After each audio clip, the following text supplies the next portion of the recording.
Hello, chatto! It's Sundat, coming up today on Outcasts to Icons. My arms are stuck like this because as I put them up in the air, I realised they ache too much and I may have to just do the entire stream in a fucking Y pose. It was hard putting my socks on this morning and I'm feeling every bit the 35 years old that I am. My voice hurts, my legs hurts, my pockets hurts. All that and more coming up today on Outcasts to Icons. I could have gone on. Being crucified. It feels like it. In the media. Doc, in the media have crucified me. How's it going, chat? I was thinking about, no, do I do a sitting down stream today? And then I sat down and thought, no. If I sit down, I'll never get up the rest of my life. Natty Boy, thank you for the follow. Reddy, thank you for the 32 months. And Andrew, thank you for the 20 months as well. Left back, well, right-footed. Like, what do you want from me?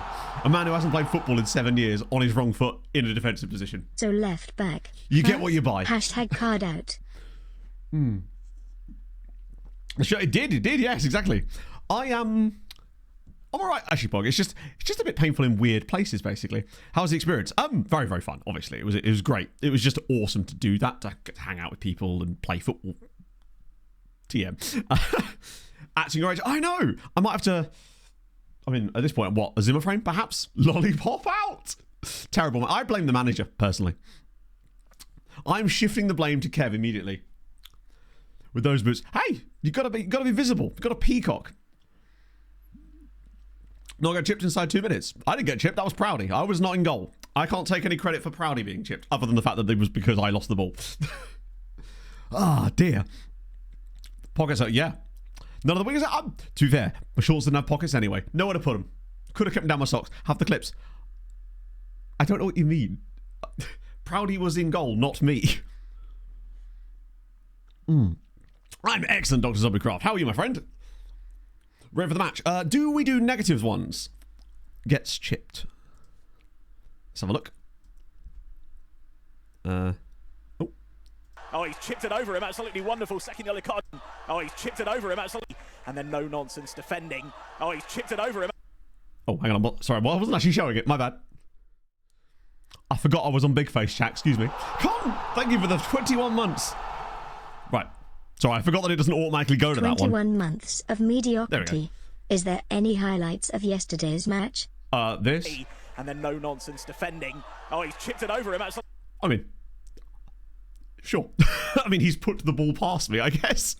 Yeah, it wasn't the best, was it? Like, let's be honest. It wasn't my best work, which didn't exist. Hello, Vente. Should have left the foot in. At that point, I'd already decided to nope the fuck out of that, given the kicks I got in the first, 2 minutes of the game. I was like, yeah, no, I'm not getting involved in that kind of nonsense today. I've got a half marathon in 2 weeks, basically. That's why I was more stuck in for, the first 2 or 3 minutes of the game. Sort of 4 or 5. I was like, right, I'm actually going to get stuck into this and try and, sort of go for it, basically. But once I got a few whacks and kicks, I was like, yeah, no. not getting involved. Some of the guys on our team were so goddamn good. Robbo just has boundless energy. It was so goddamn good. Like Kanata Van Dijk. Hey, they still won. We unfortunately didn't. But we did have Sai Maggio score a goal wearing a Superman costume. So, in a way, I feel like we were the real winners for that. Nikolai Mato. Yeah, I was actually at the club on the Friday night, though. Yeah, what was the actual live stream experience like? Because obviously I've only seen a couple of clips and I had them muted because it was on my phone. But it looked, just from seeing, that's the first time I've seen that full screen. That actually looked really good quality. The commentary sounded really good as well. The guy from the tutor from the cereal box, it's exactly like that. Sub by that point. Well, it was rolling subs. So we were just kind of going to come off and go on, basically. Because we only had 17 players, so we wanted to sort of mix it up a little bit. Plus, I just really wanted to get out of left back. Basically. State did a great job. It sounds like it. Yeah, even just from hearing that, he sounds like he absolutely smashed it. Awesome. Silent interviews. Yes, I could hear some of those going on because while I was on a drinks break, and that sounded really, really good as well. I got to meet so many cool people. It was just a really, really awesome day, and I think it was nearly $2,500 was raised for the charity as well, which is fucking dope. Yeah, Steak has, just from hearing him there, such a good voice for commentary. What I'll do is I'll throw us into a game so we can discuss this further and not just sit on a random screen. Because there is nothing new for me to tell you on account of the fact that we literally finished stream on this match day. 4 Kevs. I know! So many Kevs! It's good times. Because I got to meet United City Kev yesterday too, which was a lovely experience. Oh, dear. Oh, my God. Speaking of oh, dear. Hey, look. Turns out the Sochaux team feels a lot like we do today. Who the hell is going to play in this game? Do I dare ask my assistant in case he... I might not have a choice, you know. Binder can start, if nothing else. I might just do it myself, actually. I don't trust my assistant. He has a weird hatred for certain players in my team that I'm not on board with whatsoever. Kegged in front of... What does that even mean? Mr. Assistant, he really could have done it. To be fair, I could have done with Mr. Assistant's help putting my socks on this morning, in fairness. Yes, Quimby, yeah. Does he really? That makes a lot of sense. Also, can I just say, the facilities that Slough Town have for 6th tier level is unbelievable. And the club and everybody there they went above and beyond to put that game on for us and providing us the facilities to like get all that sort of stuff that they didn't have to do, right? They really didn't, but they went above and beyond to allow us to play on their pitch as well. It's just incredible from them. We've got to start Santi here. He needs fitness. He's got his, well, semi-pace back. At least Ruggeri's back, so we can maybe drop Anderson out for him for today, even though Ruggeri's a little bit tired as well. It's going to have to be a morale. Oh, this should be okay, actually. Rezic might keep his spot, although Nagalo is fit. Oh, he's not. No, he's not. What am I even talking about? Steps the points. Yeah, it's because Pog was worried just because of my asthma. I was actually fine, but I just didn't want to take any precautions. I wanted to make sure that I took all the precautions I could, you know? Been a while. Interesting. I'm trying to think what the last thing we've had. Council owned. I don't really know the exact situation there, but either way, it wasn't the council that were providing our hospitality. It wasn't the council employees that were like, these are all members of the club, right? So either way,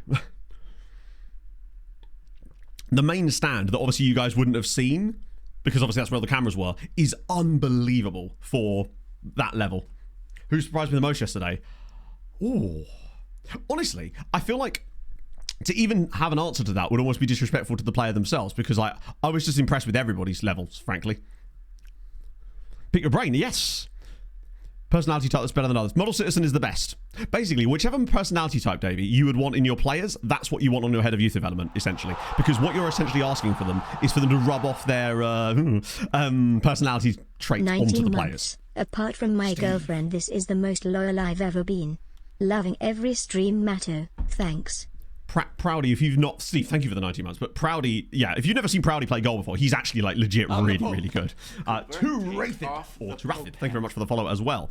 But yeah, no, they were all great. Like, Nerdphonic and Callum were absolutely just dominating at centre-back for us, which was awesome. Sai, when he came on at left-back, was really, really good. I felt so much more comfortable when I was at right-back, because I'm right-footed. So I could just sort of settle in at that point. But those, plus, it's like when you start those kinds of games, you're never quite sure where the intensity is going to be set. So I was like, oh yeah, no, I'm going to overlap Wolfie. I'm going to do all sorts. Tried that a couple of times in the first couple of minutes and just went, yeah, no, I can't keep that up. So then I just kind of settled in for a little bit. But bloody hell, it was intense. Really, really fun though. The Slough keeper, yeah. We were trying to sort of take a few pot shots at them, but he was just answering everything. It was brilliant. What happened to catch a trail ball? No. So basically what happened with Clates is... the 5G pitches are not super easy to... You obviously want to have good attributes in your Hoy because those things do matter, but in truth, the thing that's probably going to matter the most is their personality. So basically what I would say is find the best personalities you can and then use their attributes as like a sort of a tiebreaker kind of thing. To go get the one with the best personality, and then if you've got like 4 of them, pick the one with the best attributes out of those. Typically shot the second in it, yeah. So basically what happened with Clates is down in the right-hand corner, he was running quite fast towards the touchline. I don't know if he got a nudge or not, because again, I was in right back, so I couldn't really see. And he couldn't slow down and went headfirst into the advertising hoardings, as you see happen sometimes in games. But he's got like a really nasty cut under his right eye. Thankfully, he didn't need stitches, which is very, very important. Very, very good. And as far as I could tell, there was no like head injuries, because he did go to A&E afterwards. So that wasn't great. Because that was second half as well, wasn't it? I assume he did put it on Instagram, I think. Yeah, also, you're right, their formation also does matter. Because basically, the formation that your head of youth development plays as their like preferred system, you're more likely to get players through your academy that fit that system because of it, basically. So ideally, obviously, if you're playing a system like me, you just have to kind of wing it and do your best. But you want your head of youth development to, in theory, have the closest that you can to your system. It was 5-3 in the end to Slough. Oh my god, GPU, there we go. Thank you, lads. Oh, Clates and Zims were absolutely... I think if we hadn't lost Clates and Zims, it probably would have been closer, because those two were working through the middle. We could just hit the channels with those two, but once we lost both of them, it just became... Because then at that point, we were down to 15 players. Oh, come on, Nikolai. 8th goal of the season. I said a couple of streams ago that we were going to get 5 players into double digits for goals and 3 for assists. We have got 3 into double digits for goals already and 3 for assists, and Stoyan is only 2 away himself. Hello, Bill. Great to say. Oh, absolutely. Oh no, you could see the guy that was like next to Clates when it happened was immediately down there, because obviously Clates couldn't see what had actually happened to him, but the guy immediately saw. Zims. So again, I don't know for sure, because obviously Zims is going to have to go see a doctor. But because I was right next to him when it happened, he just turned to me, because I was like, "Are you all right?" And he was like, "MCL." Because Zims has had an MCL injury before.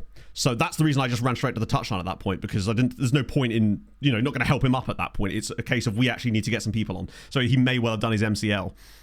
But I think because he'd had that happen to him before, he just didn't move his leg at all and just kept himself immobile, which is probably a good thing in situations like that, to not cause any further damage.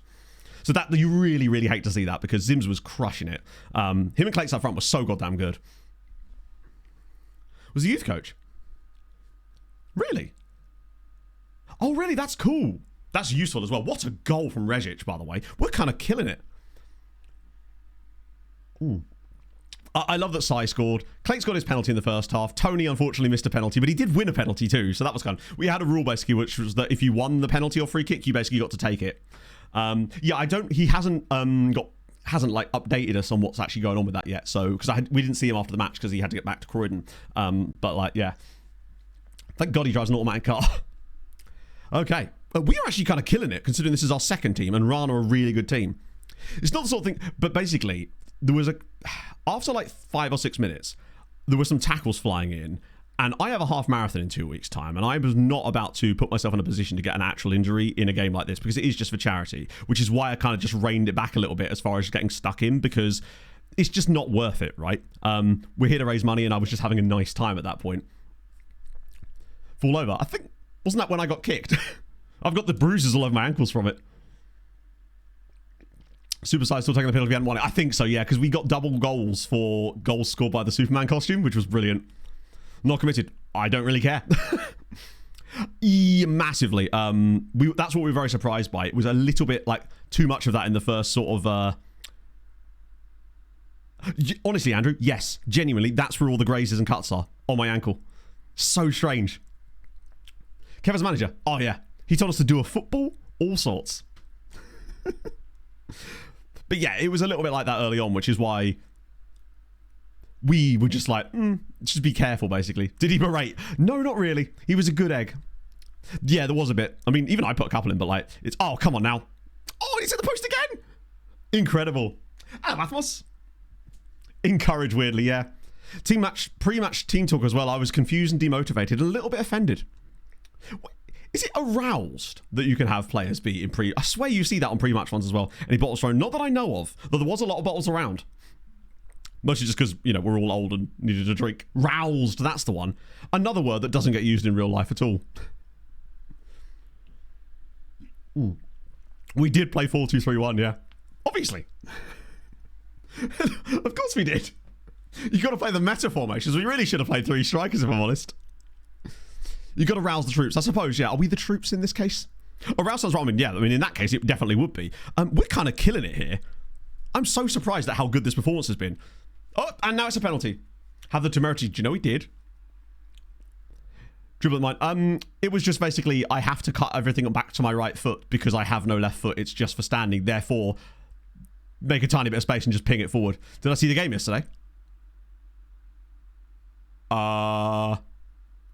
You're going to have to narrow it down a bit. Yes, I did. I saw Slough Town versus Hemel Hempstead. So yes, actually, in answer to your question, I did. No, I didn't. No, I did. I will answer your question exactly as it was asked. I did indeed see the game yesterday. Slough Town lost 1-0 at home to Hemel Hempstead Town. Goal in the 4th minute. Wasn't great. Although, it was interesting to see how quickly the score reminder on my phone came through. Fulham won, no, because I was at a National League South game, which was really fun. Sweet their foot then. Literally, yeah. Mike and I, to be fair, Mike was playing in centre mid when he was on the pitch. We were actually on the pitch that much together. We're 3-0 up at half time here. This is brilliant. So I'm like, do you know what? Actually, I'm glad you mentioned that. I was astonished at the quality level at 6th tier football. Does Slough have a massive, and by that I just mean not just in stature, but like his general, everything about him is massive. He's got Greenidge. I think there's 2 of them. There's brothers that play for Slough. But the striker Greenidge, he is unbelievably good. Oh, just wide. But yeah, no, the quality was really, really good. Unfortunately, Slough lost. They didn't really get a lot of chances, to be honest. But it was good. It was nice to just be able to stand there behind the goal, have a pint, and watch the game. Like, it's the dream. And as a result of this, Pog is now way more excited to go and see. I wish I could HP, but obviously I'm so far into the future. If anyone's got him in their save, I'd love to see. He'll have 6 pace just because it's like, he wasn't the quickest, but he needs to have at least 14 strength, just basing it off the level, right? Careful treat like that. He is, and he should have been, and he was. And also they did a crossbar challenge at half time. His full name, I don't know. I only know his surname is Greenidge. So Greenidge. But there's 2 of them on the team. One is a centre back, and one is the striker. How's get injury? Seems fine. He didn't require stitches in the end, which is good. Jordan Greenidge, that's the one. Yeah. D-Boy without glasses. I know. So much so that when I actually first got there, I confused D-Boy and Steak look similar enough that I got confused initially, and I may have accidentally called him Steak once, which was very unfortunate for me because I hate accidentally embarrassing myself, as you would have seen. Lovely guy though. In fact, I got to meet so many cool people yesterday that I'd never met from the FM community, which was awesome. I got to meet Saz, which was so goddamn sick. I finally met Gareth, which was dope. Not a 33 from St. Lucia playing for a club called Big Players. I mean, he might be. Potentially. Did he have a cut? Yeah. There was a cut and a sort of bulge under his eye, basically. And watching the stream? Yeah. Usually it's easier because Hood's slightly taller, so I just know what these people look like because I've met Hood before. And obviously I've met Sai loads. Let's see. Do a bit of that. Yeah, Gavin's great. I spent most of the first half of the Slough game just talking to Gavin about metalcore. That was what we did. We finally got our chat. Let's do that and then that. Because this game is really well poised right now for us. Surprisingly so, in fact.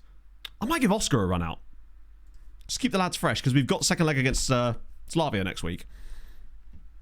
Yeah, I'd be curious to see what the guy looks like on FM. But the most important thing is, it's basically given Pog like a kind of like taste of non-league football, and now she really wants to go to a local game, which is dope. Duke was so good, yeah. They were all good. It was just a good vibe, basically. Like, I had met most of the guys that we were playing with, obviously, but in fact, had I met everybody? I think other than maybe D, I think I had met Rich before. You see who we come exactly? Oh, is this the guy? Yeah, it has to be. I suspect it is him. 25, 6'4". Giving him only 12 strength at a maximum is a complete joke, by the way. Jumping reach 100%. He has very different hair now. Obviously, this is like 2 years old. Hang on, he used to play for Hemel. That's funny as fuck. That is great. The fact that he actually played for Hemel Hempstead. His free kick was so good. Same league as I don't know. Was that autocorrect from Slough to Salamis? I really hope it was, because that's incredible if it was. Salamis town. That's not what Callum. Oh, well. Oh, man. Wait, Craig Inglis? Oh, wait, I remember this guy. He's Scottish, isn't he? Despite being called Craig Inglis. There was chips. I didn't have any. Pog had a... they had like... outside the stand, they had like some street food vendors inside like the premises. So Pog had like this Caribbean jerk chicken wrap. The Aussie Scot, that's the one, yeah. Oh, wait, hang on. Did Stoyan got 2? Oh, of course we had the penalty, didn't we? Also, if this guy... Jesus, what a memory to actually remember that he was the Aussie Scot. 1 cap away from 100. I just kind of want to see, because sometimes they just randomly retire. Right around that point. Program. I actually didn't. Because, so, as a result of playing in the charity match, we got free entry to the game. And Pog obviously, and if you bought tickets for the charity game, you were then allowed entry to the main game as well. So obviously Pog already had that, but we had to go out and we had to change stuff in this school across the road, because obviously they needed the changing rooms for the away team, because the way that the rules work in National League South, and that is that the away team have to have access to a dressing room from like a certain time per league rules to stop home teams from like fucking with the dressing rooms and stuff, which is understandable. So obviously we were only allowed to do pre-match stuff in the dressing room, and then had to change in a school across the road. Taking notes for everyone. Maybe, yeah, get our face in the games. You'd love to see it. It's like a charity team. That'd be sick. Petty Jean. Oh, I saw those, yes. Oh. Right. That was a good result. Shame about the lack of clean sheet, but we got there in the end.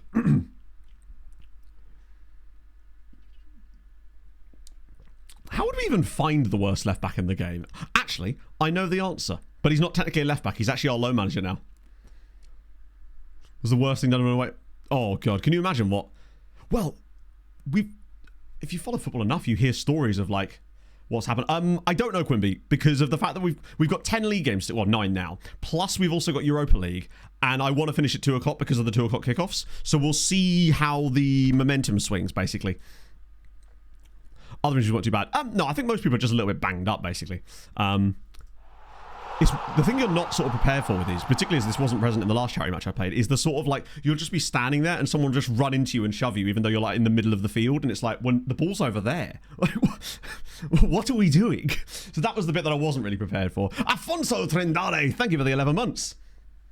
System games. Oh no, fuck no. But well, if we're simming games, what are we simming them towards? Because if we're finishing the season today, simming the games would then sort of defeat the point of the... Do you see what I mean? Like, it's a bit like saying, we really want to finish this movie today, so we're going to watch it on fast forward, but then you're not really enjoying the movie at that point, are you? It was a little bit, yeah. It sort of calmed down a little bit after that. Wow. Oh no, that was us paying them. Hang on. Oh, wow. I wonder what his goal record is in that time frame. Hang on. 50 games? Oh, 50 league... Wait. Did we have him on... Ah, we have him on loan first, didn't we? I was really confused for a second there. Abila's doing bits. Love to see it. Cutamondra. No way. Yeah, love to see it. Sim Europa League games, yeah. No, because watch this tactic work really well. Ah, okay. Ah, and different hair. 12 pace. Do you know what, right?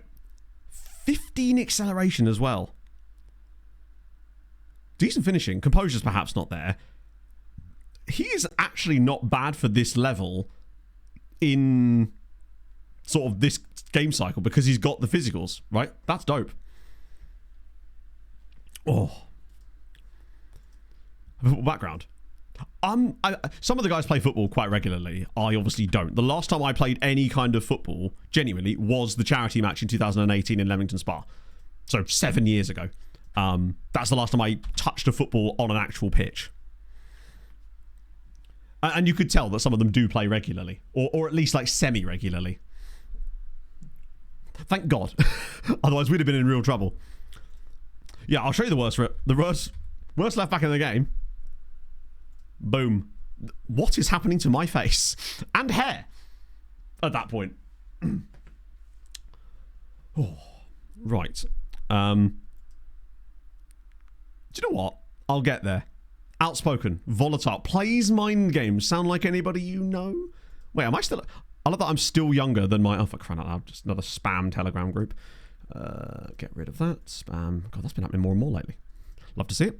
Okay, what is that history? That is me just repeatedly trialing myself for... That's just the course of like 2 years. Looks like it does a bit, doesn't it? Wow. Hopefully that doesn't chop on his career stats. Thank Christ for that.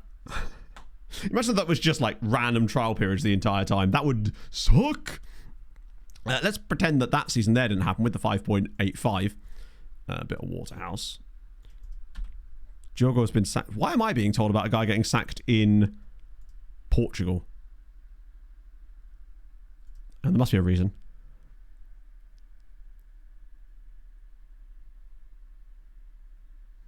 Is it because I'm still following the Portuguese league or something? That has to be it, right? Show up in milestones. I don't think... Oh, it might do, actually. It might show up on that big bit of milestones where, you know, you can expand it and it shows, like, everything. It's probably in there.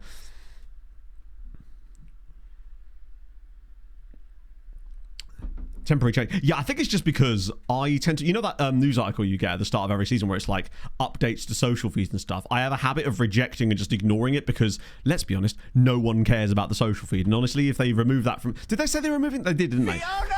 I'll be glad to see the back of it, frankly. It frees up some space for some things we actually want. I don't know what those things are, but we will definitely want them. Clem BBB as. Thank you for the follow. New Sims 4 expansion. Give me both. Why not?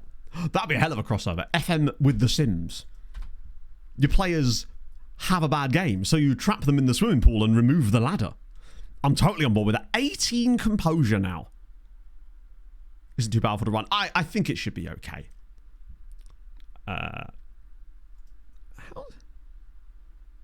Scunthorpe. When would Kyle Walker have played against Scunthorpe? Crusader Kings versus 7. Oh my god, yes. Win the Champions League, sex the Pope.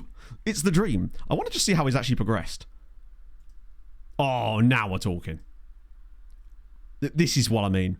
His mentals were good to begin with. It's the fact that he's up to 18 decisions, 16 off the ball, which makes me wonder if actually switching him to attacking movement now would behoove us.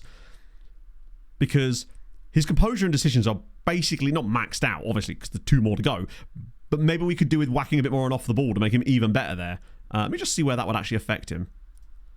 Because right now, he's on 18 on those. But if we whacked him on attacking movement, get that anticipation, obviously his decisions still got, but get these anticipation to 18 and his off the ball to 18 as well. I think that'd be dope. God, he's so goddamn good. I keep forgetting that he's only 21 years old. He's getting there. Ooh. Would we win the Champions League? Seduce? I suppose it would be. Which, weirdly, even more horrifying than the Pope. The only downside of it, obviously being away yesterday, was I didn't get to watch any of the football, really, other than the actual football I was watching and participating in. But at least Fulham drew. It was really odd, actually, because I was standing around with, obviously, watching the game when Fulham got the equaliser, and I was just cheering. Bear in mind, nothing had happened in the match we were watching, but I was having a nice time, and that's the main thing. Although, something funny that did happen. The Hemel Hempstead got a player sent off in, like, the 90th minute of the match. Through a second yellow. And when it happened, everyone that was around me just turned to me and went and just cheered. It was a very odd experience. Right. I'll have him sign those guys up, but I also want to sign up our Anguillan friend because he deserves it by virtue of, say the line bar, literally, yeah. They're in there somewhere. Clean sheet. Do you know what the funniest thing is? I had Rodrigo Muniz in my FPL team. Didn't start him. Because I thought Jared Bowen against Sunderland was more likely to score. That went well. What is going on at West Ham, by the way? They wouldn't score. So you have it. I mean, to be fair, I'll always thank him for that. Come on. Fulham against Brighton. We should know that that's not going to end in a result for Brighton. It just never does. No matter how shit Fulham play, Brighton find a way to give us points. Usually it's a win, to be fair. So this is actually progress. Yeah, so we do have an FPL league. I am currently, I think, 30th in our league. And more importantly, I'm 7th in the FM Creator League. Mike is top of both. Atlanta, I don't believe that's... I don't know if they've even submitted a bid. It's just like media waffle. My suspicion, and I don't think this is really much of a stretch, is that it's just his agent saber-rattling for a new contract, which he deserves. But I don't know if Atlanta have even bidded on him. Put a bid in on him. Because he seemed pretty happy. Man was actually walking around after the game with a Fulham scarf, like, in the air that just said, come on, Fulham. It's odd behaviour for someone who's trying to leave, you know? With Shakhtar, I hope we're not. I really hope we're not spending 50 million on him. I know we had a bid of 37 pounds, not euros, I think. Or maybe it was euros, actually. They put a bidet on him, yeah. That's probably what they've done wrong. We're not selling him for no toilet. Right. Do we know who we... Oh, no, it's the next round, isn't it, that it's set from, isn't it? Or is it? I forget. Is this locked in, or is it not locked in until the next round of draws? I know it shouldn't be, but it technically is in the way that FM works. 89th. I think we've got like a... How many people are in our league? Is that 160 odd? from Shakhtar didn't go well. No. Definitely not going to be banned for any reason. I promise. No, it hasn't happened yet, Mark, but give it time. And give Hadrian... To be fair, the only reason it hasn't happened is because Hadrian's not here today. Locked in. So does that mean we're playing Lazio Newcastle? Which, honestly, that suits me fine. I say that. Our pathway here is crazy. Locked in real life too? I don't believe it is. I swear they don't lock this in real life. I swear the game is supposed to be. I swear it's supposed to be randomized. But in FM it actually is. Well, rather, actually isn't. Also, by the way, this guy's got 11 goals. 30 years old, of course, but what a player. Also, they signed him from Catanzaro, where he was not exactly prolific, to be honest. Love to see it. Potter's stock plummets further. Yeah, I mean, I wasn't expecting West Ham to be that bad, but a lot of you guys, especially West Ham fans that I've spoken to, were just like, wouldn't expect much from us this year, and I'm starting to understand why. The Belgians have right backs. So Castagna and who is the Belgian? Is this a new signing for Brighton? Should have quit Aston Villa. Rashford said, there you go. De Kuyper. He's new though, isn't he? Yeah. Another one of Brighton's. Can't wait to sell him to Chelsea in 3 years for £190 million. It's incredible. I do like how Brighton just spawn regens that are like 22 and just in their first team. It's amazing.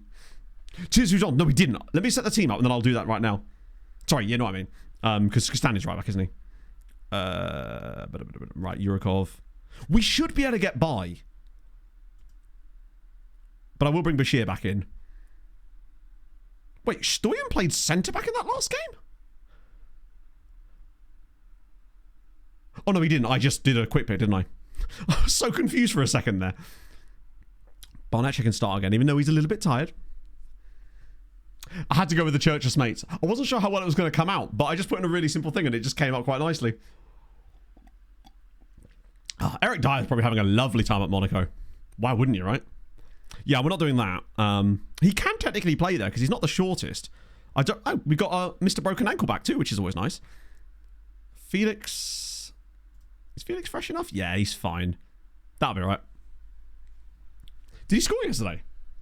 I didn't really keep much of an eye on other things. I saw that Diaz scored for Bayern in the Super Cup, and that Barcelona game against Mallorca, where Barcelona scored a goal that the ref tried to disallow because he had already blown the whistle for a Mallorca player being on the floor from a head injury, even though he waited and let the play on, and then they allowed the goal after that, which was mental. Obviously, Mallorca, I think, got 2 red cards in that game too, which was hilarious. Standard Spanishness. Yeah, not great, because Mallorca are back in the top flight again, right? So the Kiers go, yeah, I watched the game on Friday night. I actually watched the full game on Friday night. I was like, it's Premier League, it's back. I want to actually watch this and have a nice time with it. And really fun game to watch as a neutral. How on earth that situation in the first half didn't result in something more than, oh, it's fine. Oh, no, it was completely accidental handball. Yeah. Just accidentally swiping at the ball with my arm like that. Mental. But I was really, really pleased for Semenyo. The fact that he scored both of the goals after that, I was kind of hoping Bournemouth would hang on for a point. But Liverpool are very open. Very open. And against sides that have got even more attacking firepower, that could be interesting. I suppose when they've got these new guys over the line, if they do get Gay and the guy they got from Parma, that'll probably help, I suppose. But, the Konate was all over the place for that second goal, especially. He seemed to just keep backpedaling and never actually attempted to press the ball. He was just like, I'm just going to backpedal all the way into my own goal and just hope that Alisson can save it. It's been great. Come back. That's true. That will certainly help. But I mean, they still got the 3 points, right? And Salah got his natural goal, which of course is great because I needed those points for FPL since I'd captained him instead of Haaland this weekend. Right, who's going middle? Is Binder available? Tell you what, has he got really high stamina and natural fit? No, he doesn't actually. He's just always around. Yeah, it was massive. I couldn't believe that. Week 1 of the record. It could be. Need Isak. I don't think that Liverpool's issue is scoring goals. Just from having watched that game. Ekitike. He looks fucking excellent. Not just as a goal scorer, but as a guy that's going to link the play up really, really nicely as well. Also, this is a wild and unhinged shout, but hopefully someone in chat will agree with me about this. When I was first watching the game, the shirts that Liverpool wear that are kind of throwbacky to sort of the noughties level, and the way that Ekitike's sort of stature-ish, and the way that he moves around the pitch, and even slightly his hair, reminds me ever so slightly of Dirk Kuyt. I don't know why, but for a second, if you just sort of squint at the screen, you think to yourself from afar away that it's Dirk Kuyt on the pitch for Liverpool, and I don't know why. I can't explain it, but I was trying to explain this to Pog, and she was like, I don't know who that is, Matt. But he reminds me of Dirk Kuyt. It's the strangest thing. No, not Torres, although a little bit of Torres too, but at first I thought Torres, but then I was like, no, it's Dirk Kuyt. So strange. French Peter Crouch. Yeah. Just, you know that it was the shirt that was doing it. The Ekitike's hair as well. From a distance, it just looks like pure blonde. Right. Let's just throw it into the game, shall we? Still worry about that guy a little bit. A Carlsbergman. Yes. With his tactic, yep. CM never seems to go a lot where the best role position to use them. Oh, sorry, I was waiting for that. Go a lot. Well, I mean, basically, as an advanced playmaker on support, generally speaking, you're asking a lot of him, but he's playing in a role that doesn't actually... I personally... Chat immediately agreed straight away, so I personally think that I'm right with my assessment. I told you it was a wild one. So, basically, on a... Let me just use a different tactic as an example here. That way I'm not messing with our basic one. Say you're using... Oh, one sec. And I will get to the other lookup in a sec as well. Right. So, advanced playmaker on support. As you can see, he aims to drop into the holes between the opposition midfield and defence. Although, I often find that is not in practice what he does that much. He's not getting further forward. He does dribble a little bit. You're going to have to make him do a lot more. The first thing you could do would be to maybe put him on an attacking role. The problem is basically that you can't tell him to get further forward, which means in the way that your system is set up, he's most likely, due to the positional play that FM has now, he's unlikely to move into the position that you want him to because there are so many players. Why is Firefox not showing my screen? I suspect he's not going to get as far forward as you might think, basically. Hello, Millennium. How nice is Europe, by the way? It's, I've grown to like it. Also, I think with a single player in there that doesn't have any direct support around him, he's going to be asked to do a lot of work, basically. So maybe I would try out some different roles. You might even want to try roaming playmaker instead of an AP. Because that way you can still give him some slightly more restrained instructions, but he'll move more laterally, potentially. Just an idea. To be fair, it might just be that sometimes I have these weird connections in my brain because I'm just really weird about pattern recognition, and there was just something about the way that it wasn't even just the look of him, it was his gait as well that was what was really throwing me. The look actually reminded me a bit of Torres initially. Right, Petit Jeans. Yeah, so it turns out in that youth intake we actually had a Petit Jean and a Grand Jean in the same youth intake. In fact, let me just be easier if I just showed it from the dev center, wouldn't it? Did we sign either of them? Where are they? Yes, there he is. Maxence Grandjean. Oh, Petit Jean was elsewhere. But that's the one we got, right? Maxence Grandjean. Love to see it. Everyone's good. Well, he doesn't have France caps yet, does he? Which is crazy. But I guess it just shows you how stacked France is as a national team, right? Tirol. Shadow Plays. Thank you for the 3 months, man. So I heard you embarrassed yourself yesterday. Of course. Smiley face emoji. All fairness, hope was a good day overall and hope Honestly, good today. Chat, I'd have honestly been more embarrassed if I hadn't have embarrassed myself, because after all, it's fun, right? It's content. That's the main thing. I assume it was this Tyrol that we were referring to, right? Wait, hang on. Isn't this the team that used to be... Oh. Why do I recognise these guys? No. Oh, okay. Sorry, for some reason it didn't... Why did that not show up?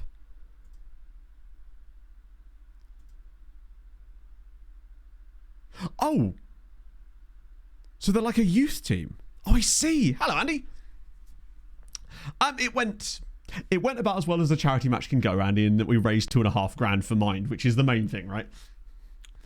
To updating game. Do you know I haven't? No. Check that squad. Absolutely, yeah. Who are they like the youth team of, out of interest, given that... Because you... Wow. I've never seen so many affiliated clubs. What's going on here then, chat? They're the country's youth team, it would seem. I'm really curious now. So most of their players are actually either not there or are loaned to other clubs. Even stranger. Oliver Bruckler. Just be invisible all game. And that, and also just like be a tryhard, right? I mean, I was trying hard, but not in that sense. I've never seen that many affiliates before. That's really cool. I might just whack these guys on the team report as well. Who am I going to add it to? Yeah, Andrew Gosling. He seems like the right man for the job. Was at the bottom. Oh, I see. But they were like in the lower leagues, right? Okay, we're nearly back. Oh, hell, who are you wanted by? Utrecht? Utrecht. Are they stacked with cash? I mean, they have decent money, but not that much money. Have they got a tycoon or something now? Yes, of course. I think we looked at this before, didn't we? Wait, or did we? Either way, Utrecht now have a tycoon. That's great. Exactly, yeah. That was always our sort of viewpoint towards it, was that we're just going to try and keep it light and keep it fun. If I was insulted, the role he's been asked to play. Wait, what? Did I accidentally start at left back or something? Because... Huh? Shazley is insulted at the role I'm asking him to play. You know, the same role he's played the entire season. And since he joined the club.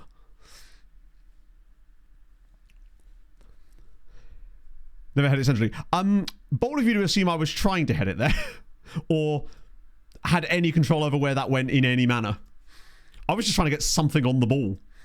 It was one of those awkward ones where it's like dropping and I couldn't gauge it correctly whether it was going to be low enough that I could actually control it or just twat it. So I was like, right, I've got to get something on this. I must have done. Hi, FM, can I have some kind of frames, please? Yeah, Harry. For the last sort of, what the fuck, FM? Oh, hang on. Chat FM's leaking. Again. I think. Come on. Okay, why is this happening more now? This is like twice now that FM's... Oh, is it actually? Bit of a remix there. Forgive me. I don't know what to do at the moment. I can't even get control of my fucking task manager. Because FM's having another little memory leak, which is always fun. I'm the Pope. Cooper, take off the Pope. Yeah, I literally can't even... there's nothing I can do at the moment.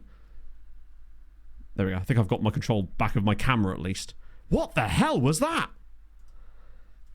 It'd be great if they didn't have that next year. I tell you what, right? Do what you like with the game next year, SI. Please don't have memory leaks in it. It's a good anthem. That's what it was. The anthem was leaking through the screen. But yeah, Harry, I've been back to running for about the last 6 months now, actually. No, that's exactly what it was, in fact. That's how I imagined it. Was like one of those silly diving header animations. Except it probably looked a lot worse than that. Again, not a footballer. Wait, that's latest scores. What am I doing? Oh, it doesn't matter. It'll change that next time anyway, won't it? Okay. We're 2-1 up from the first leg. We're at home. Oh, and I've just praised the team. GG, Matt. Well done. Duplicate Stoyan 100 million times. Bold of it. Actually, how much did we sign Stoyan for? Newcastle already 2-0 up against Lazio, which is, I suspect, who we're going to be playing if we get through. Oh, Christ. You have no idea what that was about. I don't know if it's even properly back yet. No, it's still a little bit fucky, but nowhere near as bad as it was. And FM is still definitely using way more memory than it should be. But this was a GPU thing. Stoyan was, I mean, he was probably a little bit cheap. We haven't spent that much on players in general, have we? With a few exceptions. Be even worse. Oh, you don't know about that? Praising them on 2 on aggregate? No. So I found that if I'm a single goal up in a game, praising the team almost always results in them looking confused. Oh, this is great football. Oh, Tristan. He's offside. Fuck's sake, that was a really good bit of play as well. That deserved a goal. I mean, it got a goal, I suppose, but just an offside one, sadly. No, I think Stoyan probably cost us like 2.5 million. It feels like we've made a lot of like random 2.5 million pound signings, and oh, he's definitely offside. Stoyan feels like one of those, basically. Well, actually have a look in a minute once the game's decided to let me have my GPU back. Although it might not do it ever at this point, given that it's a memory issue as well, which means I'm going to have to restart it after the game. Ah, thank you, Connor. Thank you for joining us today as well. I'm sorry that I didn't get a chance. I did try to talk to as many people as I could.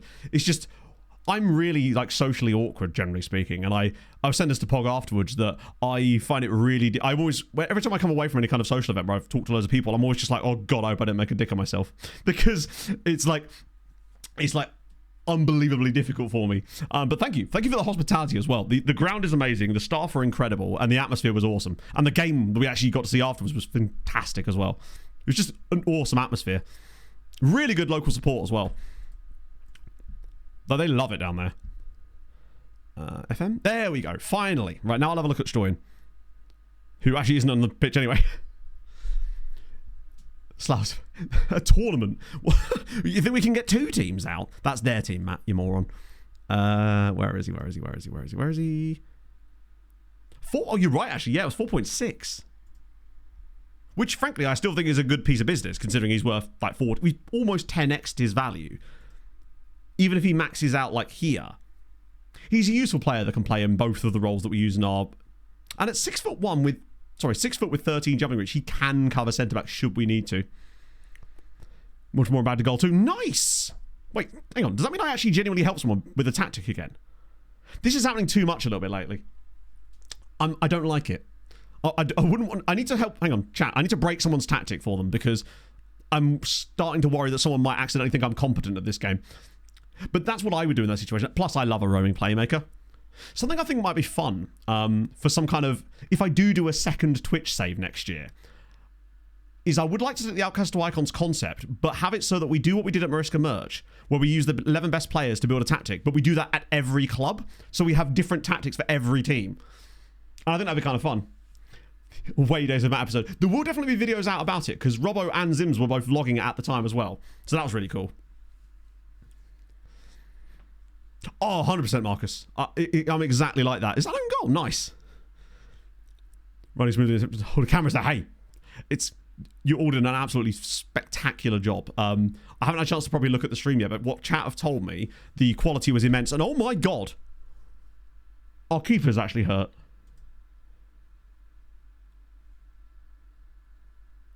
Apart from the fact that he's literally not hurt in any way and seems to be absolutely fine.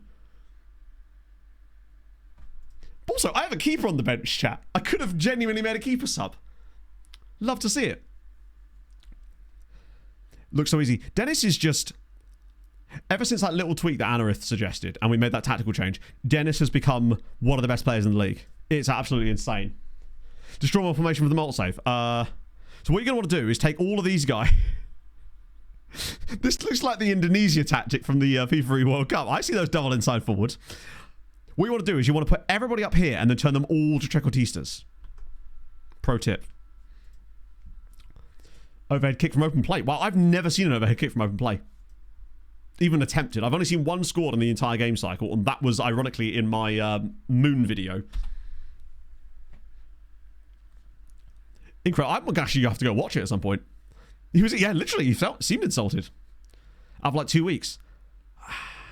To be honest, like, I suspect if he's already injured, then subbing him isn't going to make any difference at that point, I suspect. And if he is out, then he is out. We'll actually have to play Bastien Garnier. The double Swiss. We'll have the Swiss up top and the Swiss up... Not up bottom, at bottom.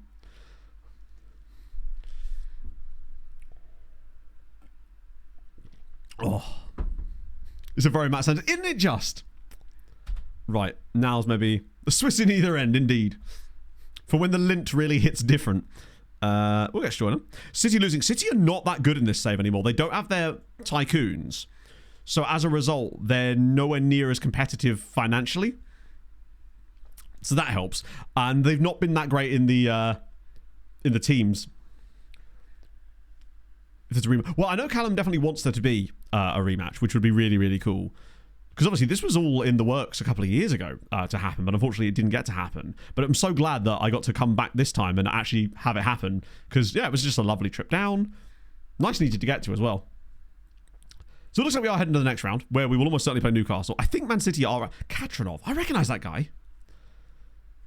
2 stone lost. Fuck yes. Congratulations, Journeyman. That's amazing. It is a great feeling, isn't it? Because it's like when it's happening, because obviously weight loss by definition, for the most part, is gradual. You don't really notice it. And then you'll like do a thing that was hard before and is no longer hard. Even stupid stuff like running up the stairs and you're like, good God, there's a spring in my step all of a sudden. Shit like that. It's weird. The get revenge button, yes. Trying to win the Champions League blindfolded? No, probably not. That would be pointless. At that point, although I probably have a better chance. Felt big, that's the other one, yeah. Oh, got away with that. Hang on, Lisik? Oh, I thought it said Blaise Lisik. But yeah, it's crazy. Like, it's actually annoying now because some shirts that I really like look a little bit too big on me now. Like, even I was wearing my Treaty United shirt yesterday after the game, the one that Zeep allowed me to buy, and I met Zeep again yesterday, which was so goddamn cool. So I got to thank him in person for the shirt, which was dope. Was anyone in chat here actually at the game yesterday? Because I hope I did get a chance to talk to everybody. There was just so many people there. It was really, really cool. We got the dub. We're through to the next round. We get some money, get a little bit of prestige, which might help us next season. But really, it's about Champions League. If we do get Newcastle next round, I might just rotate for the games because we're never beating Newcastle. And we've got to get Champions League football next year. Mash space over 5 hours. Do you reckon that could actually work? The problem is, do you know what would stop me? If you tried to do that, you'd get held up by you'd get held up by must respond notifications because you wouldn't know where to click, and you'd have no concept of where the mouse is in order to click. Oh, Proud did a lot of running yesterday. He was all over the place. It was great. So Newcastle are through. City are out in the round of 16 to PSV Eindhoven, which is crazy. Songsum Panpi Yimtho. Every name has got a story to it. Chateauroux as well, nice. I've never seen Songsum as a first. I'm assuming he's Thai, but the double-barreled Thai name is quality. PSG Plum and Plastic. But I suppose if you're holidaying, are you really even playing the game at that point? And at that point, is being blindfolded really even doing anything? £1,000,000, nice to see. They all need a rest. They'll probably get it. Pampy is decent. The relegation battle in the Prem. Thomas Tuchel's your replacement. Yeah, I love... Oh, excuse me. Once you get 10 seasons in, some of the weird managerial moves. For example, see Serie A in this save with their wonderful trio of managers at the very top, which I can't wait for it to get even more crazy. Thomas Tuchel at Ipswich? Where is Tuchel at this save? Isn't he? Well, he always ends up at England, I feel like, at some point. Oh. Right. Okay. Of course, he's a scout at Newcastle. It feels like that happens quite a lot. Managers seem to turn into scouts. In fact, yeah, he literally has zero interest in being a manager. Sold 6 of the players were already... Oh, yeah. No, youth that take challenges, just ask Daz, are obscenely difficult. Like, ludicrously hard. 2026, that's even better. The early crazy shit we had in this save was the fact that Ten Hag was Burnley manager for a little bit. And then somehow he sort of went to obscurity. Although someone had him manage Mamelodi Sundowns on their save, which was probably the weirdest managerial move I've seen for a little while. Jamal Lowe, Adam LaFondra, and Johnny Jackson. Indeed, yes. The boy band that you didn't know you needed. We'll call it iPop. Or something. I actually don't, Wenty. Unfortunately, Aaron didn't renew the domain, and I don't have a direct download link for his tactics, because I should have set it up like that, where I put the download link in the thingy as well, but I wanted to drive traffic to Aaron's website. I want to hand less. You're right, they do. It's like that time when I hired a scout that didn't have any scouting knowledge or something. It was a guy that used to play... It might have been Limvoy Primus or something. But basically, he was a scout, and his knowledge was nothing. Like, he had no knowledge of any country. It was the strangest thing I'd ever seen. I think what happened is basically, he'd got that trait right as I signed him to join the club. And as a result, he lost all his scouting knowledge, but then was just a random scout for me that had knowledge of no countries. Not even the country we were in, which is bizarre. There you go. Andrew's provided a link for it. That's awesome. We'll need to... I have to remind me off the stream, and I can sort that out as a new... like command for that, basically. Right, so we are still 5 points above... No, 7 points above Lons. With 9 to go. Like, that should be okay. It could have been your wife. Is your wife Limvoy Primus? The McDonald Islands? Maybe. Maybe it was from Bouvet Island. Or one of those ones that are just around the Antarctic. Right, I need to catch up on lookups tonight. Ole Gunnar Solskjaer. I haven't seen him in this save, which makes me believe that he possibly isn't active. Well, actually, he's been very active, just not in a way that we expected. He's just been Mr. Scandi. Yes, I think 4th is as well, actually, Sabika, but 4th place is a playoff round, and we don't want to risk it, so 3rd is what we really want. So yeah, he was Vålerenga, Standard Liège for, like, not very long, like, less than a year, then Bodø for 2 years, then back to Vålerenga, then to Molde for less than a year, and then he did a 4-year stretch at IFK Göteborg, and now he's the Silkeborg scout. I love this. To be fair, I had Jurgen Klopp as my chief scout on the Sassuolo Outcast Icon save. Scouts, yes, Scout at Silkeborg is certainly up there. I'm definitely going to have to do like a weird FM about this. All these weird managers that are now becoming like scouts at obscure sides. We struggle with the hang on, a Scottish player wouldn't sign for my Northern Irish team. He's like, oh, I don't speak Northern Irish. I'm never going to learn it. Can't be done. Sign him. That would be pointless. Because, well... Actually, would it though? We don't have a slot for him at the moment, but it actually wouldn't be pointless because we need a Scandi Scout. And he is the Scandi Scout. Like Denmark, Norway, Sweden, Faroe Islands, Finland. He's got all the Nordic nations. Nothing else, but he does have those. The only issue is we don't... What I could do is ask the board though. Because we do have a gap there. Because after we didn't get that last guy, we went back and got the Africa Scout instead. I mean, it doesn't hurt, Johnny, right? The more model citizens around the club, the better. I guess it must be, because they all seem to prefer the director of football approach. Let me ask the board. Why not, right? But if we do get the board... Fuck off the board. Oh, yeah.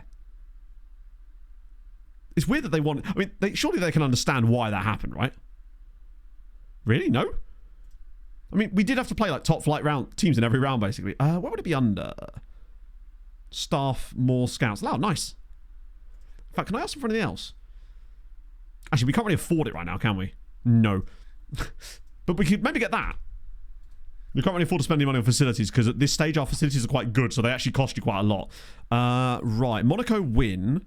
We need like a nice Angers defeat or something. Carlos Puyol was my scout in the first season at Western Supermare.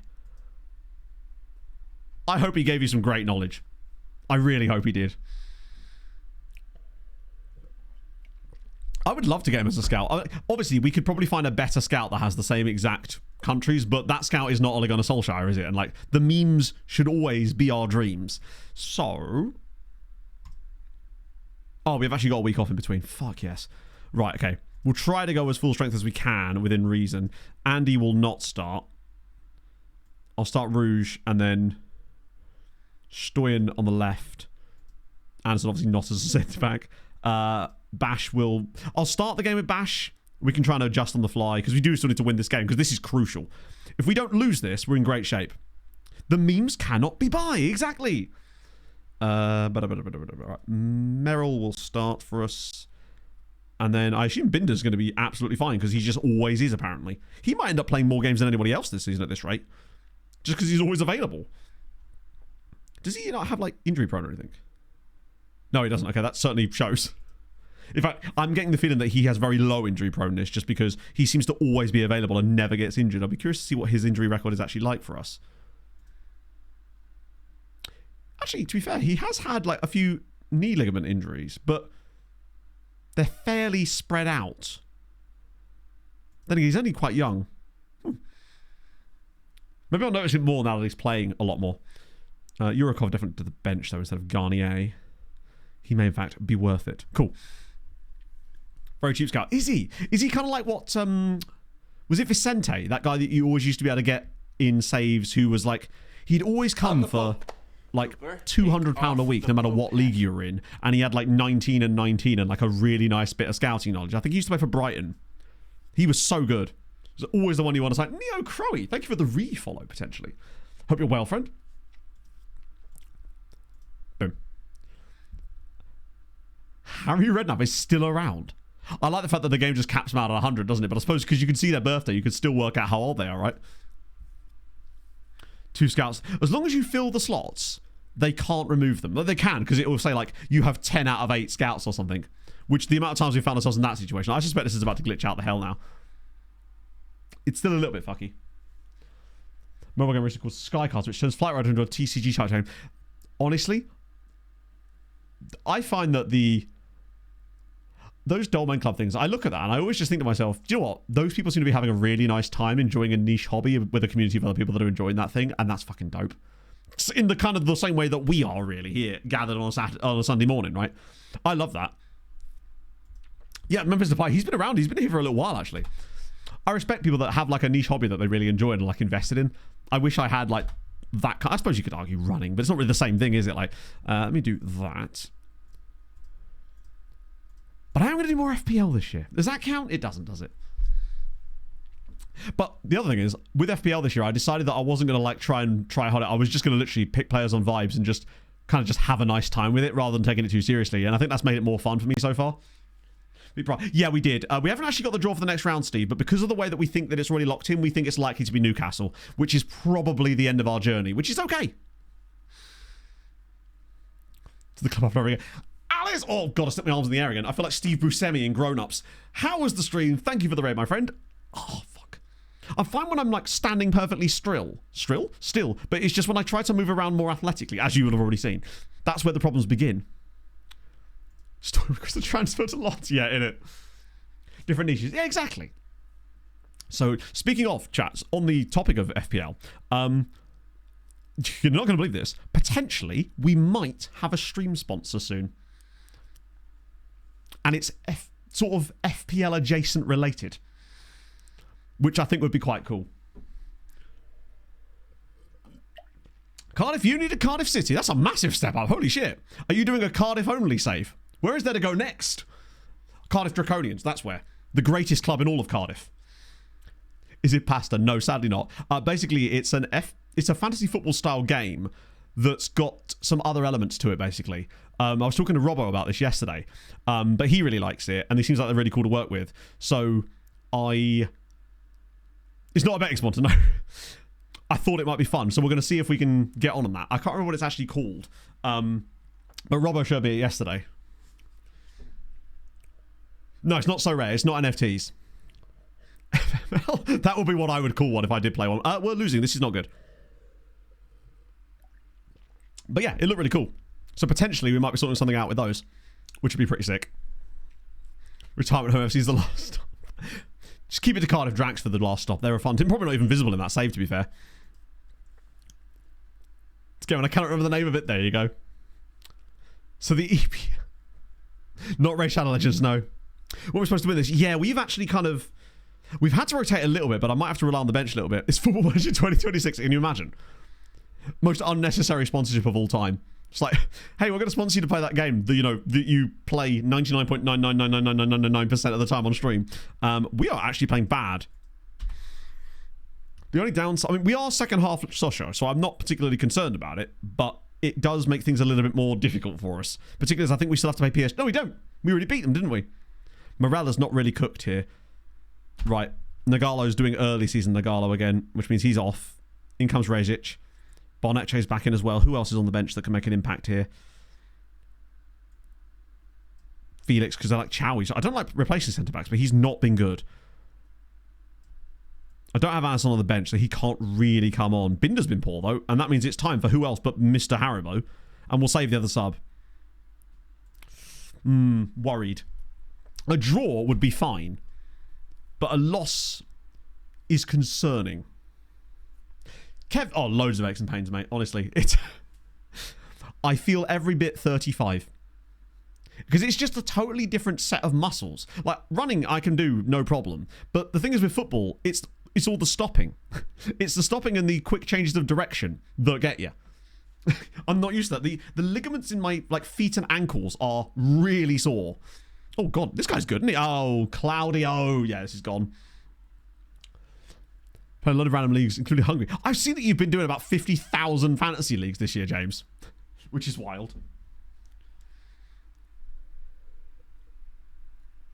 Yeah, I've got to go back and watch Kev's pitch slice. I mean, I got to hear it happening because I was stood just off camera, but I want to actually see it. No penalty? What? How on earth was that not a penalty? It looked to me like Claudio just went, "Oh, I'm going to kick this man now." Maybe he did actually get the ball, but maybe I'm just retconning that. But I thought that was a stonewall penalty that we were going to get given against us. I still think they're better than us, and it probably won't matter. Come on, just bail out a 1-1 draw. Make out like Fulham yesterday. Hockey fantasy. Yes, absolutely, Inferno. I've already said this, that I want to do fantasy hockey this year. James will help us out with that, I suspect. Pavel Yurakov at left wing. Do you know what, actually? I might try it. Because the passing ability of the wide midfielder, Yurakov might actually be okay there. Watch us win 2-1. Maybe. From about this point in the game, we tend to be kind of good. Scott, thank you for the 49 months, friend. Did you embarrass yourself in a charity match yesterday? Do tell. Is Sweet left foot indeed left-footed or the biggest fraud that ever did live? No word of a lie. Hope you're well and at least enjoyed yesterday. Why do Swedish boats have barcodes on them? Because they Scandinavian sick freeze, sick freeze, sick freeze, sick freeze, sick freeze. You love to see it, Scott. Yes, I did. Of course I did. It's part of the fun, isn't it? If you don't embarrass yourself, are you really living? Oh, smallest fraud. I'm getting the feeling. This is either 2-0 or 1-1 here. This is a really long highlight, and we're not really pressing the ball nicely. And Yurakov's just kind of a bit of a passenger. Padaruth as well. Yeah. Tough one.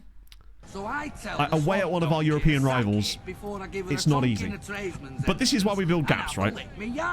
Having that 7-point gap allows us to eat a bad result like this. Obviously, it's going to push Lens further and further onwards. My only hope is that Monaco are actually the real danger, and Lens will eventually fall away and maybe have some worse fixtures to come. We'll actually check out Lens' fixtures after this match, potentially. Big Daddy Cool, thank you for the follow.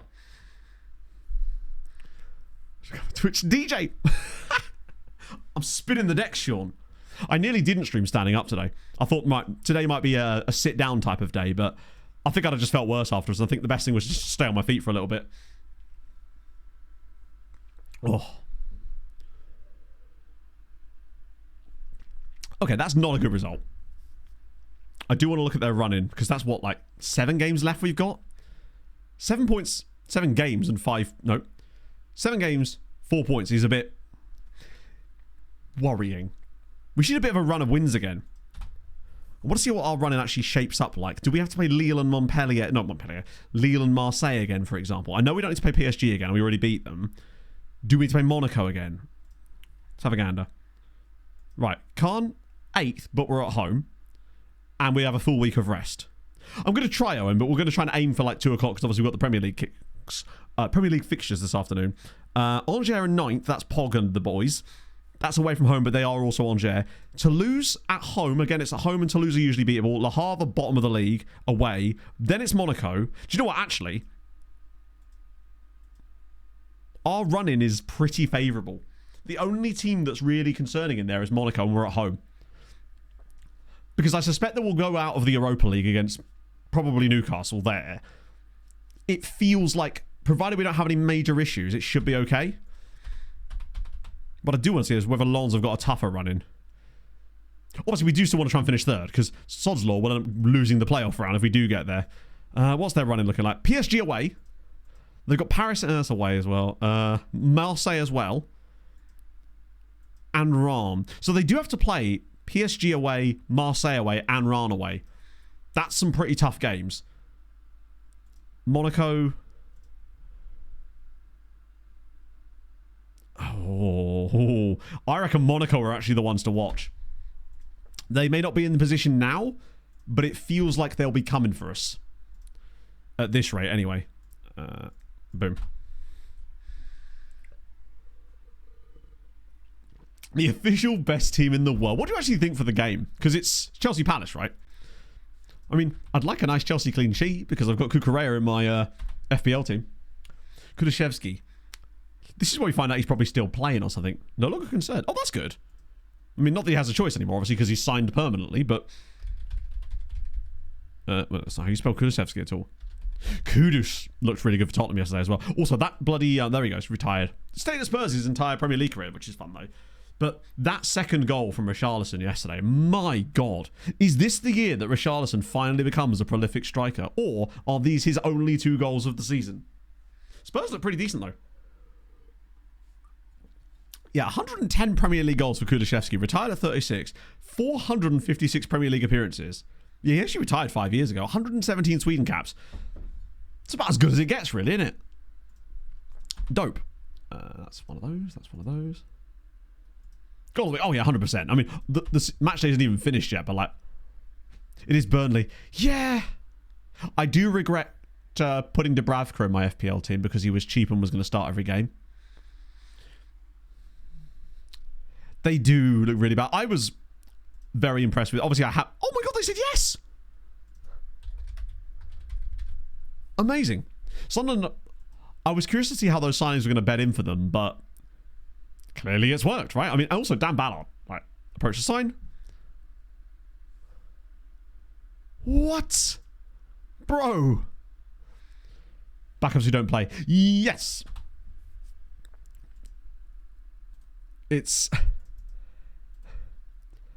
Agree, but I do need to be able to get some points from my goalkeeper at some point, right? They just look really bad. The fact that they walked past West Ham so easily as well makes me very concerned about West Ham's chances. Scandi Sky. Yeah, we can't just grab another Scandi Sky. It's just annoying because I really wanted Ole. Like, what if Silkeborg got on him? Son of Madison, the way I guess, but maybe he. I mean, it's not like he's not had a run of games in the past, right? We will just grab a guy though. We'll just grab the first good Scandi scout. Oh, at least we still got the scouts up here, so I'll just grab just Norway as an example. Just look for the best guy with... Oh, do you reckon we could go back in for Søren Nielsen again? Nice, okay, cool. That was the guy we wanted before that wasn't...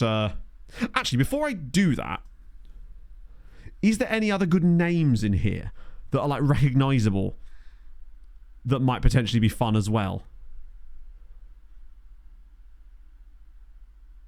Because we've still got decent judging CA.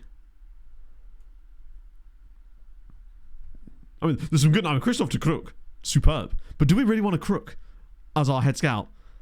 Now, if that was Marco van Hinkel, I'd be interested. Nah, I'll just take this guy.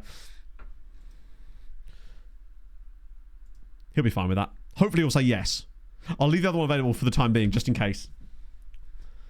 Maybe former managers. That's not a bad shout, actually, just to see if there is anyone random that... Because with the former manager guys, they might just have, like, weird knowledge, too.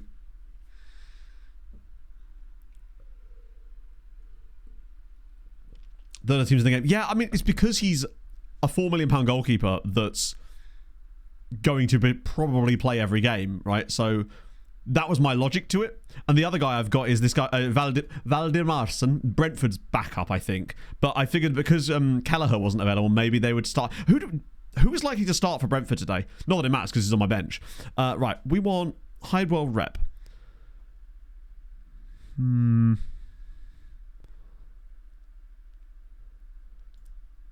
It's partially? Oh, yeah, sorry. Yeah, that's what I'm doing. Right? Brian Kerr.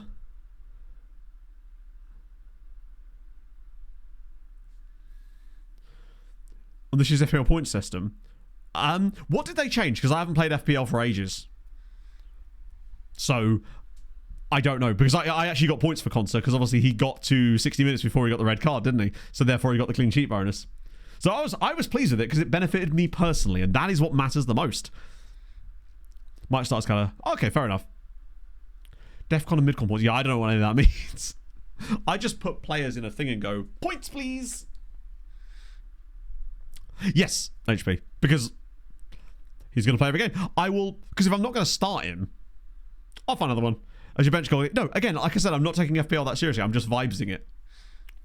Oh, sorry, I know what that means, but I don't, as in, I know what the words mean. I just don't know how that applies to it, you know? Add up defensive points. That could mean anything to me. I assume it's based on things like tackles and headers won and stuff like that, right? And then they get bonus points for it or something? I don't know. Yeah, this is not particularly looking that great. I might just leave that spot unavailable for the time being. Until we do like Mapman in the summer and go for like one more guy.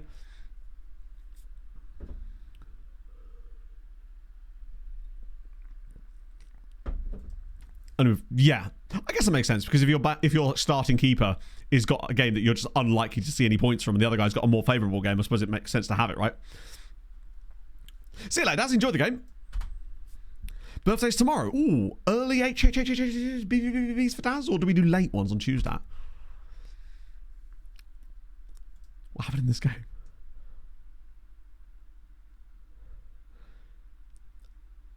A fun old time was had by all. Something I was reminded of when writing the script for the showings on Friday was there was a game we had where Svenny got an equaliser for us. I think it was against Porto Manenche. And then was sent off in the same minute of the game. Wild. Star keeper. Well, I think he's got a knock, hasn't he? So I was like, well, I'll be able to fix that though. But to be fair, I might have to fix the concert situation because actually the only other defender I have, I think, is Dallo. The other problem I often have when I start up FPL, I end up not picking players who have just transferred into the league. So I have missed out on a few of those guys too, and I'll probably have to change that. But I do have Josh King in my lineup because I'm really riding the Josh King hype train this season. I think he's going to be excellent. The fact that Marco started him yesterday over Emil Smith-Rowe is a huge vote of confidence in the lad. You get 2 points for clearances. Oh, really? And those just accumulate through the game. Wow, okay. That's... I guess I'm just not, like, invested enough in FPL to care either way. Fulham's weirdest signing, like, of all time. Do we say Costas Petroglu? Because, honestly, I think he will return points this season to Matt. Because he's the type of player that is going to probably get assists because he's always running towards the box and he's very likely to be getting those last little passes that may not count as assists in normal football, but as far as FPL rules go, he probably will get credited with the assist because of it. That and he's just going to be brilliant. I'm so excited about him. So Vinny champion into the under-21s too, which is good news. Before I give her a tonk in a tradesman's entrance and have a lick 12 from his. If they hit that, they get 2 points with the captain too. Okay, that makes sense. Because I was trying to work out why Consa got me points yesterday when he was sent off. Obviously, he got negative points, of course, from the red card. But Timo Light, thank you for the follow. That's how she says, yeah, but that's fun, isn't it, right? Like, I have Rodrigo Muniz and Josh King in my FPL team. Realistically, probably not the best signings, but, I mean, Muniz clearly is. But, like, they loosened it even more. Before Brighton took over. Yeah, I think that's what I was hearing. Obviously, I didn't watch the game yesterday, which is the first time in a while I've not actually been able to watch Fulham. Oh, for come on, Søren! Why are all the Scandi scouts turning us down? Yes, we had the youth intake last stream. It was rubbish. Like, genuinely awful. Right, okay, we'll have a different Swede. Next in line. Starts games. Yeah, that's why I picked him, because I figured, you know, away at Brighton, I can't remember who my other midfield option was, but their game wasn't particularly favourable, so I just thought, fuck it, let's throw King in and just see what happens. Even if he only bags... I was worried whether he was actually going to start games for us, but the fact that he started the first game of the season, what a Scandi scout, so we can scout Scandinavia. So our scouting knowledge of Scandinavia will be greatly increased. Because we don't really have any real knowledge of Scandinavia for scouting. Let's try Niels van Hinkel, because he's got Netherlands as well. And some very odd former Dutch colonies in there too. Well, actually, no, not him. Oh, no, hang on. No, he doesn't have Iceland or Faroes. We need... What about you? No, I think we need a guy who's actually Norwegian or Danish or something. There we go. These guys seem to always have the 6, but the guys that have got it through, like, osmosis don't always have all of them. They have, like, the usual ones you get, like Sweden, Finland, Denmark, and Norway. Ross McCormack. That would be really saying something. Unfortunately, some say he's still trapped in his house as his automatic gate won't open. Cardiff is your favourite club. So it was a 4. What, so... But if your club had never been in the Premier League, they'll just pretend that there was no knowledge of the team whatsoever. That's great. Found one in the debt who sounds like a Yorkshireman. If he doesn't end up signing for Ayopspor, game's gone. Actually, speaking of games gone, we know this is going to be Newcastle, right? Yeah, there we go. Okay, cool. So that's fine. We can rotate for Newcastle and just take our medicine. That's not a big issue. Save our legs for the Champions League running, which is important. The new, like, Friday Night Football or whatever song, just not doing it for me whatsoever. It sounds limp. It sounds boring. It doesn't provide any hype for the match whatsoever. Bring back Celeste, I say. I can understand wanting to change the song and keeping things fresh, right? But that song is just not the right song for it. It's total woke nonsense. Now, it's a proper Games Gone type of moment, but it is just not a very good song. It sounds like stock music. Another thing. Well, it's more the fact that if we play our full-strength side against Newcastle, we'll get beaten anyway, but then our full-strength side will then be knackered for the league games, which will then see us miss out on Champions League. No, it doesn't. And they've had some banging, like, songs in the past. You remember when Tiny Temper, I think it was Tiny Temper, was the music for it? Oh, that's only Tight Car for, okay. So good, but Celeste is brilliant. That's my favourite one ever, I think. It just sets the tone perfectly, and it's just so memorable. Whereas this one, the lyrics are too on the nose, and it has no, like, no build, no nothing. It doesn't offer anything. I only heard it for the first time on Friday night when the game turned. I literally turned to Pog and just went, ugh. It was literally a brother moment. Yeah, Rain in the Stars, exactly. They've always had bangers. And this is not that. Is it a song that was written actually for this, or have they just taken it? It almost sounds a bit like a bad Eurovision song that would be entered by, like, I don't know if the Faroe Islands had a song. Aaron Turek. Oh, okay, he's off. Bring back flat. Why not? Exactly, yeah. Oh, yeah. Yes, they were. Neo, yes, they were. Is it really a remix? Oh, God. I must have not heard that part of the show. In the house, you know the football's... Exactly, you know it's there. This one, it's almost like someone whispering because they don't want to wake up their parents. Like Phil Neville commentating. Ooh, lots of African call. No, we've not got any AFCON to worry about this year, at least. Yes, this is what we're talking about. Okay, Lille do win. They're kind of gapping us at this point. We don't really have to worry about them. Paris FC, however, they do need to be worried. We've had a full week, though. Let me quick pick it again, just so we can get our full-strength team back in there. What are we doing there? That is not a thing that's going to happen. Alec Chowie's actually going to struggle a bit as of late. Nagalo, Al Hassan. Why do they keep trying to put him in there? I'm not having that. Speaking of nonsense, that is some. Barnetche's had a poor last 5 games. I suspect it's due to his fitness levels, but I am just going to yell at him anyway. Because over the last 5, he's been like 5.6 is not good. No targets, though, because that system, despite them bringing it in, most of the time players kick off when you try to give them targets on their bad form. Binder's been bad too, actually. I don't know how much of an effect praising players' form, or not praising, rather, criticising their form like that actually has on them. But we're going to find out. Habila is not playing in that role. Ruggieri's obviously not going to play right back either. We'll play Al Hassan in that position. Shaz Monster can surely start without an issue here, even though he's still not... Oh, no, he's all right now. He's sort of stopped throwing his toys out the pram. We'll have Oscar to the bench. And we're good to go. It's like Belgium's probably the best song. Is it? I've always wondered with the Eurovision and the bookies thing, it's like, what are you betting on? Who is making these judgment calls? Because obviously what the bookies are saying is just essentially people are placing money on these. But I guess actually you could argue that that's probably a good judge, because it's certainly a good judge of like public votes, because if people are placing bets, it's because they like the song, so they think it's best. So I think the bookies are usually right about the public vote, potentially. God, I haven't listened to Tiny Temper in a very long time. He had some bangers back in the day. Yeah, he'll have to just drop out for this one. Shortlist the player a day after the team signs the player. Wait, it's like they're watching your homework. Have you considered that maybe there are spies within your midst? Okay, let's go. Dubs required. Oh, you're very happy. So why is Shazly now happy in this game about it when he was offended that I was playing him in the exact same one? So strange. Wonder Man as well. What was that other one? Was it Earthquake? That wasn't Tiny Temper, or was it? Was he like a feature on it? I forget who it was. It definitely wasn't Tiny Temper. It was another guy. Still a banger.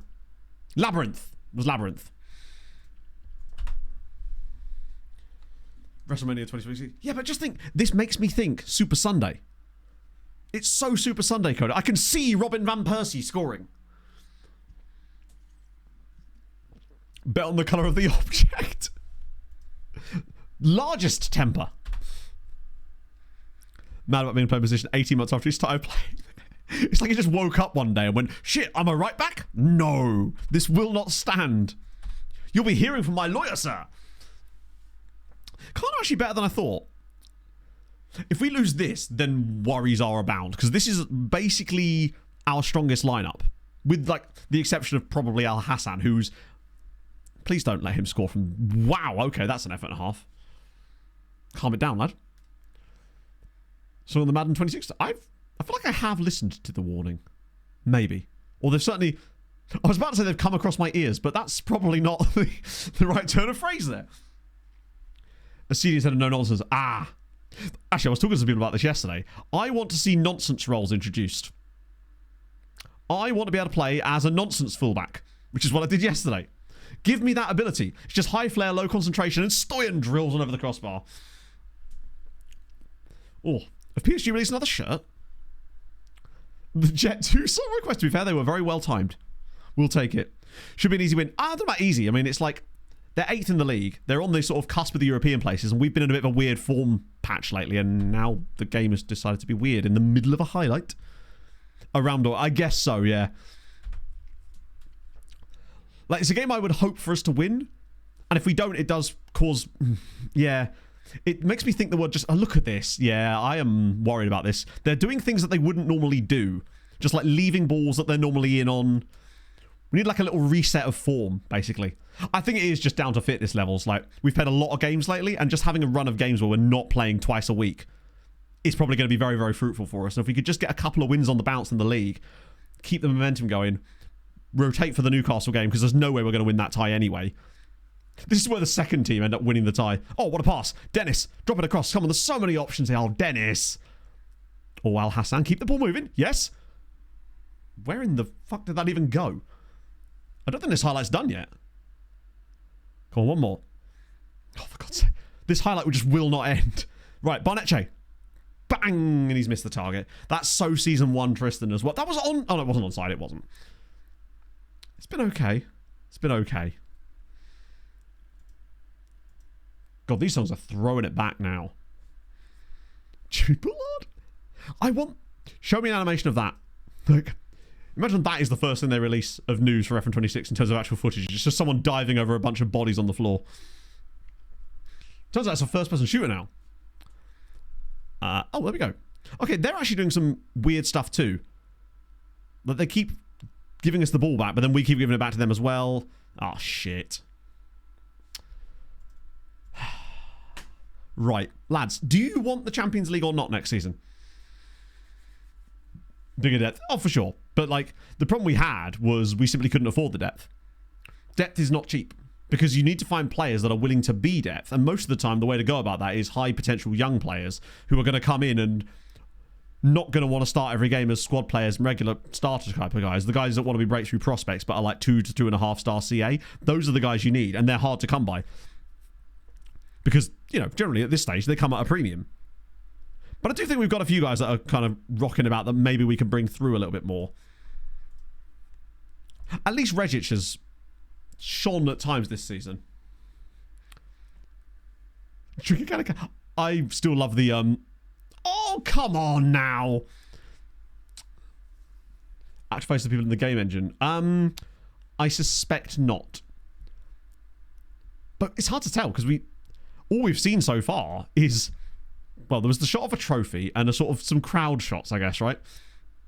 Which did look really good. Oh, I was about to praise them. What am I doing there? Right, let's try again, lads. But we should probably be at least level in this game. It's annoying that we are losing, but we need a second half here. What's going on elsewhere? Is that helpful for us? Not really, since all the other teams around us are not playing right now. Legs fitting. Honestly, not great, Robert. I had today difficulty putting my socks on. Which was... Thankfully, I was alone in the house, but genuinely had to find a new way to put my socks on because I couldn't actually bend far enough and get my foot within range of my hands to put my socks on. Most appearances for Fulham? I don't know, actually. And in addition, when I started stream, I put my hands in the air like that, and it was difficult to bring them back down again. Oh, it does suck. It sucks for me. Yeah, Mr. Assistant was not having any of it today. Yeah, most appearances for Fulham. Do you mean like Premier League appearances, or... Because, like, if it's most appearances, it's most likely someone from, like, the 60s or something, potentially. Someone that played for, like, 30 seasons and retired when they were 93 years old. Because you got a lot of those post-war records that are just never going to be touched, right? Right, we are not cooking today.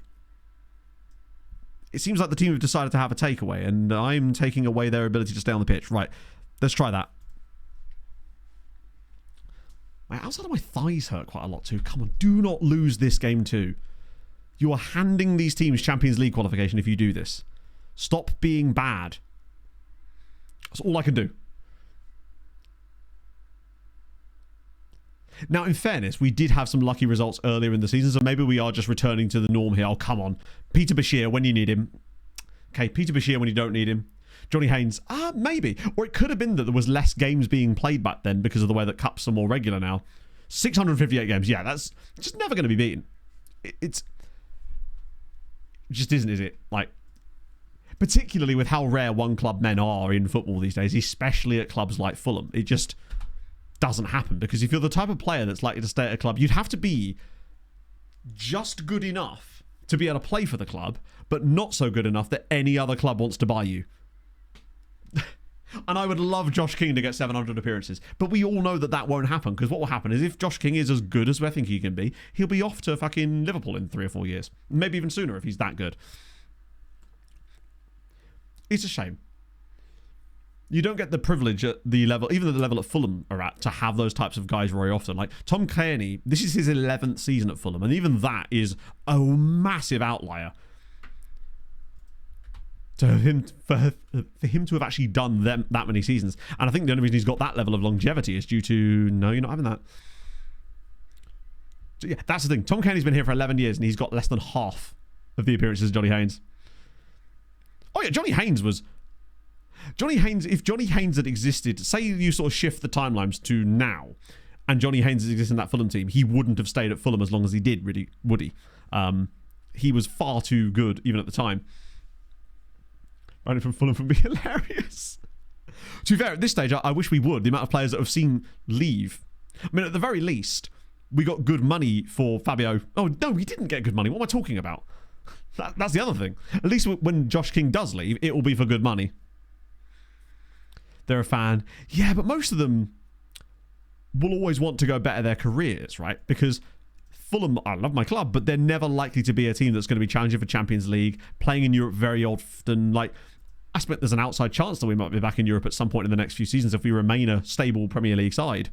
Particularly with the amount of European places that are up for offer now. But it ain't it, is it? It's just one of the things you sort of have to come to terms with as oh, hello. Mallory's getting in the France under 18s. Had to be a Riley Scott, I know. When that flashed up on my phone, I thought, it just had to be, didn't it? Suddenly, chat, I'm pumped. I could see the logos. This is incentivized, yes. Well, that and from a lower level as well. Like, this is obviously just looking at the Premier League clubs, but the likelihood of that one club stuff even further down is even worse because of you with things like EPPP as well. Okay, so we do have the new scouts, obviously, but that's fine. We'll save that spot for the time being. We're getting the new scout in a minute, but we'll save that on one other spot. One club had to be, but yeah, it just doesn't happen. That's true, actually. The cups, yeah, but I guess that's kind of balanced out by the fact that if you're playing in Europe now, you're playing a lot more games than they would have been back then. There we go. Patrick Johansson's in we come.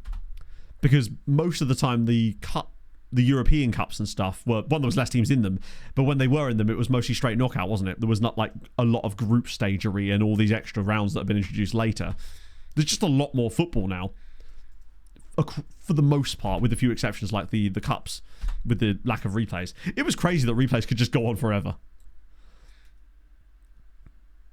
No, yeah, it's like, I guess he just wants to keep playing.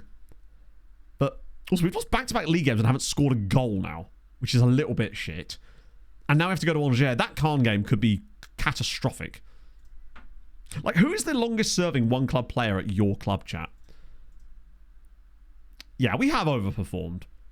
So I don't think we could complain if we fell short. But at the moment, we still have the advantage. That's crucial. Although, actually, did Lens lose? Oh, they played PSG? Of course they did. Sign players for next season? Not as far as I know, no. It's March, right? So I don't think we've got that many. Let me just check. But you can see our budget isn't particularly grand. Let me just see if we do any future transfers. So the only transfers we've got arranged are Damian Nikolic on a free transfer, because who wouldn't want this lad around the club for depth, which is the kind of depth I'm actually right to have.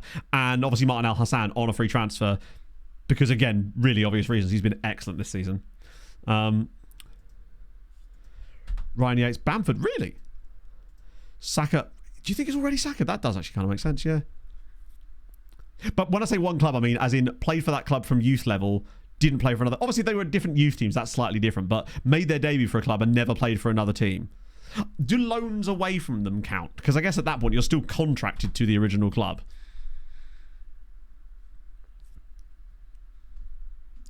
But even so, like some players play for a club for so long that they sort of essentially become like Ersatz one club players as well. Like people like Seamus Coleman, that you associate him so heavily with Everton because he was there for such a long, is for such a long time. Oh.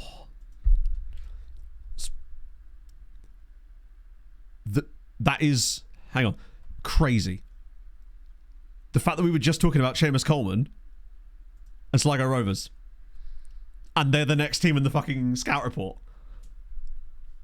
Oh, and they are not good at the moment at all. 8th in the second tier in Ireland now. Their best player is Matt Gallagher. Shouldn't you be doing an F1 podcast there, buddy? Either way, it's not going well for them. But we don't care about that. We only care if they've got good players. Oh, it is next gen. You're right, it is next gen soon. Lovely. In fact, it's next gen before our next game, because we've got international break, which is perfect. Let me just whack a friendly in there. 15 years. That's cool. I'm trying to think of I think the longest serving Fulham player in the era I've been watching might still be Tom Kearney, honestly. Feels like there's been less churn. There was less churn now than there was in our original Premier League era. We signed a lot of players back then. Luke O'Nien. How old is Luke O'Nien these days? We definitely have a game on the 8th. Do I want a friendly there? You know what? No. I'll put the game here because I want the rest before the Newcastle game. Binder could be, actually, yeah. He meets the age profile and he's still good enough. Do you think there's anyone else on our team that actually meets those requirements, or is it just Binder? Just get rid of that for a second because they're all on holiday. Not on holiday, sorry, on international duty. Who's played the most minutes? Binder. Claudio technically probably does still qualify, actually. Is Carragher? Is it really? That's still... He got a lot of appearances, to be fair. Just turn it back on for when the match inevitably comes around. Got 37 players on his national is not bad. Freddie Potts hasn't even made a Premier League... Wow. Rajic, I guess. End of his career for other teams. Played 16s. I guess it's just a question of, like, if the club is never going to give you another contract and you can get the money elsewhere. Top 10 Premier League. Who is that? Is it still Ryan Giggs is the most, right? And I suspect that's... hang on. What is your contractual situation like there, bud? 3 years on your deal. 16k.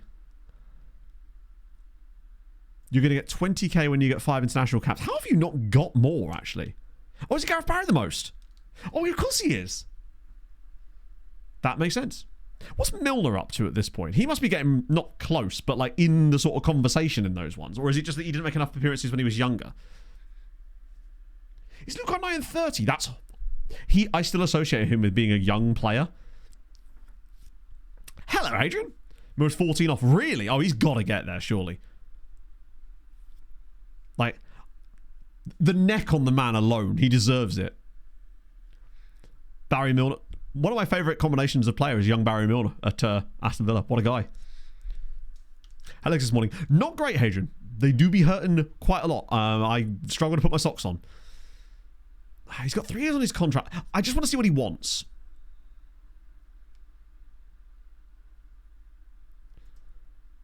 $22. And he still has no... You know what? Actually, I'm going to offer him a deal. Fuck it. I want to keep him happy because he's a good player. And I want to... We're going to be using him for a while yet, I suspect. It's only an important player. And he is going to play every game that he's fit for. And the fact that he has no caps yet... That's only 1 year on his extra contract. If he'll give me that and a boat clause, I will opt for a 30 grand clause. Oh, cool. So you still want the same things. You just won't want the things that I want. There we go. Try again. Love to see it. Hello, Darren. First Anfield trip. That's so cool. How was the experience? Obviously, the wind would help, right? Son, that 16-year-old guy from Do Nice Straight. No, we still haven't been able to, Jerry. We've actually got 3 players now on the rotation that we have been trying to sign repeatedly, and we still can't sign any of them because we actually found a guy who was better than him. The very next stream, Jerry. He's probably the next guy anyway. Was probably the best striker I've seen in the age group ever. Just look like Wigan. There is a Wigan-y vibe, but I do like it. I must admit, it was a little bit too close to the grass in terms of the colour. It was hard to look at. I mean, Roddy Yeager, what a guy. Remember the tool drop? Yeah. Better than Crestes? Yes. Genuinely better than Crestes. Who I at least should be able to show you in full now because we do, I believe, have him better scouted. So this was the guy, Roland Crestes. Please tell me there's at least... We still don't have him fully scouted. Christ on a bike. This was he. He's still actually 16, in fairness. Like, he's wildly excellent. Take nothing away from him. I want to sign him amazingly. But this guy is next level. He is slightly older, but they are still from the same regen class. Stefan Grieterbust. Ready? This might be the best striker I've ever seen at this age. He's only just turned 17. Well, actually turned 17 at the end of last year. He's asking to leave now, which is a bit of an issue.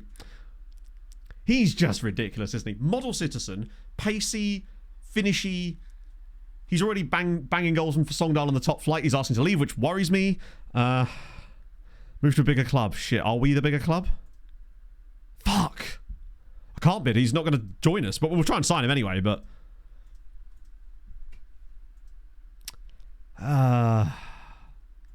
It was development, yeah. We may miss out on him. I'm hoping that if we can get Champions League, he'll change his mind. That's the only thing that could save us now is if we get Champions League. The problem is the team are making it very difficult to get Champions League on account of the fact that they keep losing league games. Like, we've actually lost 3 of our last 4 and 4 of our last 6 in the league. They need to step it up a little bit. He'll probably sign for PSG and be an absolute menace because he's already a player who's good enough to make an impact in this league. He would be the perfect backup to Barnetche in the meantime. Morel, I don't know what we'd even do with him, even though I like him. This guy's just better. He's winning next gen. Oh, he has to be. Or it's certainly in the conversation for it, given that he's actually played a full season for Songdal. Like, got 10 top flight goals in the Elite Syrian. He's crazy good. Wait, hang on, we have an Angers game there?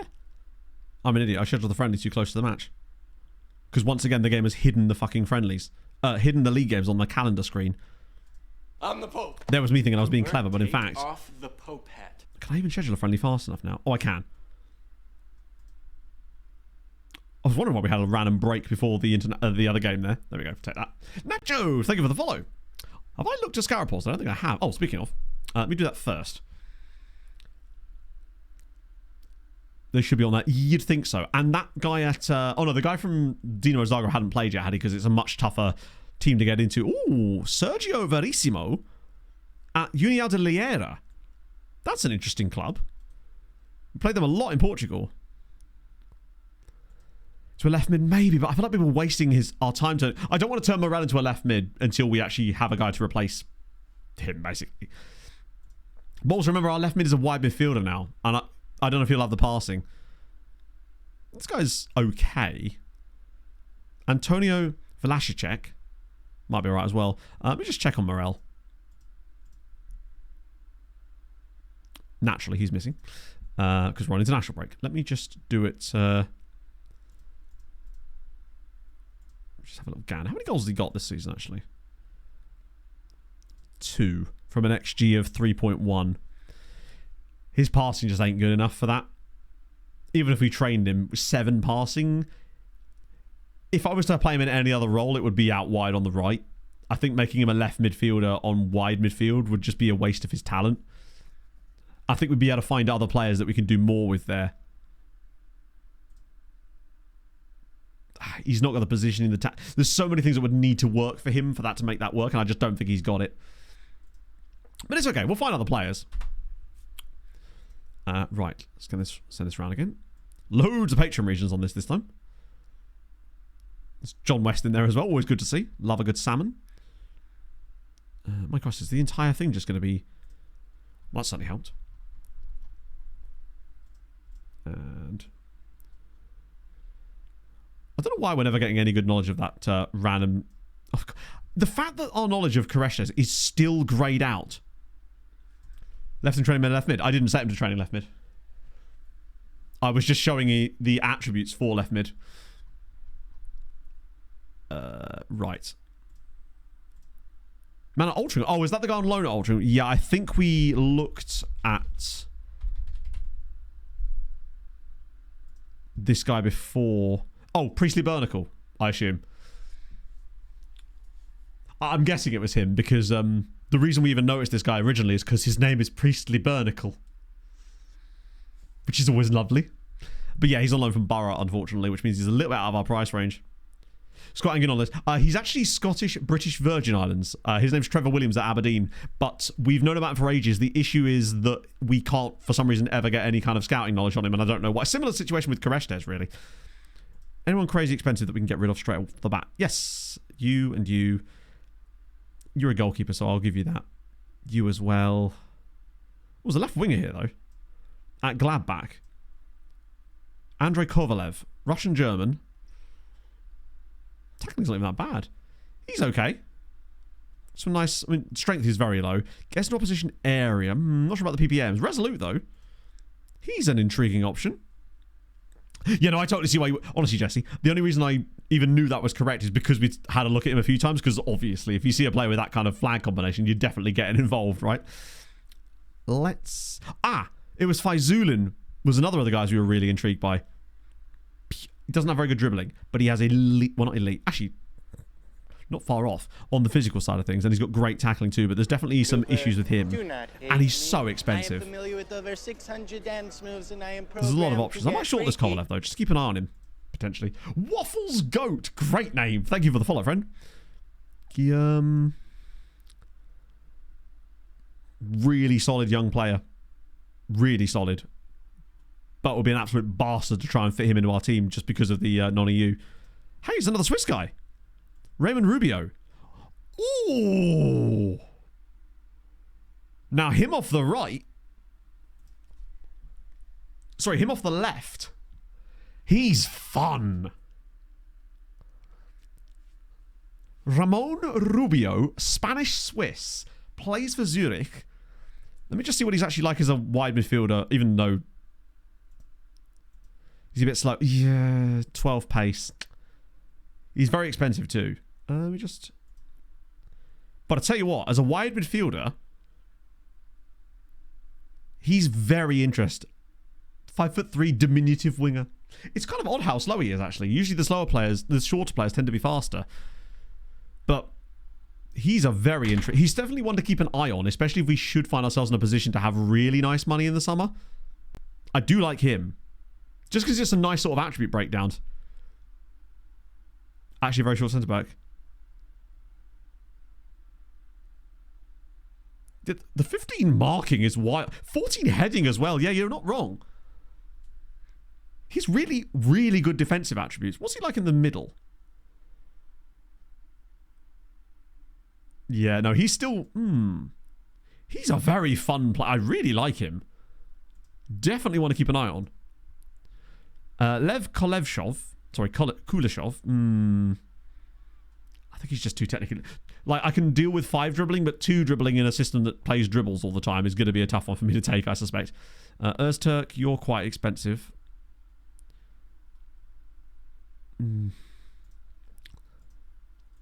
Oscar Lundqvist. Oh, who you wanted by? Oh, hello. Lundqvist. Like the minerals. Physicals are okay. Bravery's a little on the low side. But the fact that those clubs are interested in you means I am also interested in you, but you are very expensive. Because Nordsjælland. And then Sandu. I feel like I've looked at Sandu before. Like, he's good. What was the reason on him? Oh, it might be the injury prone, although we've signed players with injury prone before. Lubisa Militic. We liked Militic, didn't we? The game doesn't apparently like him. I can't remember why we liked him, but he is a fun player. Really high consistency for his age as well, which is kind of cool. I might shortlist him as well. Just so we've got a few guys that we can have a little look at in the summer. Oh, is he a Spanish guy? That would explain it. Right, Pereira. Okay, so we must have definitely done... He's got a work rate. He's okay. 2.6. He's 20, though. I'd expect more development at that point. Prifty. Good name. Ooh. Albanian Swiss is fun. Ah, that's why he stood out. He was the guy with the high CA. Yes, absolutely. He's an odd one. Fun, though. Maybe. We definitely need more left side play. That's definitely where the money's going to have to be spent in the summer, is the left siders, for sure. Fun Polish name. Krzysztof. Krzysztof. £1.9 million. Isn't really that... Oh, I thought that was finishing. I wish it was finishing. Božidar Miliko. Oh, is it... Oh, Teleopnik. Decent player. Do worry about... Oh, no, not with that level of injury proneness. Jurang? Stanislav Slavic. I mean, a guy called Stanislav Slavic, who's a Slovak that plays in Slovak... His name meets all the requirements, for sure. He is indeed Slavic. Regilio den Dalvenbode. Good name. I think we're running out of options further down here. He knows what he is, and I respect it. And a Ruben. No, not a Ruben. Curaçao. Oh, hello. It's a guy from the Catholic Daddies. Show me something good. Oh, wow. He's weird. He has, like, several, and I mean a lot, ridiculously standout attributes, but the rest of him is just kind of...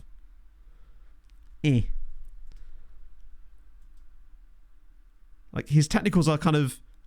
First touch is brilliant. His passing is great, as is his technique. So you could ping a ball at him. He'll control it and ping it, but don't you dare ask him to do anything else.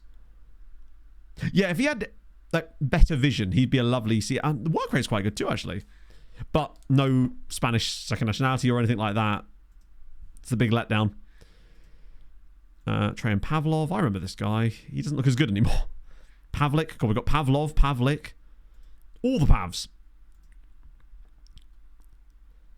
Like, again, he's an okay player. His tackling's not really good enough for the left side. Good on both feet there, which is fun. But too slow. Chibra. All over the shop. And this guy I've obviously favorited. I think maybe it was just because of his name. Oh, no, I actually do like his physicals, to be fair. Okay, we got some guys for the shortlist, at least. Cancel that. Yeah, we're fine with that. Cool. Creative stuff for Velasquez. We have that already. That's Yurikov.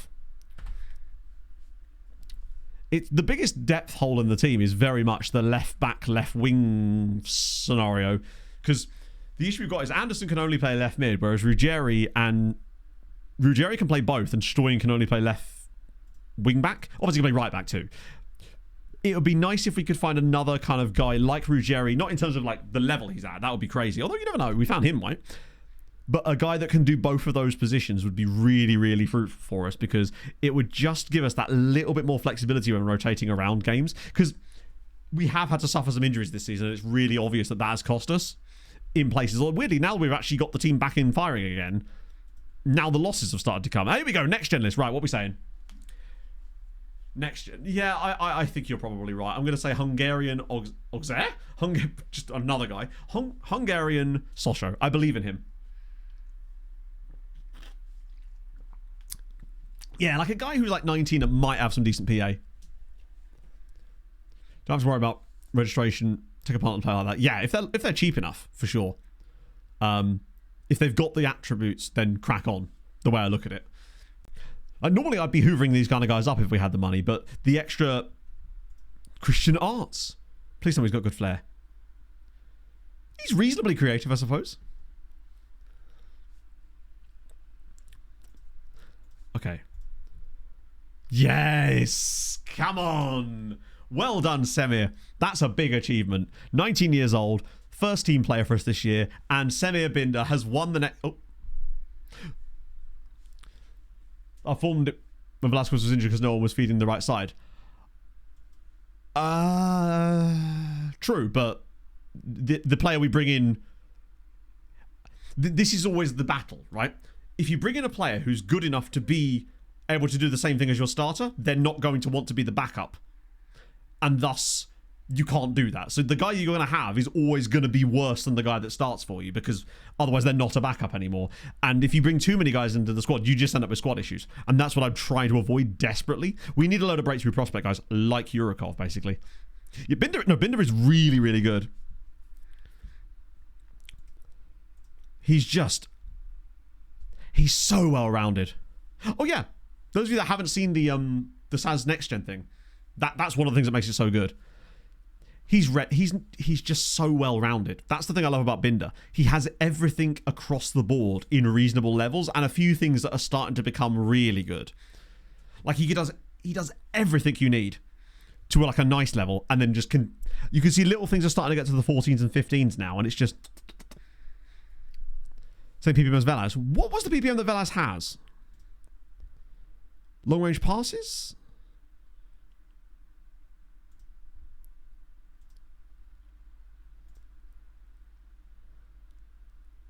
Well, let's have a look. Paper Binder. It wasn't a lot, was it? 600 grand from Debrecen. You're right, that consistency might slowly be getting there. The fact that he's had a season where he's managed to get 10 goals and 11 assists with that consistency, as he starts to become more consistent, which he will over time, good God, help us all. I think he's still got some PA left. Now, obviously, we don't know how much, because he's got a lot of football early on, but you're right, I think there's still a good little way to go. What was it? Does it say? Could improve a lot. That's a good sign. But that sort of says that even to when they've got the right there, I think, though. It does, doesn't it? Yeah. You're just going to be... These players aren't even worth looking at. You, on the other hand, very much are. 3-0 down in the 92nd minute. 3-3 full time. Holy shit. Which game was it? Sorry, I can't actually show it on stream just because of copyright, I think. But still, who were you wanted by? Man City. Do we just sign this guy or try to sign him immediately? I know we can't see anything about him, but if City want him and he's 17 and plays for Fashtavjlin, he'd probably say no anyway, right? Yeah. But I definitely want to know more about him. Watch him be yet another one of those players. Fuck it, I'll put an offer in anyway. I just want to see where the prices are like. Oh my god. Sick. And then I'll shortlist him as well. Obviously, I'll take him off the shortlist, then to add him back to the shortlist, because FM, for the love of God, sort that system out. That's really good. City wanting him is interesting. Oh, there's Tesic. That's the guy we already shortlisted, literally, last stream.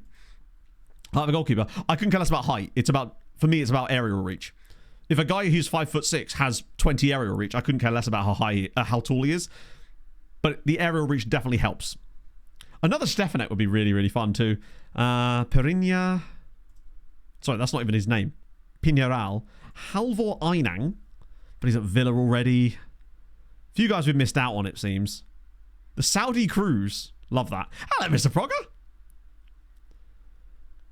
Oh, fuck's sake. There he is. There's the guy. There's Stefan. So we would have probably found him anyway, even if we hadn't stumbled him before.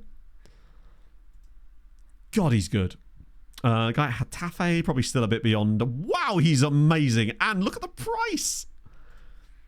And then we've got Marcin Moralinho. Oh, okay, he's worth a little look. Plays for Ferenc. And actually does play for them too. Guy at Seattle Sounders here. Pedro Aya. Or Aja. Fun. Guy at Sevilla. Guy at Arsenal. Scott McCart, who's going to be on loan from somewhere like Arsenal again. Boring. Guy at QPR, who's probably on loan from Newcastle. The next gen's getting a bit like homogenous lately. It's the same exact... It seems like the big sides, like us, I guess, have been concentrating... Bastien Garnier's on there too. Here we go. Finally a fun one. Never mind, he's on loan from Paris Saint-Germain. Hristo Chuchukov. I thought we'd found one. Plus his name is Chuchukov. It's a train that's got a cold. Oh.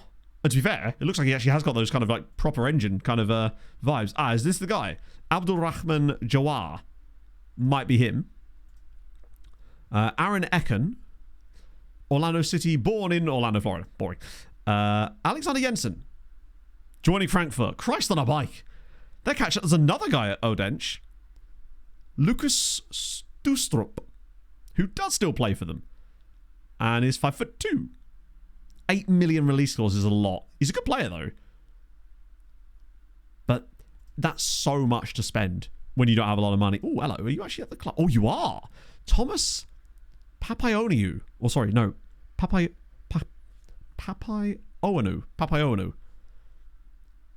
He's intriguing, but again, quite costly. Oh, right. Okay. A guy at Sparta Prague. Andrei Sadleshik.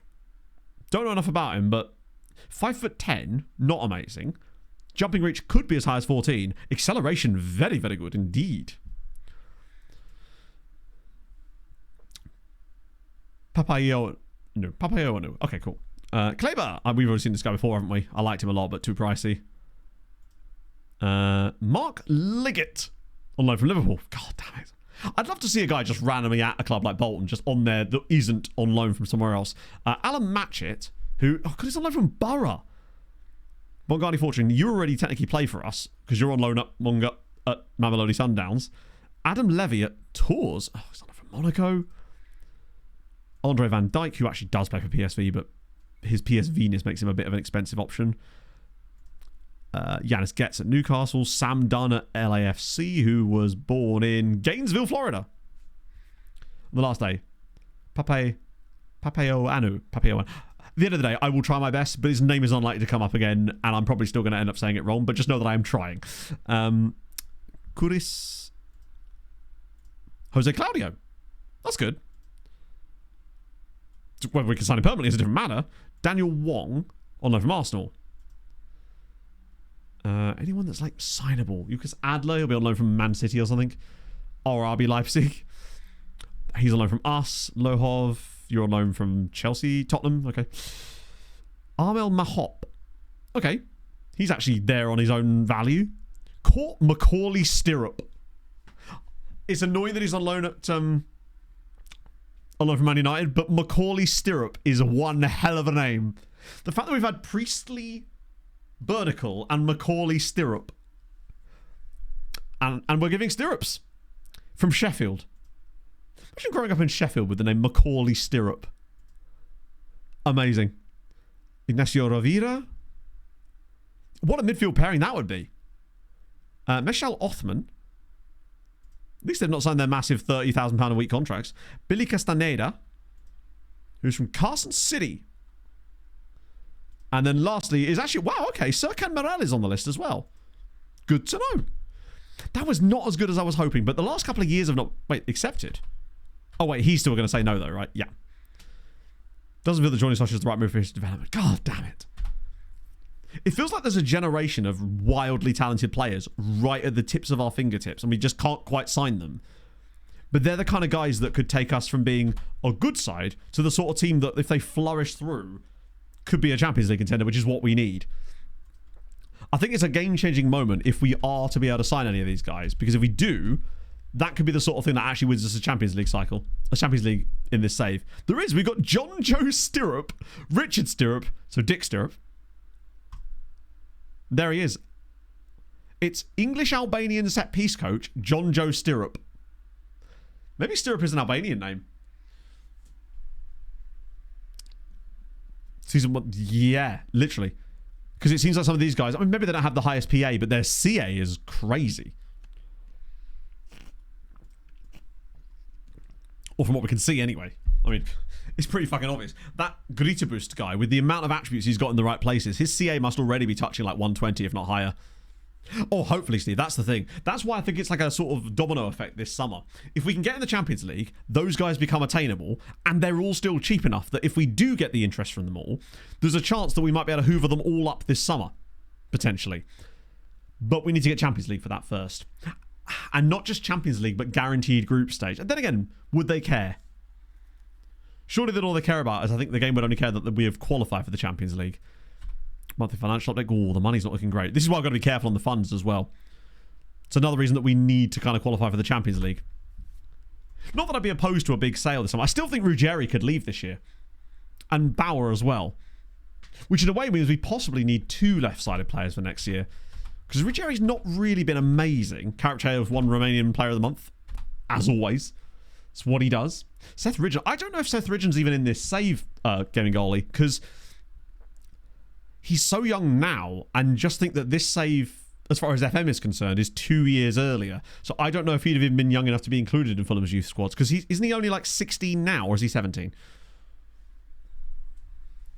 Because that would put him, even if he was 17, he would have been 15 at the start of this game cycle. Take off the which might have been too young for him to be included without like parental permission. We'll check though. Turning 17 this year, yeah, there's no way he would have been in this game cycle then. He'll definitely be in the next one, of course. Because if he's turning 17 right now, then I suspect that he would have been like 14. And as far as I know, FM doesn't put any players of that age in anymore. They used to, and they could do with like rare exceptions like Martin Odegaard back in the day. Dillatron, thank you for the follow. I'm super excited about Seth Ridgen though. Ludovic Zomazom. Amazing. Yeah, if you've got an updated database mod, then maybe you would do, but his attributes were unlikely, wouldn't be especially accurate at that point, I would have thought. But I just love that Fulham always seem to have someone coming through. Like, when we had Fabio Carvalho, well, when we had Harvey Elliott, I suppose we had Fabio Carvalho. When we had Fabio Carvalho, we had Josh King. Now we have Josh King, we've got Seth Ridgen. The Fulham pipeline is flowing strong. If only we could keep them at club for more than a season and a half. Philip comes, you're looking for a one kids. So basically, the reason I'm doing it at Big Daddy Cool is because the team reports save you a lot of time in terms of scouting. So what we know about these team reports, for these teams that we're looking at, are this team has had players play for their nation's under-19s or under-21s national teams. So that means that, 1, their players are good enough to play for those national teams, and 2, they are actively producing young regen talent, which means they'll have players in those squads. That way we're not wasting our time. It's a way that you can find good players really quickly without having to spend too much time scouting, because with the team reports, you then get access to all of this cursory information at a quick glance. So, for example, this guy here. Fucking hell. Okay, hello. Good example. But the thing is, he's not actually scouted, but we know a good amount about his attributes already, and because of the team report scout, and you get a little idea about what his potential might be, we can then send our scouts to look at the best guys from this one, rather than having them scout the entire team or whatever, and wasting their time on all of the rest of these guys. That's the reason we do it. And then it all gets collated onto one screen in here. So for the last 30 days, this screen will show our team reports in it. And you'll see that he's now slotted in there along with this Marek Kuzma guy, who I swear someone in chat mentioned earlier, so I might have a little look at him as well. Didn't think of that. It's a scouting method I've been using for like the last 2 and a bit game cycles. And then that little screen I just showed you is a new development this year that we've been using. And it's been a game changer. Because for me, recruitment focuses don't work. And this will allow you to try to cast a very wide net, basically. And hopefully find you players in more obscure nations that might still be really useful for you. Which is quite crucial. I don't know who this is. I assume he's someone that I must have... Okay, you're not on my shortlist anymore.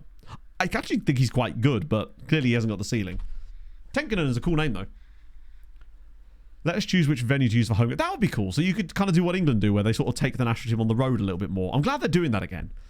I kind of miss the days when all the England games were played, all over the country. I know we have Wembley and they need to use it because otherwise, well, what's the point of having it, right? But I kind of miss those days. They were fun. Seeing England games at like random stadiums. It was just different and cool.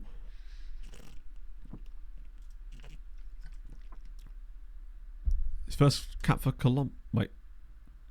Which Velasquez is this? That's funny as fuck.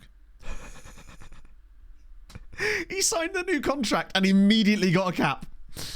Oh, dear. Well done, buddy. You've absolutely played me there. Tremendous work. Fair play. Agreed. Gotta hold my hand up there. Max 18-year-olds. Young Nation as well. Yeah, I mean, hey, if recruitment focuses are working for you, then crack on, right? But I just find them to be wildly ineffective. And also, everyone that you turn on every single one that you add slows your game down more and more and more, which is crazy, but unfortunately is the way that it works. And I just don't think the recruitment focuses work the way I want them to. It's because everything is there for them to be perfect and work brilliantly, but the actual mechanic doesn't function correctly, and it's like so close to being a really cool feature. Only want to play at Cardiff City Stadium? You mean you don't want to play at Aberystwyth Town? What have you got against them? Slow the game down. Why? I assume it's because it adds processing. And how? Because it adds processing, essentially. Whatever process is happening in the background with the recruitment focuses, it just takes longer when you have more of them switched on. The streams have been going well this week. Thank you for the 44. I've not been able to tune in. Had my first Anfield experience on Friday, which was incredible. Less than 3. Yeah, how was that? That must have been awesome for you, particularly with the win. Just really actually, Matt was a Bournemouth fan. But I did some tests basically once. I think it was Hadrian who pointed out that they slowed the game down to me. So what I did was I set up like 5 of them just to get a base rate, and then I just did some sims with like 6, 7, 8, 9, 10 of them turned on, and I was seeing like notable percentage, like 3 to 4% decreases in speed of the processing for each one I turned on. I can't remember the exact numbers, but it was like to the point where it became very, very bad to have more than 5 of them. And honestly, once you go past about 3, it starts to become like, oh, this is actually having an impact on my game. Now, obviously, there's going to be other factors in that as well, but with that being the only variable I was controlling for and not touching anything else, they were definitely having an impact. Was that not you? I don't know who that was then. It might have even been James, to be fair. It might have been James.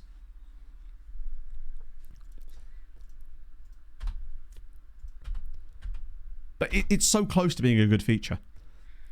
Because you'd like to think that that's kind of how you'd set scouting up. The problem is they just don't find a lot of it. The issue with the recruitment focuses as well is that the stuff that you want is the stuff that actually goes into the in progress bit. They disregard way too many players that you would be interested in for reasons that you would not give a shit about.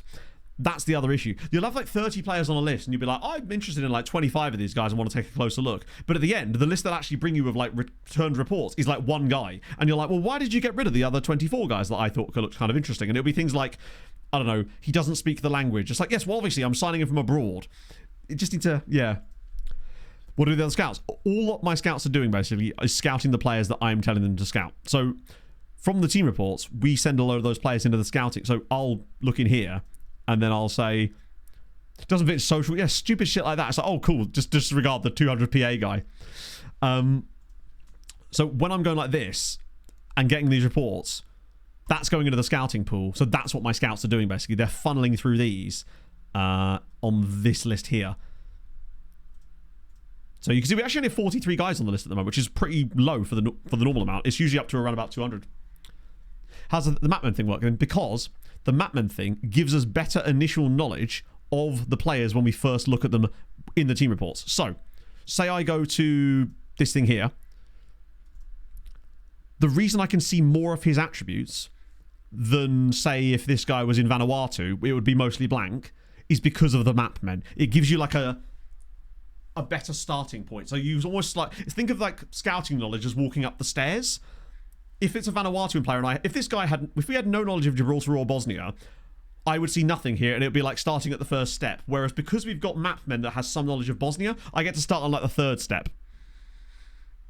That's basically the way that works. So the better the Mapmen situation, the better like leg up you get on the initial scout reports, which means you can make better judgments off the cuff and not have to like waste your time scouting a guy to find out more.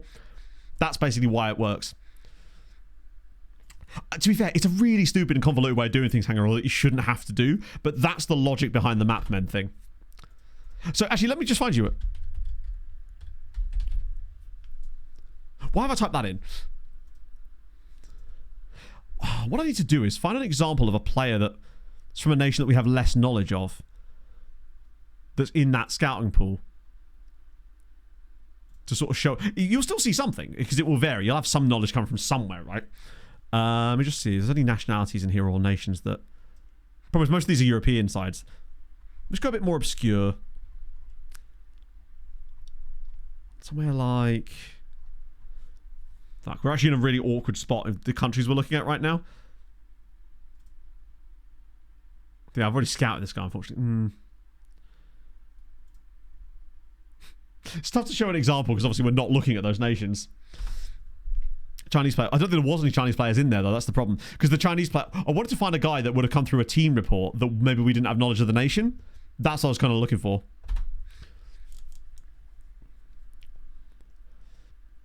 That's basically what James recommended, Pixelpin, and yeah, that kind of thing is how you can get at least a bit more out of it.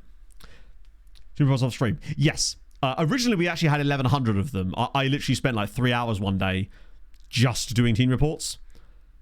It's down to 700 now because one of the scouts that was doing the team reports retired or left the club. I can't remember. I think he did retire, which is a little bit annoying and there's no way to reallocate them, which is really irritating. Whereas I think if they get poached, you do get them reallocated. But yeah, that's how it works basically. It's just like a big sort of generator of, in theory, players. Right. Back to the team. Claudio is going to come back in.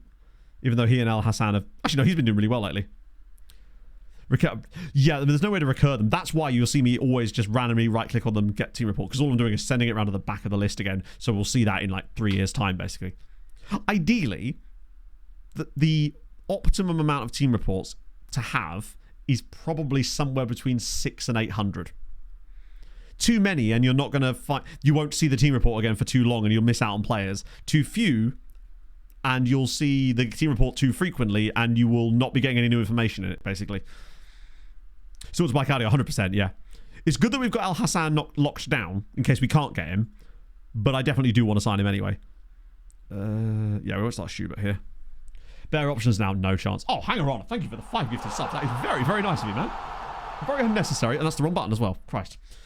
I daren't bend over. If I try to do the bend over thing like that pose, I will perhaps not even be able to get back up again. But I will put some presents on the screen. That is extremely kind of you, friend. It's retirement that messes them up. So ideally, try to assign them to a younger scout. The other thing with team reports is do not worry about who you're assigning the reports to in terms of going, oh, am I overworking this guy? The most amount of reports you can get in any given day is 1, no matter how many scouts you have. So just try to assign them to your best scout if you can. Or the one that's most convenient for you when clicking. Maximum age for cut-off scouting play. Lower leagues in England. Nah, not until I'm reaching like EFL. Because you can get some absolutely goated players in England in the lower leagues that are like 35 but have mental attributes and not physicals, but their mental and technical attributes will be so good that it's almost impossible not to sign them. Particularly as at that point you can guarantee that they're unlikely to get international caps, so you can whack them with a cheeky little cap clause too.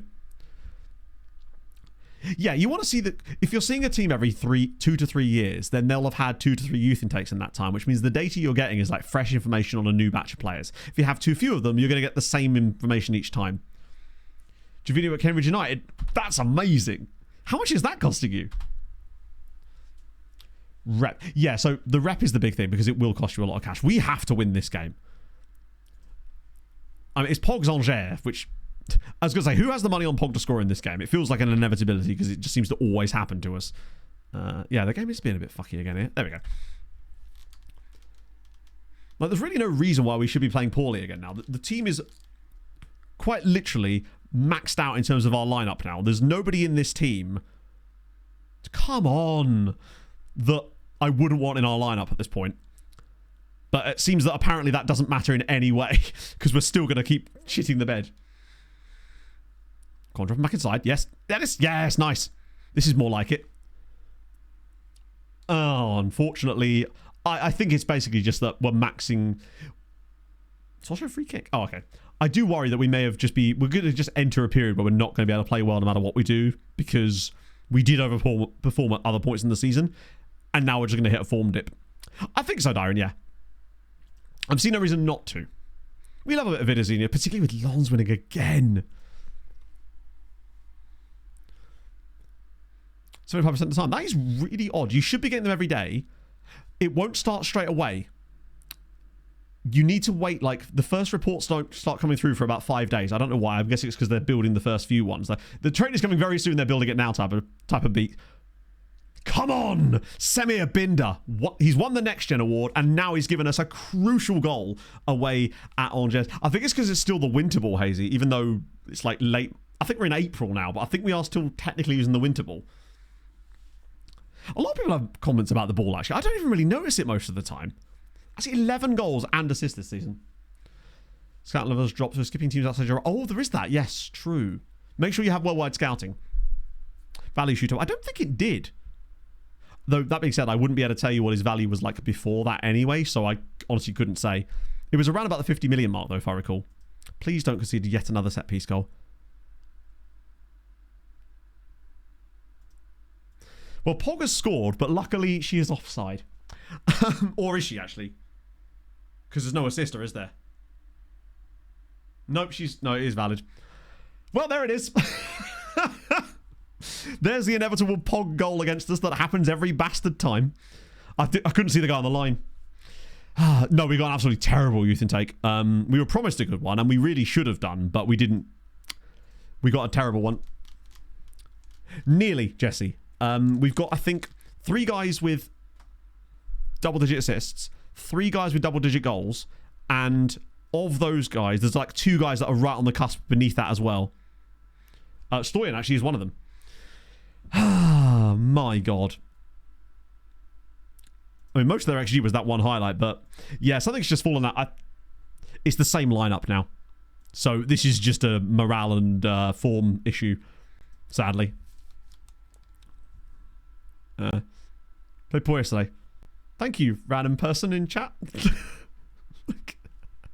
It's a charity match. Like, it's not really that deep, unfortunately. We were there to raise money for charity, and we did that, right? Let's go. So the president, yeah, innit? Let's see. We'll do a bit of that. Cool. Saturno Principe, no way. That's dope. We're just kind of not having it, are we? Maybe I bring Rezic on? Kind of goes from there? I was going to say, that's how you were able to afford all those Jet 2 holiday songs. Oh, here we go. Come on, Binder again. It's not going to be our day, is it? Ah, dear. Did I find it? Oh, it was great. Honestly, it was awesome. It was good to meet people that I hadn't had a chance to meet before. It was just good to play football, honestly. I haven't touched a ball on a pitch in 7 years. Oh, fuck. Lons are 2-0 up. We're bottling it. It's in our culture. I might leave Barnacci on, actually.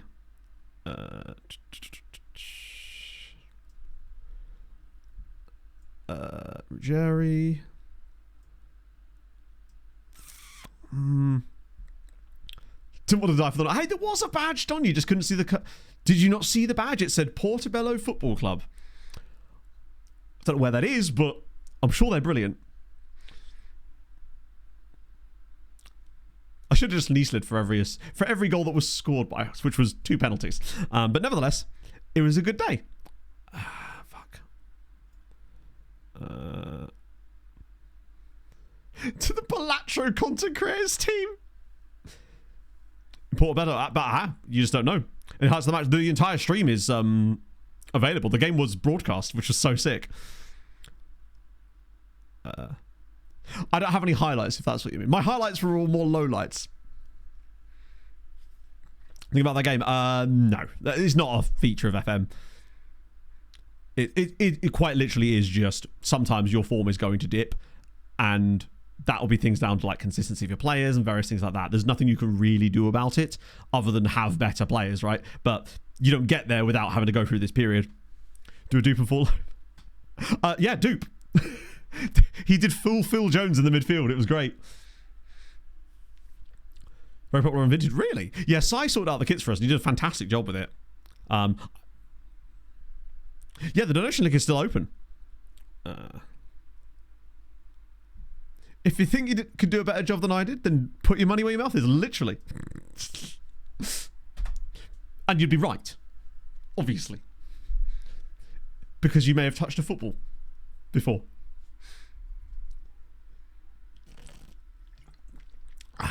But yeah, the Europa League game that we've got looming on us, those don't really affect it. It is just one of those things, unfortunately. We shouldn't be as high at the league as we are. But once we got there, I kind of felt that with the games we had coming up, we'd be able to do enough to get the results. But now it's just like, it ain't happening. Hello, AJ. How was match yesterday? It was tough. It was not easy. Yeah, they're just doing nothing. I mean, I can throw morale on for the last couple of minutes, but I don't think that's likely to make much difference. The players that usually are kind of clutch for us are not clutching, so to speak, you know? Although, no, this isn't a real highlight, is it? This is one of these ones where he'll wait and then the throw-in will be taken and the game will just cut off. Or not. Hang on a minute. Is this one of the moments where those clutch players come up? It's Ruggieri. He's towards the... But never mind. No, we're not done yet. It's Habila. Razic. Oh, drop it across. There's bodies. Loads of them. In fact, this is our chance. I'm feeling it. Habila. It's been pushed in the back. That's a blatant penalty. Come on. Yeah, we paid for the kit. The Cambridge and Cafu lives on. Form today is bad. Come on. 90th minute penalty. Stoyan is not on the pitch. I don't know who takes the penalties when Stoyan's not on the pitch. It's Dennis Anderson. This is massive. Bang! 1-2. Because I said the wrong number first. Come on. Denny Anderson does it again and he's standing there like this. Tremendous. Who played well yesterday? Basically everybody except me. No, everyone was great in their own right? Just because... It's a bit like FM, really. If you're having fun, you're playing it correctly. Arkham's injuries. Yeah, it looks like... Obviously, I don't know for sure. MCL, most likely, on Zims, unfortunately. He hasn't confirmed, but that's what he said literally like seconds after he went down. Super pumped, studs. Like, I just want to play... I just want something fresh. Like, I'm enjoying the shit out of this, but... Come on, we want to see some of that new shit, you know? What a massive moment that was from Dennis Anderson. Nagalo did brilliantly... Wait, it wasn't Nagalo, was it? He was on the pitch. Who was it that won the penalty? I actually don't know who won the penalty. Honestly, I haven't really taken much from the trailer. The only thing I've really taken from it is that it means that the game exists and is coming. I don't really think they've showed anything that I'm super excited about other than that we now know that it is going to be a game, right? Kenny for the first goal? No, of course not. It's a charity game. We stole a win there, 100%. But win's a win, right? Did he actually? Was it Binder? There was 2 guys on him. Proof of life was good. Yeah, literally. Sometimes you just need a little bit of that. That's a big result because it keeps us 4 clear of Lens. Monaco are now back in the battle. We really have to... That game is going to be tough. What we need to see is some actual game footage, like, of the game being played in some manner. Because when you're seeing these cutscenes, it's like, even if that's using the real game engine in some way, it's not representative of the gaming experience, is it? You know? Sacrifices down. I really don't think it will. I hope that what it does is it maintains the depth, has the new, like, sheen, if you like, and then has a great platform to build on for future games. I'm like, that's fine. Like, it was great to meet the people that I did get to meet yesterday, and just had a lovely day, honestly. Both in the game itself and then obviously watching the Slough game with everybody afterwards, which was really, really fun. And then I got passenger princess treatment on the way home as well, which was tremendous. Didn't even have to drive back. My poor little leggies. First place on the list. Well, it depends, because we don't know what mechanics are going to be in play, Dyron. Like, this is the thing. There could be brand new things that are involved in the game in the background that make some of the things that we normally do much more difficult. But, you know, usually with FM, they giveth and taketh away in the same breath. So there could be new weird stuff that we've found, you know. What the build looks like? Probably. I mean, it's still, if you think about when the release date is, that's probably still a very early build in the grand scheme of things. If we're thinking about, like, probably November for the full release, it's still only August. New match engine. I think it has to be. Imagine that it's like, hey, now you're getting second phased in Unity.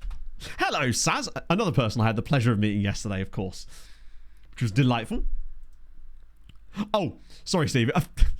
I realize that expression does sound kind of strange if it's like it doesn't translate very well. Passenger princess is where you're the passenger in the car, basically, and you're being driven, and you can sort of just relax and look out the window and play on your phone. Normally I'm the driver, so Pog is the passenger princess, but I got to be passenger princess. Not to be confused with pillow princess, which is perhaps where the translation falls down. But no, she's just impossible for some reason. Yeah, I guess so. The backups would be maybe Outcast Icons again, but with that new rule I was talking about earlier, or just full on commit to the Ely City. Not need to mod it. Well, even if you did need to mod it, how would you do that, right? I think there will be kind of interesting mods because of the Unity setup, but I think the faces will look a lot better because, in theory, if they're using the same way of generating them in terms of, like, they have to look good in the matches, they're just...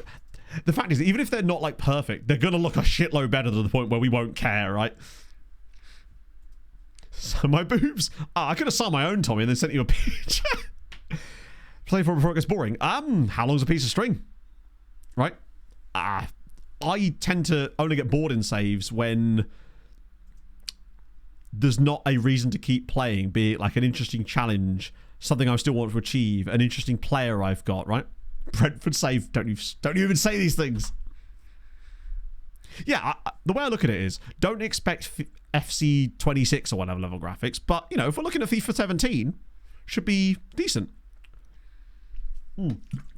Basically, I thought of the idea, Iron, of, like, when we did the first club in this save, we built a tactic using the 11 best players. I thought about the idea of maybe doing that at every club instead, so you have to build a brand new tactic every time you leave a club, because it just keeps it challenging and keeps the save and the tactics moving around, and also encourages you to play weirder and weirder tactics as you go along.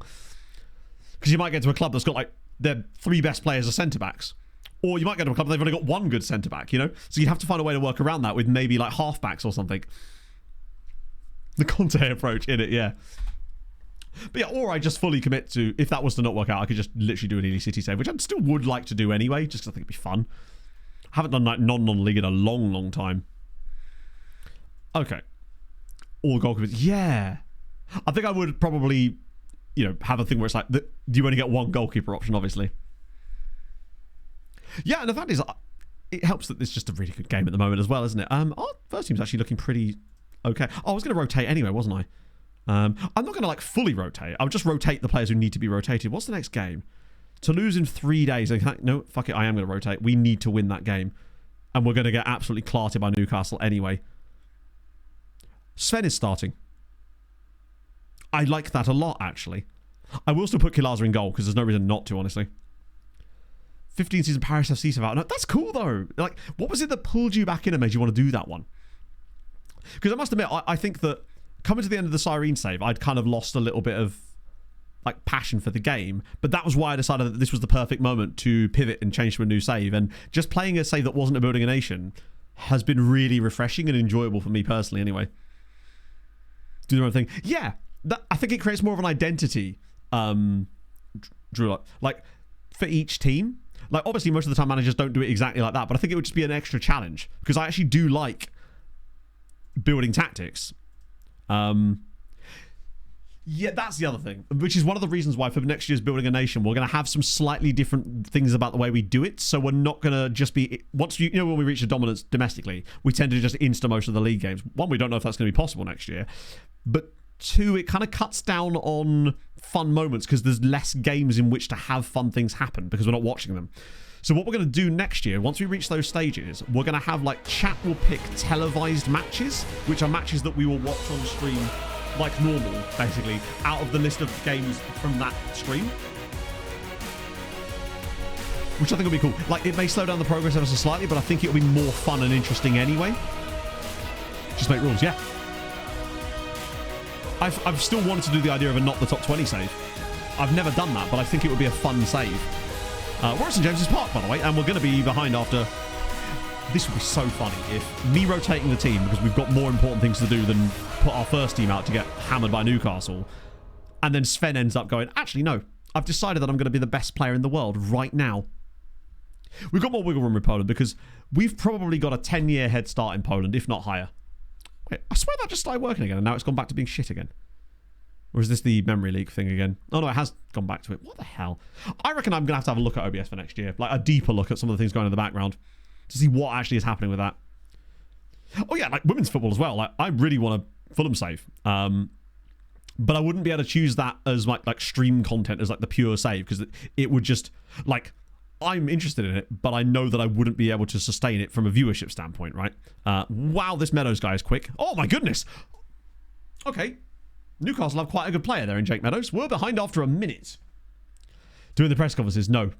You will never catch me doing press conferences. Other than the couple one I have done because, you know, you just click the right button. But it's fine. We'll get loads of new interactions, I suspect, next year. Which means, yeah. Difference over beta. Yeah, we normally we don't start Building a Nation and stuff like that on beta because we can't access the editor during the beta period, which means that obviously we can't then check things and test things to make sure the save is going to work smoothly and make the little tweaks that we need to make it either possible or harder at the same time. Like the thing we changed where you have to force the league to let the lone players play against you to make it more difficult. That's very rarely turned on by default in league, so we have to switch that on in the editor, for example. I think this is going to be it's going to be a long day. It's 2-0 after 3 minutes. Okay. Is that offside? Hopefully not. Actually, hopefully it is.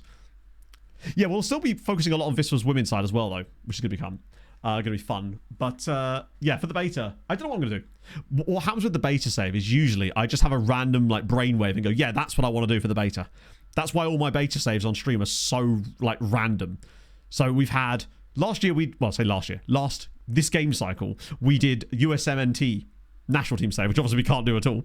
That is onside, cool. The year before that we did HJK Helsinki in Finland, and I actually can't remember the one we did before that. Because that was like 4 years ago nearly now. Fulham. No, I've never done Fulham on stream. The last time I managed Fulham in any capacity was a beta save on YouTube many years ago. I genuinely can't remember what the beta save was for Treaty United. Oh, it was Dundee United. You're right. Yes, we did Dundee United before that. We're 3-0 down in 10 minutes. See what I mean? Even if we played our full strength side, Newcastle would have absolutely pulled our pants down here. And then before that, you're right, it was then we did Can We Do Scotland, where we did a Scotland national team save. That had some fucking great moments in. That was the Tromsø one, wasn't it? Like that one where we were losing against Austria, I think it was, in stoppage time, and we scored 2 goals with 2 regens that had come through to qualify for the knockouts. It was so goddamn good. Italy in the beta because reasons. When did we do HJK? That was before oh my god, before the MTK save. I remember because Pog went to a house viewing during it, and it was the one where we had Adebayor playing for HJK Helsinki. It was tremendous. And I remember being really disappointed one stream when we found out we didn't get this house. That was the one that had the not outdoor toilet, but, well, I suppose it was. It was a toilet in a separate building. It had an outhouse attached to it. We're in trouble. To be fair, we've been a bit unlucky in terms of the XG situation here, but hey, hopefully this doesn't ruin our morale too much. But this is what I mean. We're not quite on the level of these sort of teams yet. So for us to have played our first team here would have just been us going, hey, let's not worry about the league game. Yes, it was HJK where I accidentally cup-tied my entire first team to my B team, who also play in the cup. So I was not allowed to play any of my first team players after that. Oh, the reason we hate HJK was from a previous save. It was actually from the last Outcast to Icons save, which was the COVID summer in 2020. Because when I was managing, I think it was... Who was it I was managing at the time? Fuck. Who was it I was managing at the time? Way! Alec Chowie's got us a goal back. Lucky! Thank you for the 64 months, friend. You're right, it was a Drotta fulla Fjögrifjadar in Faroe Islands. We were managing them, and basically HJK knocked us out of Europe twice in the same season. So they knocked us out of the Champions League qualifiers, and we then met them in the Conference League qualifiers later, and they knocked us out again, and we were winning the tie going into stoppage time, and then lost the game. It was frustrating. And I think we had a couple of other run-ins with HJK in that very same save. You mean Drotta fulla Fjögrifjadar? I'm saying it impallingly, but it was IF Sportsberg. IF Sportsbirds was what it roughly translated to. How was your day yesterday in London, Michael? Yeah. There's always a team that just randomly irks you. I used to have a button on the stream deck I would press that would pronounce it for me. It was a lot easier back then. Hello, everyone. Thank you, man. It was a fun day. Back is wrecked. I was going to say you should see mine, but actually my back is one of the few things about my body that's working just fine right now. My upper arms around here are all like weirdly tender. I think it's just from all like the random like shoving and pushing and stuff. It's like being on a tube train. That's the best example I could give of defending a corner is like being on a tube train. Come on. Oh, slide him in. It's Bauer. Oh, Heribert. If you'd have made it 4-2 there. Oh, Ruggeri's had an absolute nightmare. This is the turnaround. I can feel it. Only sign one player a year. I guess, but then think of how long you'd have to play for like... But I guess it depends on how you play the game, right? That's the beauty of FM. It's essentially just a football sandbox that you can kind of do what you like within it. And how's Schubert got on today with his no longer broken foot? Oh, God, Lord, that was close. It feels like the second half, Newcastle have actually taken their foot off the gas a little bit, and we've actually started to play a little bit more now. I know there's not a lot of match fitness in some of these players that we've got, but the guys on the pitch seem to just be finding their feet a little bit as a group. The strike force is still struggling massively, but it's 4-2. Martin Al Hassan scores his first goal for the club. Tremendous. As if this ragtag bunch of second and third teamers are actually putting on an okay display here at St James's Park. They were 4-0 down inside 14 minutes. Could they still do it? Could the B team actually knock Newcastle out of the Europa? What a finish from Al Hassan.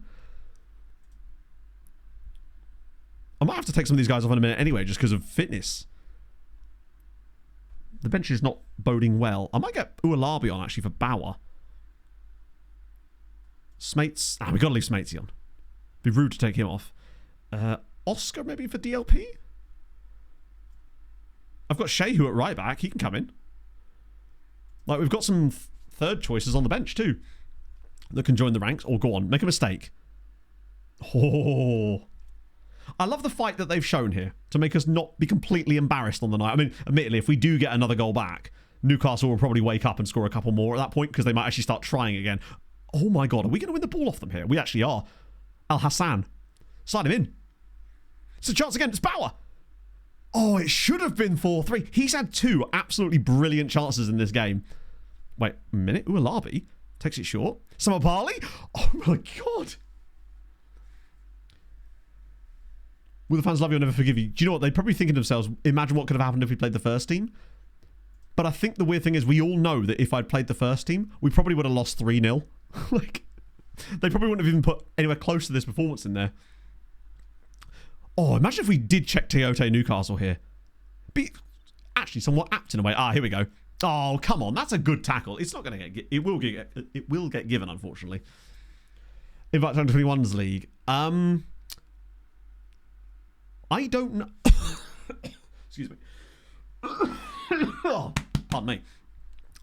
You should just get an automatic invite, right, when you come to the... What league is your main team playing in? That's unfortunate. That looked like a good tackle. But we got away with one earlier in stream, so we'll take that. Ah. Thing is, right, if we were a little bit closer going into that second leg, it would make... Like, say we'd lost this 4-3. I'd have probably played the first team for the second leg, because I was like, actually, we could sneak through. But now that it's 5-2... Arsenal game today... I think it's one of two things. Either Arsenal show everybody that they mean business this season and win like 4-0, or 0-0. And it's an absolutely turgid field tilt perv game. I feel like that's the only two ways it can go. And I know that, yeah, that's probably what I'm thinking. 7-5. How many of United's new guys are likely to start? Because my plan actually was after stream today, I was going to go for a run because I didn't get my run in this weekend. I mean, I did sort of. It was just on a football pitch instead. And then listen to the matches on the radio, get back, get a shower in time to watch Super Sunday. As it starts for Palace. Okay, that's good news for them anyway. United will win, lose and draw. True if big. Oh, fuck, I just praised them. You know what? I should have praised them. The lads did really well there, and I hate the fact that I can't praise them for doing a good job in a game that perhaps we probably could have lost by even more goals. Carragher everyone goals. Question. With the game on Friday night, why were they not in like a commentary, not a commentary, but in like a studio? They were just stood on a gantry when it cut to half time. I was like, have you been like evicted from it or something? Maybe Sheska. Okay.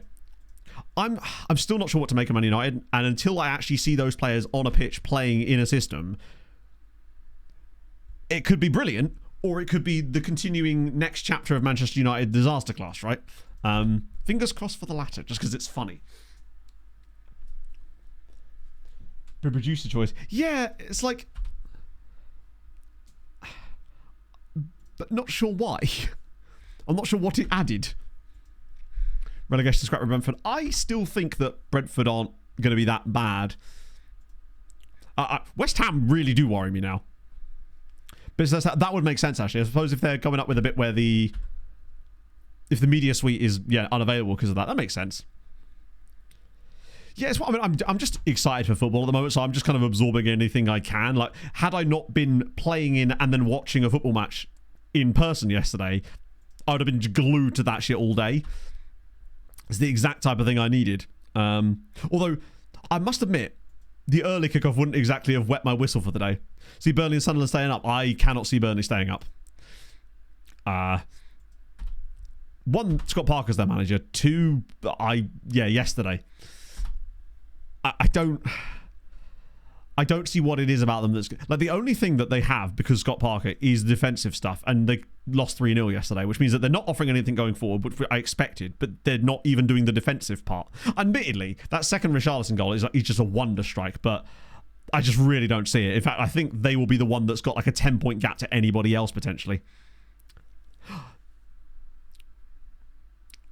Really turgid. Yeah, I mean, obviously, I only watched a little bit of it in a bar yesterday. I saw like maybe from 70 minutes onwards. But yeah, Scott's, I mean, I still don't think Parker will be the first manager sacked of the season. I still think that's most likely to be Graham Potter. After the game yesterday, I still think it's going to be Potter. Just because I think Leeds... If West Ham and Leeds have equally shit starts to the season, I think West Ham pull the plug on Potter before Leeds sack Farker, just because he is newly promoted and there's a little bit more leeway. Hello, Enzo. Have I recovered? Getting there. Honestly, I was feeling okay yesterday night, but then I woke up this morning and tried to sit up in bed and then realised that it was now actually a difficult task to do so. Wait, oh, not you as well. You still don't have Mexico? How do you not have Mexico caps yet? And why do Utrecht... Oh, no, it's the same day. Oh, Napoli won him. Oh, good. Amazing. What's your deal situation? So we've got 2 years left on your contract. It's perfect. This is the timing, chat. Ready? Trigger Actually, this is a fun one. So, I love doing this. So, he wants a new contract. I'm gonna give him one. Actually, let's try that first. Never mind. Turns out I didn't need to. Although, I probably should, considering we're getting close to having 18 months left, trigger the release clause on him. Trigger that extension. I could have maybe waited till the summer in case we needed to boat him, but just didn't want to risk it. In case I forget and then he tries to, like, FRT or OPT me. Like, I could still trigger it, but then he would be officially nothing I can do at that point. Do they really? That's cool. What league is that? Are they actually... Is it third tier still? Or have they got a promotion?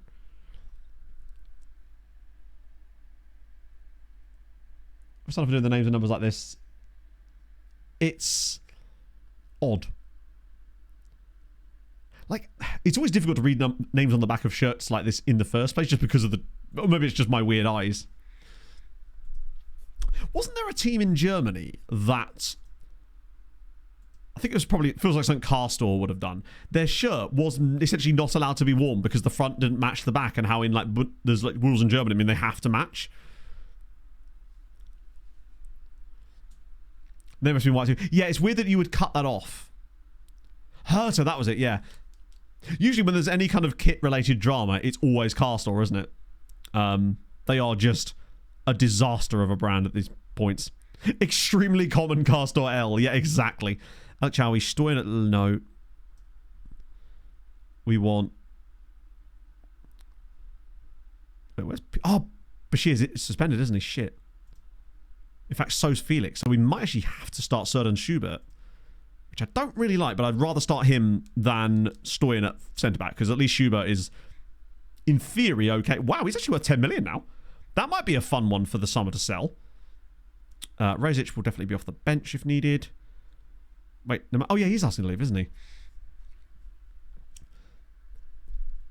Whites will look like a different cat. Ah, okay, that makes more sense. As usual, I've only had the Cliff Notes version of it, where I've naturally misinterpreted most of it. As is my right, as a human being.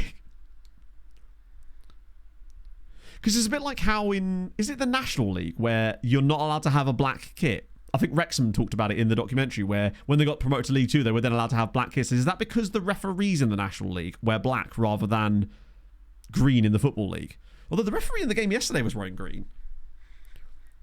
So maybe it was an away ref. The ref was in the away kit.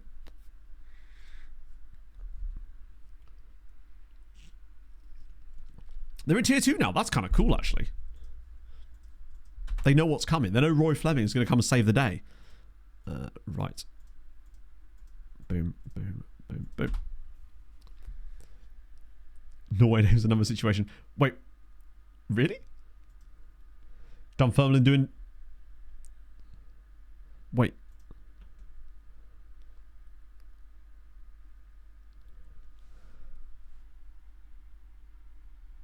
I mean, do you know what? As integrations go, that's actually one of the better ones. I think the reason that works is because they didn't try to put all this stuff in it. They just went for the floor pan. Or did they? No, that I like. That's one of the few integrations like that I actually think kind of works.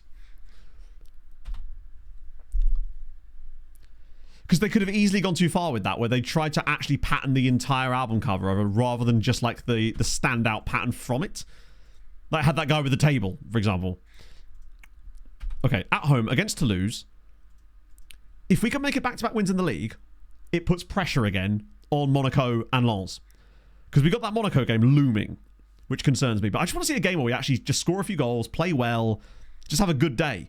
We haven't had one of those for a little while. But Velasquez nearly drills us in front inside 5 minutes, which is good. It's better. Like, I think we need a good performance out of Binder today. I want to see Barnetche score a couple of goals. He hasn't done it for a while. Patrick Mbappe has also hurt himself for Toulouse, which is great news. Because that man seems to never not score against us. Strong start, a lot of possession. That usually works out quite nicely for us. But like, we just haven't had a game for a while where Barnetche's just gone and grabbed a brace and we've just been relatively comfortable, you know? How goes his youth? So far, pretty decent. Last few games have been a bit meh. Actually, no, that's not really true. We had a bit of a weird spell in the league where we lost like a few games on the bounce that we perhaps should have done better in. But I think it was just a blip in the season, whereas we then managed to grab a 90th minute winner against...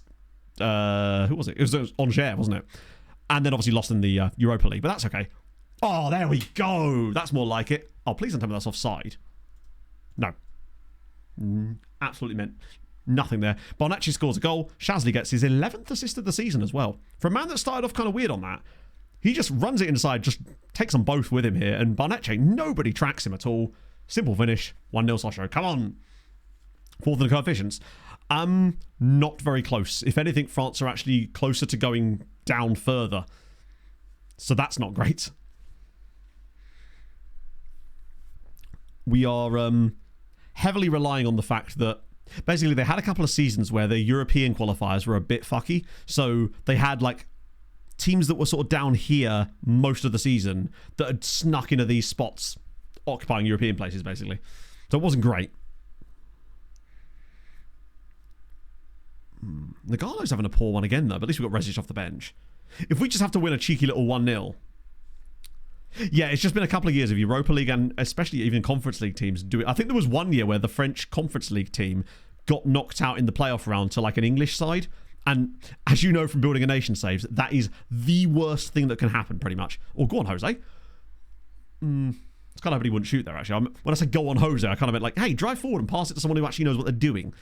But as first halves go, solid on the ball, decent defensively, that's all we need. The fact that they're keeping Mbappe on the pitch is odd too.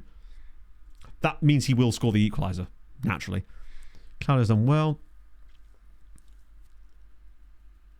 Top 5 league clubs drawing each other in the USCR playoffs. Yes, it is. Happens all the time. Well, I say happens all the time. If you play enough of them, it happens.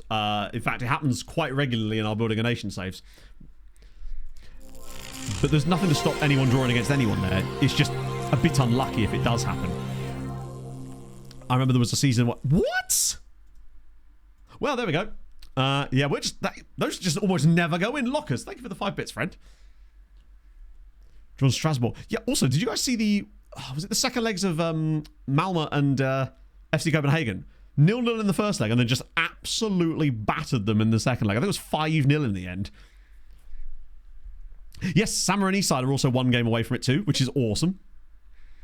Oh, it's great. There's nothing I like more when doing a Building a Nation save than seeing that Conference League playoff and seeing like a Spanish side versus an Italian side in the playoff round. Because, you know, not only is it going to take points away from one of those nations, but it's one less team to fight against in the actual group stages and ladder itself as well.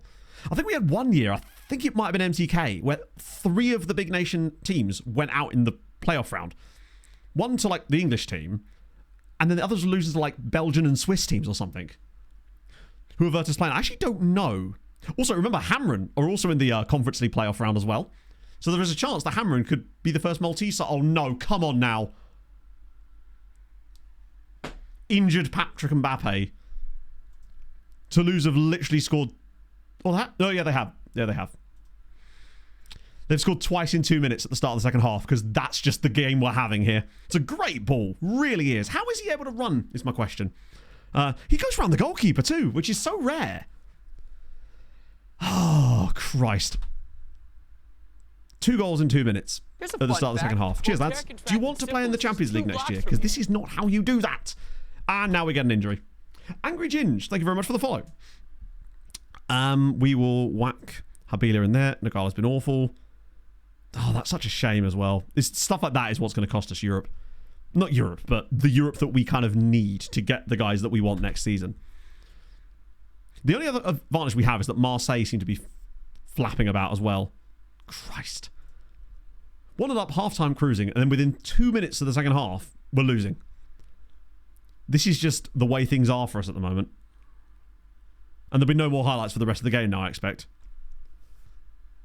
RFS of Latvia. That's a huge chance then. Jerry for Stoyan, I guess. I wish they'd make the last sub, but there isn't really anything that's going to make much difference for us at this point. Spartans versus the park benches. And of course, Valletta are back into the top flight in Malta this year as well. Oh, come on.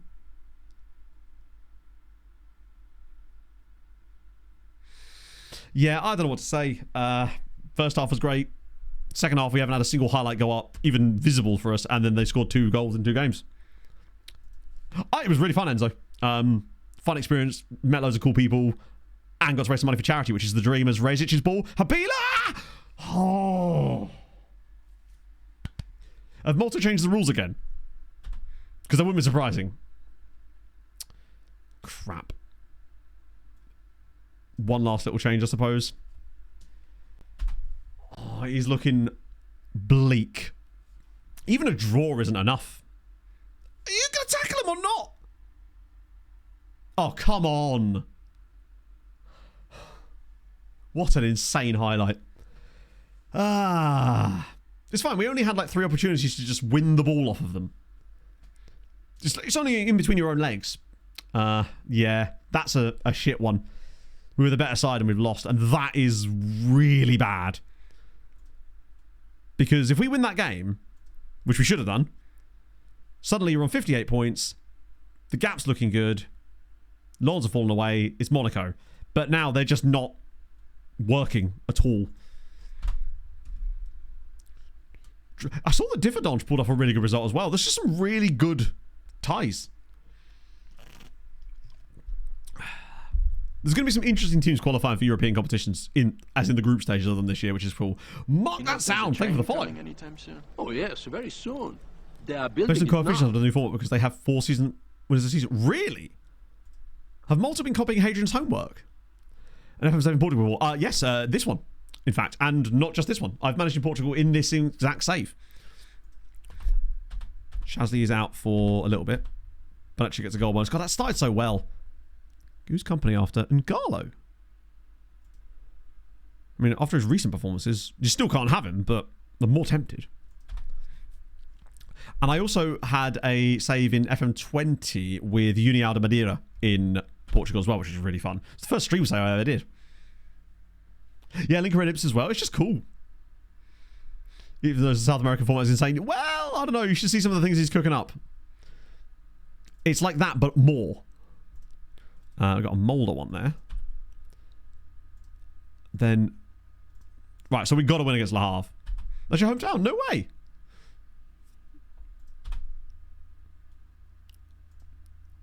Boom. None of this silly coefficient nonsense. It's just because you can't find the code for that, right? Lons win again. Ooh, wow, now it is tight.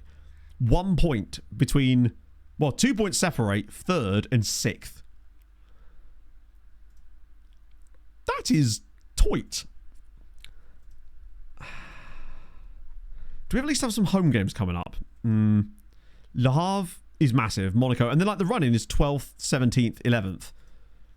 If we could just get a little bit of form going again like we had earlier this season, there's still a chance. It's still in our hands at the moment. Despite finishing 4th on over points. That is crazy. It's just as well that we weren't doing Malta this year. Toy like a toy guy. Exactly. As in like in this year's cycle. Because that would be, I guess, fun. Actually, to be fair, in the Building of Nations, it probably wouldn't matter too much, right? The Conference League, I'm so glad that people have come around to the Conference League. Obviously, most FM people were already like on board with the whole Conference League thing anyway, because we saw what it was going to be like and how it could impact football. But now that it's sort of had a few years of being exposed to the wider footballing audience, because you saw how the response to it initially was just like, oh, why do we need more European competitions? A team who comes ninth in LA shouldn't be qualifying for Europe, etc. Bring back the Cup Winners' Cup, I say, where only the champions are allowed, etc. But I think people are just enjoying it a lot more now. Because it is giving an opportunity for smaller teams to take on the big stage. And for Fiorentina to lose in the final every year. Olympiacos winning was massive, because I think it proved that it wasn't just going to be, hey, Villa will win it every year. No way, Mr. Bean. It did sound Teddy. It did sound a bit Mr. Bean, didn't it? It's good for smaller clubs. I think it's good for middle-sized clubs too, though. So I had no idea what a good mimic I was. Very close to coming off the fence there. I was very close, but didn't quite manage it. You won't catch me falling off the fence anytime soon. Ooh. Bit of Melbourne shitty. So Newcastle, we've got to rotate for that. Although that sucks because that is now going to be 3 straight defeats. And, oh dear. That's going to be 5 defeats in 6 games. Albeit with Europa in there. Still not great. Yeah, Roma, but Roma is still like a historically very large side, despite their lack of actual on-field success, if you like. Like, I have a massive soft spot for Roma as far as Italy goes. Probably the first non-English football shirt I ever owned was Roma. And I still have it to this day. It's massive and has holes in. Bit of Madaball. Children's City. Oh, yeah. The border story is phenomenal.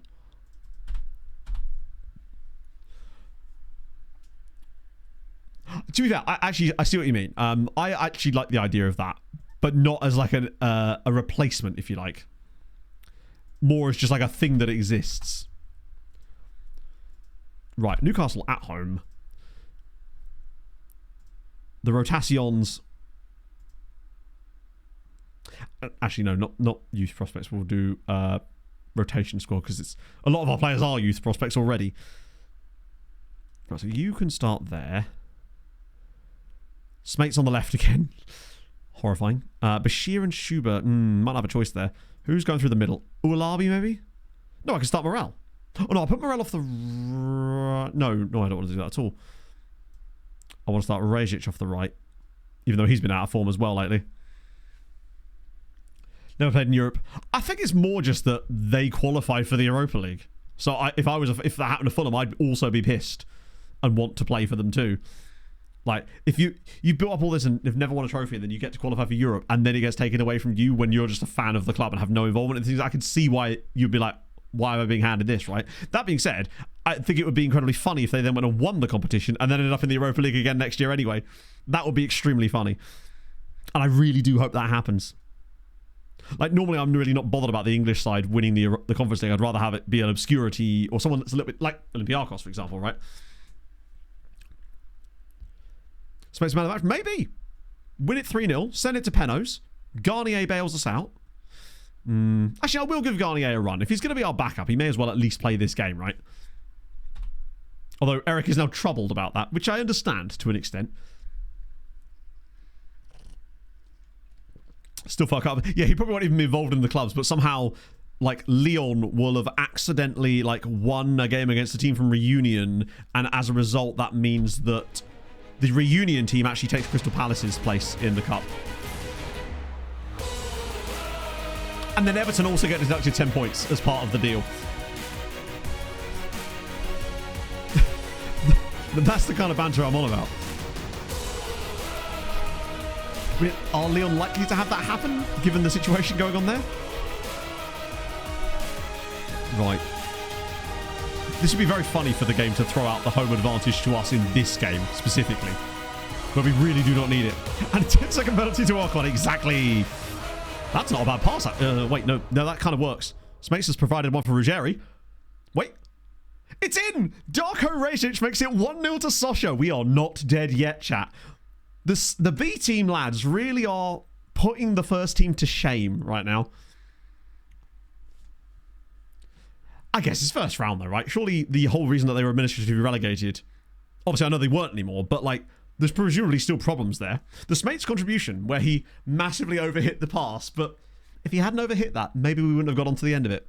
Do you know what? The best case scenario for us, really, thinking long term here, is we win this game 2-0, but still go out of the Europa League, because I just don't think there's any... We're not going to go any further forward than this.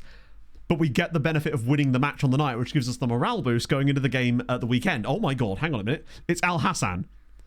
Surely not. If it goes 2-0 in 20 minutes, then... Oh my god, it nearly was. They're doing it. They're stepping up. It does show you how powerful home football is. Jose Clan in a more familiar position. Wait, what position are you playing? Oh, he's in the centre of the park. I didn't realise he was playing there. This should be fun. At least his work rate will help. Hello, my big forehead. How are you, my friend? Oh, jeez, the back pain. I'm actually impressed I've been able to stand up the entire stream today, to be honest. Go on, big header. Oh. I mean, also, if we were to get a set piece or two in this game, we've got Bashir. The guy's talent on the right side. Oh, I like it. It's fine. We win games with it. Not everything can be 10 out of 10 every week, basically. That is quite simple. If you look for perfection, you'll never find anything, as Darko Rezic makes it 2-0. About that right side. That's the second goal the right side has scored today. Come on, Darko. Love to see it. Basically, if you look for perfect, you're not going to find it. we've got a lot better since we really improved the left side. The right side has definitely dropped down a little bit as a result of that. But if we try to make that better, we will just make the other side worse. You can't have perfection. So what you want is a tactic that wins games at the end of the day. Not every single player is going to be able to be at their max performance every single time. You just want something that wins you matches consistently more often than not, right? And that's the thing. This does that. We're actually still back in it. Well done, Darko, first time. He has basically but tap-ins, to be fair. But he's in the right place. I'm happy with the performance. I can't believe we're doing this.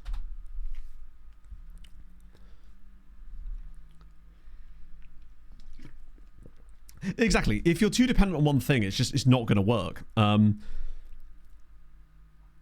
the right side, it feels like what it's done on the right is that the players' consistency issues, when they have them, have been highlighted more, because I think it's given them more of a job to do, which is understandable. But if it means that we win more games as a result of it, and the players on that side don't always have the best performances, then I don't really mind. I'd much rather that than a right side that performs a little bit better, but we don't win as many games, right?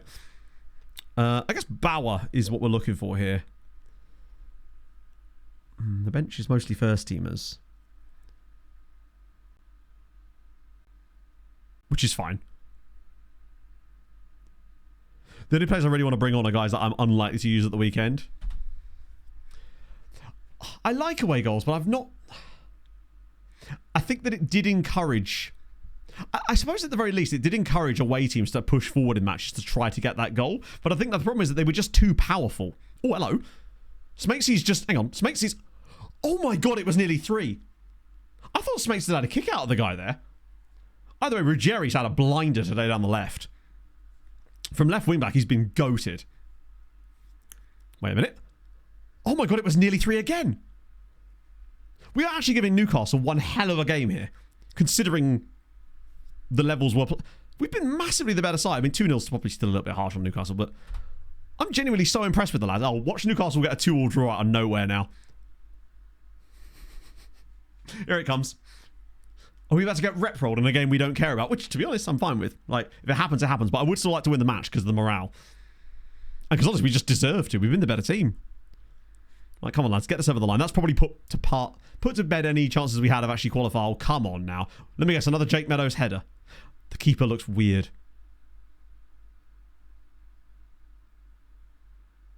How have we not... Lads, can you please stop clustering around? This isn't school football. There we go. That might be one of the better examples of the second phase of set piece thing, where they cluster around like a bunch of people on a bus. Watch when this ball is cleared away here, where all the defenders are just sort of stood as if they're defending a corner. Why is every single one of our players within about 3 yards of each other? Why has nobody decided to go and mark anybody? Because as far as our players' AI is concerned, they're still about to take a free kick, so they will not move. That is a shame. Oh, now got Darko's hurt. That's unfortunate. We're getting a Gala one for the last few minutes. We can break his leg now. Oh, that's a shame. The lads deserved more than that. But it does show that we can sort of compete at least when it allows you to. God, how annoying would that have been if those goals had cost us in a game that we like actually really needed to win? That might be one of the worst examples of that I've seen for a while, where they just... That was every single one of our 11 players that were on the pitch. Well, okay, the 10 outfield players. You could throw a blanket over all 10 of them. Mental. Even the guy that's out there like making the sort of temporary wall seems to retreat back into that position as well.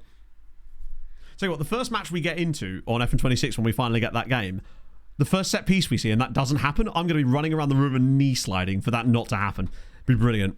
We did get £1.5 million out of it though, and a good amount of money from our little sojourn through Europe this year. Like, we had a really good time in the league. The only team that finished above us in the Europa League group stage was Newcastle, and even that was because of the ditzy result against Lask. Well, if it does happen, then no knee slides. Knee slides of sadness. Just normal knee slides, but with like big glum face on it. Or something. Actually, we're at that sort of stage of the season where we can actually have a look at what's cracking in the other European competitions. So the Champions League semis is Milan-Liverpool and Bayer Leverkusen-Tottenham. Oh, I'd love a Milan-Bayer Leverkusen final. So Congratulations to Tottenham or Liverpool, who will be in the final, of course. Europa League, we've got Porto, Eintracht Frankfurt, PSV, Newcastle. And these lads, oh god, yeah. The amount of burns I've got on my legs from yesterday. Right, Europa Conference League. What have we got any for fun here? Hertha and Leeds, Bologna and Sevilla. Yeah, no, they're all, as far as I know, all off the list already. Weirdly. These lads on Lego. I don't know if I could think of anything worse there. How many league games have we still got? 5. Ooh, okay, we can push. One of the better clubs. Technically, it'll be someone like Mainz, probably. There are still a few outliers, I think. I just can't remember off the top of my head. And particularly as Mainz have fallen off a little bit. But I think they're one of the... Is Lyon still technically... I mean, obviously, they're not better than us anymore. Because they're not even in the same league as us. So I can hardly... Well, in fact, yeah, they're not even looking like they're going to get promoted, Christ. I think it's probably someone like Mainz. Modena. Who are actually weirdly doing well lately. The last name... Oh, imagine if they were Cypriot. I don't think that would even be possible. I think they would still generate as Dutch. There is... Wait, no, he's a real guy, isn't he? Yeah. The only other option is Jeroen Zoet, who is the goalkeeping coach at Servette. But other than that, it's just you. Even though you've kind of crushed it for your Cypriot side. And the fact that you became Cypriot and got international caps. And I think you're the Cyprus captain as well. Absolutely incredible. Jackie, it feels like a pain. Well, we already have the spreadsheet for you. So the first bit's already done. Really, all you have to do is put in a couple of bits each season. So it's all kind of... All the groundwork has been done, at least. Right, 2 days off before Le Havre. If we win the next 2, which obviously Monaco at home is not going to be easy, I'll feel a lot better. Yeah, the name pool is all set at the beginning, basically. So, like, you could have... Like, it can affect the name pool, but not from... only from the start of the save, meaning that... What the hell? No. So, like, if a person's naturalised during... at the start of the save, so they happen to be a naturalised citizen, I think that can affect the name pool, but they wouldn't be dynamic in any way. From Jeroen, not Steve. Yeah, that's the thing. Because obviously your player is being set to, like, generate using a separate feature. Monaco versus... Come on. Stade Rennais, do us the big favour. Yeah, I assume he's a real player that just happens to be a goalkeeping coach at this stage in the save, given how far in we are. You might notice I have none of the Patreon regions on trial right now. It's because unfortunately all the ones that were available chose to retire all on the same day, which was intriguing. I guess it's one of the few like set retirement days that FM has. So yeah, Monaco now go above us into 3rd place. With a game in hand, obviously, for us. But that still doesn't bode well. So far, so we've been to Luxembourg with Mariska Merch. We then went to Wales with Cardiff Draconians. We then went to Italy. We then went to Belgium with Sehine. Then we went to Le Chouinch in Portugal. Then to Tenerife in Spain. And now we find ourselves at Sochaux in France. Oh, hello. Mr. 4-star now, Reese, are we? That does kind of make a little bit of sense. I was kind of hoping it was the other guy, actually. This guy. Oh, no, here's 4 stars. That makes sense as well. Jimmy Bosch. Yeah. They're not great. They could be a lot worse. Trying to remember. No. The mild panic only comes from the fact that we pretend that we didn't go to Italy because it was an absolute fucking disaster. And I like to believe that we didn't go there at all. And we'll never speak of it again. Bashir has struggled a bit lately too. I might just drop him for one. Proper European Journeyman. Exactly. It's actually worked out. I think I've had a more fun with the actual Journeyman aspect of this save, I think, than any other Outcast to Icon save. Especially as a few of the like pitfalls that we'd set up for ourselves over the course of doing these saves that have never actually been triggered before did get triggered in this save. The most important one being the rule that if we got to a European final and lost it, we had to resign. And we've never actually had that happen before. That being said, I could have still done without that happening, given the team that it broke up of ours and the fact that we lost the final to Fulham, of all people. So maybe I still take that back. Keith Andrews is a coach at Bolton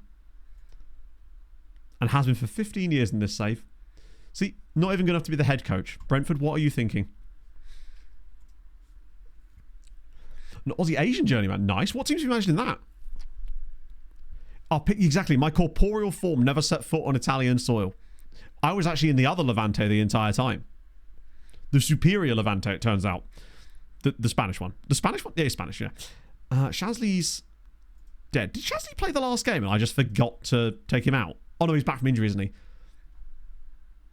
I will still start him because we need him, but I'll be really careful with him and we'll bring Habida on if needs be. How many hours in the save? Ooh, can I get out of this screen? Oh, I can. We are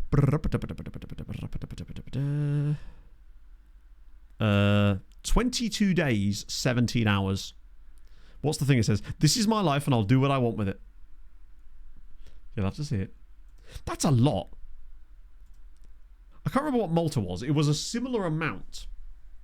When you consider we started this save in September, we just played less seasons of this save, obviously, because we've been going through seasons a lot slower here than we were with Malta. Actually, I really need a pee break, so I'm going to go a rare, lesser spotted me having a pee break. It doesn't happen very often. Enjoy this. This team, Whiz Quiz has been sat on my dashboard for about 4 weeks now. Enjoy.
Just occurred to me, I never actually muted myself.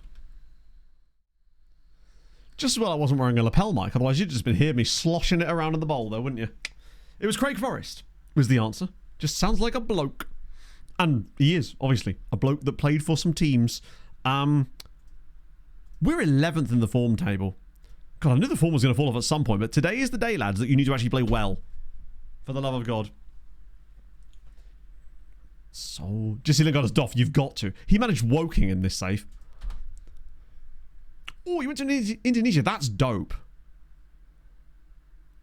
Apart from Indonesia, oh, you got to go back. That feels like the most fun part of the save. Like, the bit of that makes me go, ooh, is Indonesia. It just looks like a fun place to manage.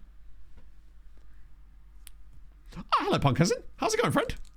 We're having a lovely time whilst being bad. Oh, cut. There you go. Perfect example of it. Basically, we're fighting against all of the tidal wave of things that can be thrown at us at the moment. Bottling Champions League. Of course it's awarded. Yeah, why not? Throw that in. Let's lose to the bottom club too while we're at it.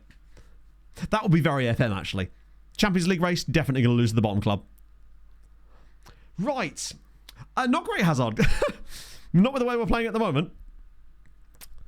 Like, throwing those points away against Toulouse in a game we should have won. Now we're losing to the bottom club, which will probably end up being a 3-1 defeat in the end. If we lose this, I think we can just say, hey, Europa League again it is next season, which will be really tough to sign those guys. We might still get a rep boost, but it might not be enough. Like, from the position they were in, it's like we just didn't have quite enough legs to get it over the line, basically. That's really what it comes down to. But there's no excuse for losing this game. We lose this, and it's not because... Yeah, it's one of those it is what it is type moments. Nice set piece goal as well.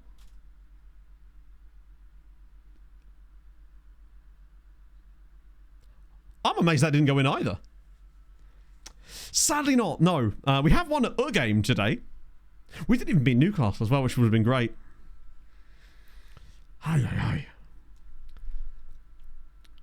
First time games of the season with a draw in that. Yeah, it was a poor start. But then we made the tactical tweak and everything just kind of through the roof. But I think the fixture congestion, now even though we're clear of it, and a few players have hit bad form at the same time, has really kind of hit us at the worst possible moment.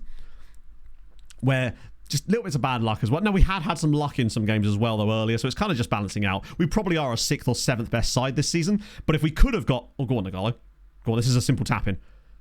Okay, I didn't mean for him. I meant he squares that to someone who then taps it in. What a finish! Nagalo's having none of that bullshit. What a pass from Nikolai Stoyan, by the way. On his right, goes into the space. The first touch is actually really good because it takes him... But the fact that he just... What an angle! I'd have been pissed if he'd shot that and missed, though. Which he probably should have done, but hey, we move. That's big. Not that we've offered anything in this game. Oh, good. Hey, maybe we're going to do to Toulouse what they did to us.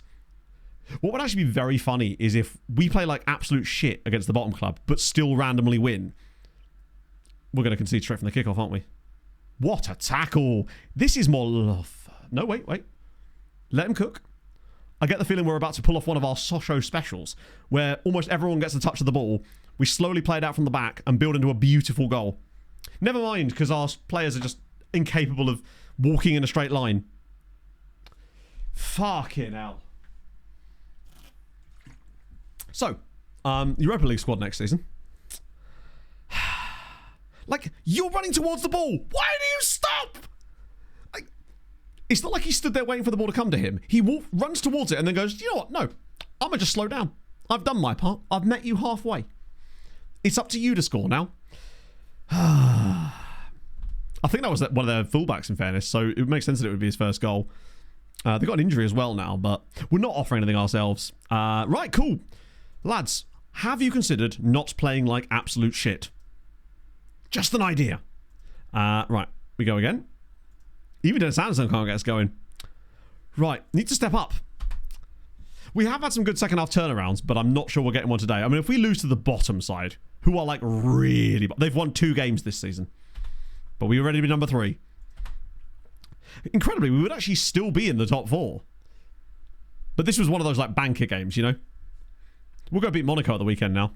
That feels very us. Lads, hi. Wake the fuck up. Okay, we'll get... Danger of losing discipline. Mate, you never had it to begin with. In comes Bauer. Claudio's a bit tired, actually. We'll get Al Hassan in. We'll go with... Oh, we struggle a little bit too. Shazzy's tired now. We needed a bit of Habila, who's done okay off the bench recently, in fairness. Barnacci's been awful. For a while, actually. Whoa, do I go 5 subs? No, can't risk it. Can't risk it. So we go 5 subs, we get an immediate injury. Right, come on. 3-2 win and it's back on. You lose, we're cooked. What is this? Little mother's meeting in the box. He's just going to shoot, isn't he? No, nice. Come on, go for the good chance here. Don't just try and create a random one. I want to see a proper chance. Yes! Straight off the bench. Serkan Moral, come on. Top 4 in the Premier League this season. Liverpool, Arsenal, City.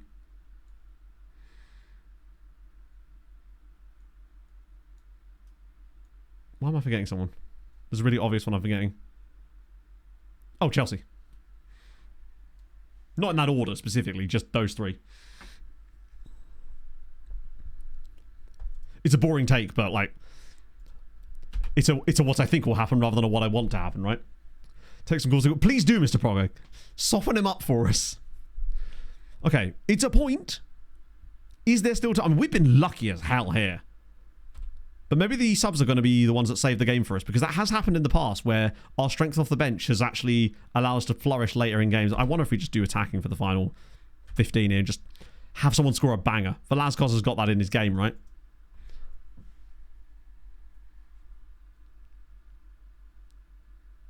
What a tackle. Oh, come on! The first penalty wasn't a penalty. This... is also not a penalty, but it will also be given as a penalty. So 2 bullshit penalties today. Great. Oh well. That does kind of suck a little bit, to be fair. But we move. Unless Galaza saves this one. Nope. That is a big shame. 2 penalties that aren't penalties. That one was even less of a penalty. He just walks past and kicks the ball away. That is such a shame, man. But to be fair, we should be taking this out of their hands by scoring goals and actually creating chances. We've been lucky to score the 2 goals we have today. Oh, Steve, thank you so much, man. HHHBBB to me. HHHBBB to me. Not that it is my birthday today, in fact not even close. However, August 17th, 1918 Bolshevik revolutionary leader Moise Uritsky was assassinated. Now, you may be wondering how this relates to me. Well, it doesn't. Is that there's a name in a team in North Korea called that, right? I swear. Steve, though, thank you very much for the £10. That's super kind of you, man. Just score more goals, literally, yeah. If we weren't playing like shit, those goals wouldn't matter. Why did he just boot it? What? Why did you do that, Eric? Oh, April 25th, that's the one, yeah. That's offside, I think. Yeah, that is a bit of a shame, but sometimes you just have games where there's nothing you can do. But it does sort of indicate that the form has just fallen out of its arse. So this isn't really a huge surprise. So no one knows he exists. Yeah, but this is very true. To be fair, we barely know he exists as we're unable to get any scouting knowledge of him beyond the level that we're at. Conquer the French. We were certainly conquering them, but unfortunately they sort of started reconquering. Here we go. Oh, are we going to get second phase ourselves? We are. It's 3-3. Herbert Bauer. The annoying thing is, if we hadn't had these bullshit penalties, we'd have just won this game easy, but that's it. That's how it is. It happens. Oh, that's a shit. What a pass that is from Morale, though. Nagalo's done really well off the bench. The fact that he passes this instead of shooting, Bauer gets a little toe in there. Maybe there's still time for one more. Imagine if we won it still at the death. Oh my god. Hang on a minute, chap. Buckle in, friends. It's 3-3. The 93rd minute, there's another highlight. It's going to be them scoring again, isn't it? No, it's them missing the ball. I thought, imagine if that's the moment that we go and turn it into a winner, but no, it looks like it is going to be a 3-3 draw. Can't really complain. 3 shots on target, 3 goals. Yes, they had 2 penalties that weren't penalties, but we can't help that. To be fair, now that I think about it, I am aggrieved because usually scoring 3 goals in a game is enough, right? Beat Newcastle. No, we drew 2-2 in the end. We were winning 2-0. But then they had one of the most egregious kind of second phase of set piece from a free kick, actually, where all 10 of our outfield players were clustered where they could literally touch each other. And none of them refused. They all refused to basically move and go and attack anybody, basically. It was a bit of a shame. But we still played really well in the game, considering it was a second string team. Yeah, we shouldn't. At least we got a point. The penalties can still go fuck themselves. But we are still in the Champions League places. So it ain't done yet, but the morale, like, look at this run here. It's not great when we ignore the it's not a great run of fixtures. 1, 2, 3, 4, 5. 1 win in 5 in the league. And there was winnable games in there, like Caen at home, gotta win that. Toulouse at home, gotta win that. But those are the winnable ones. Now we have Monaco next. I don't think we can even do team meeting yet. It does remind me a lot of the... can we still fall out of Europe? Nah, not realistically. The lowest we could really come is 6th, which we probably will come. But at least you wouldn't fall out of Europe like it happened with Le Challenge. But that's very true. But the thing is with Le Challenge... No, that was the same round, wasn't it? We went out in the exact same round with Le Challenge. Worse, we get UECL. Oh, I don't know, though. I wonder, actually, if we got Conference League... whether, while it's a risk, it could still be kind of good for us as far as we're probably in a better place to win it than maybe Tenerife were because we'll be 2 seasons further along. Whether the squad's better, I don't know. I mean, it's obviously a massive risk. But it would be quite funny. And I actually wouldn't mind it. I'd honestly rather it be Conference League just for the extra jeopardy and fun that would bring. Oh, we'd be massively in the danger zone, but... to be fair, I think the likelihood of actually having to make the English side in the final is almost like 50-50, really, isn't it? Stop us. Yeah, that's the thing. It's the thing that would stop us signing the young prospects is the biggest issue. 2026 win? When they release it. We don't know the release date yet. We just know that it's happening. Highest value player in the squad. Wow, this is so small. It's actually Shasley. 91 to 102 million. Yes. It's a good value. For a 21-year-old as well. Like, you can't really ask so much more in terms of value. Until Napoli start coming. And then I'll be asking for a lot more. That's the main reason I really wanted the Champions League this year, was to allow us to get... Oh, that's nice. So we've already qualified for the Conference League now. To get players like Gritiboost and Sharestes and the guy from Dinamo Zagreb. Not so keen on the Ukrainian guy, but because he's too expensive, mostly. Particularly if we want to be... Plus, we'd have the money. Maybe. I think if we got Champions League, they'd give us a load of extra money based on the extra cash that's coming in. But I think if we only were in one of the other competitions, we'd have to try to find a way to make a sale this summer in order to facilitate our purchases. Oh, believe me, all I want is Champions League. That's what we need. Move Napoli to save? No. Napoli have won. Yes, Stream Nano agrees been in on finals of stuff, 3. right? You should win. So what's the yeah. FM content community's excuse from yesterday then, Matto? That we're all old and unfit. Well, that's my excuse anyway. Other people can speak for themselves. It's great.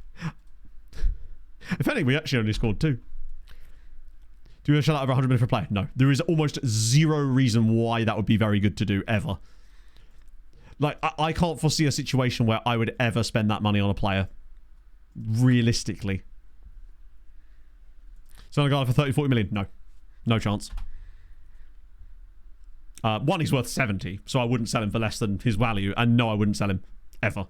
Unless we add a guy... Like, there's nobody better than him that we are going to be realistic, even close to being able to sign. So if we sell Nagalo...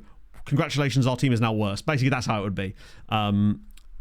He is a player that... Look at these attributes. Because I have shown him a couple of times today, but obviously, I just like looking at him. These attributes are probably worth even more than that value, which means that he is essentially, to a club like Sochaux in the level that we are, is absolutely irreplaceable in terms of his value to the team. He's got 13 goals this season. Even though he's come patches and stuff, he has got 13 goals. His record in Europe is actually pretty good as well. His budget signs again. Yeah, which is tough. I mean, obviously, sometimes you don't get a choice in sales. Like, sometimes the board will step in and make those decisions for you, and then you have to sort of pivot and go from there. But no, there isn't really a reason. I mean, obviously, if they gave me 250 million for Nagalo, at that point, I probably would consider it because it's wildly more than he's worth. And at that point, we actually probably could use that money wisely, or at least would be able to do some things that would get us there. But no player of his quality level would ever join us. Unless they're already here, obviously. Right. James Mason, nice. Napoli or nobody like... Yeah. Well, I guess Lazio... Oh, no, Lazio's one's turned down as well, haven't they? Hello, Dr. Nanese. Because I don't think... Yeah, Fulham might. They've got a tycoon, remember? And he seems to be shelling out cash. Milan Matic. Oh, there's a new batch. Declan... Oh, a 5-star left back at Kilmarnock. Not amazingly impressed with him. But hey, I got excited for a second. How are Fulham doing in the league, actually? Oh, they're not even qualifying for Europe. And neither are Man United. My God. They suck. Again. Salford are bottom now. They did fight very, very hard. Spurs are going to win a 4th consecutive title. If you've just joined us, you heard that correctly. Right, Nice versus Lille. Lille are gone now. We don't really care about them. 12.5k. Love to see it. 100k bike ride. Bloody hell. Technically, I'm supposed to do 16k after stream today, but my legs are just not going to allow that. It's 4 teams for 2 places, basically.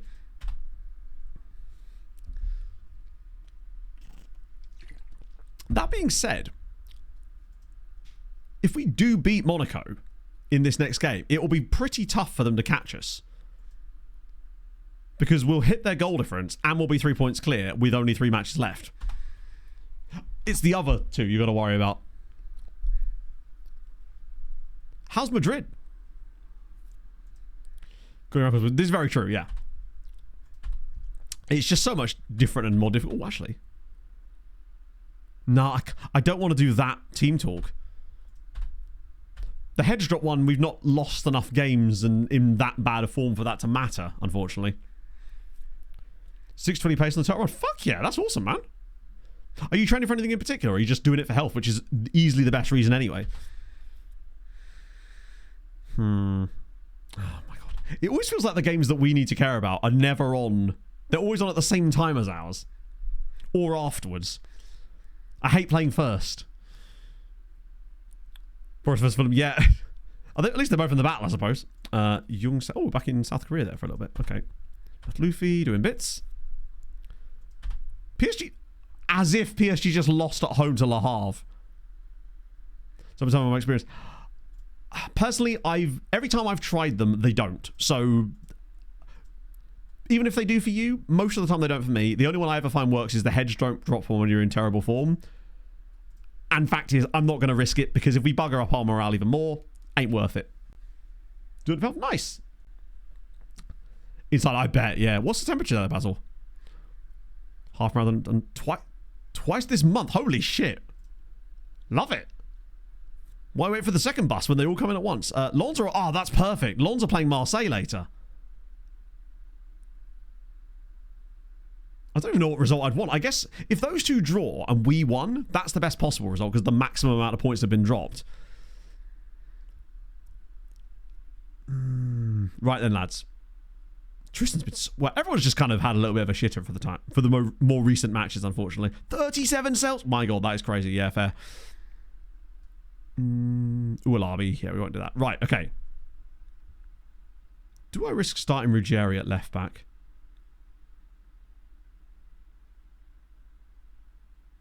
I think I'm going to.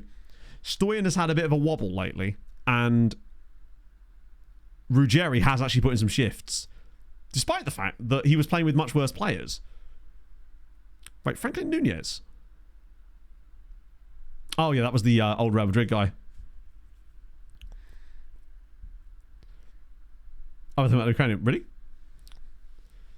An FPL forfeit. That's cool. So your FPL forfeit was to do that. You trained for it and now you just kind of like it. That's kind of cool though, that what turned out was supposed to be like a punishment has turned into like our new hobby. That's cool. Yeah, Ruggieri is definitely... Thing is, he was wanted the entirety of last summer and nobody ever put a bid in for him at any stage, no matter how many little like levers we tried to pull as far as manipulating things behind the scenes. I love the fact that Monaco have it as their manager. We are at home, at least. And at least we didn't lose to Le Havre. And they've got an injured player in their lineup, which means he's guaranteed to score. I like to believe that the game is just going, you know what? Oh, good. Injuries affecting him. Right. Oh, this isn't where I parked my car. I might actually bring on Hassan here, so we got double trouble in the midfield. Rare the pair. V3. Thank you for the follow.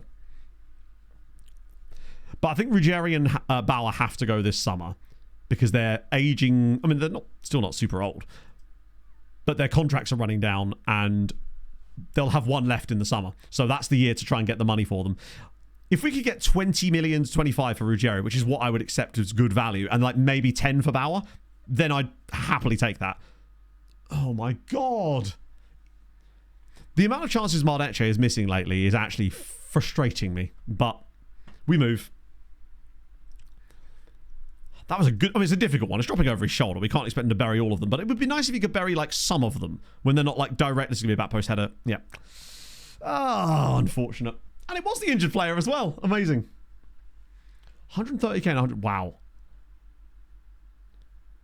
I guess, but, like, that's... There's all sorts of things you could be doing that could be wasting your time during that period. And you've instead decided to focus on self-development. And I think that's incredibly commendable, right? Yeah, Ruggieri did want, I think it was 60 grand. It might have been more than that for his next contract, so he's unaffordable for the moment. If it had been Champions League, we maybe could have afforded it, but it might have still been a poor decision to do it anyway. What was Gdansk like, actually, Basil? Oh, Nagala, go on, bend it. Come on, Abdullah is actually kind of chefing a little bit lately. He's been sort of dragging us through games lately. How's Ruggieri looking? Oh, not great. Okay, level at home, though. Didn't last long behind. Barnetche, despite that gopping miss, has actually had a good game so far. It's another assist for Shazley too. That'll please him. what won't please Monaco is the fact that they didn't really try and shut that down at all. They just kind of allowed him all the way through. Easier said than done, of course, to actually track someone like Nogalo when he's feeling good. God, if he could just have like a nice end to the season where he just looks like a good player and has like another little purple patch, now would be the perfect time for it. Like, he scored in the last 2 games. We're starting to creep towards being all right here. I wonder if this is going to be one of those games like we had earlier in the season where we were like okay and sort of grew into the game in the first half, and then in the second half we started to like explode. That's my hope. We can just start to grind more and more through Monaco and make the subs in the right places. Here we go. What's more likely to happen is we'll get a random red card and then lose 2-1. But we've got to have the positive vibes. Very uni vibe. Oh, really? Is there quite a big university there? I don't know why I said university with such weird intonation. Here we go. Binder. He's been poor lately as well, but maybe this is a moment for him to turn it around. Pulls it across, and it's a tap-in for Tristan Barnetche. Come on! Sochaux 2, Monaco 1. This could be a very big goal. Great work from Binder. Really, really good work. It's a lovely ball into the channel from Shasley. The run was nice. The goalkeeper is a little bit suspect here. I don't know how he's not cut that out, but all Barnetche has done lately is those. Like, every chance there isn't one of those, he's missing. But he's basically... the only chances he's not missing are the unmissables. Wow. That was a nice pass, actually. At least Nunez, I believe, is a central player. So, yeah, that's okay. Good chance for Monaco, though. Got to be wary of that.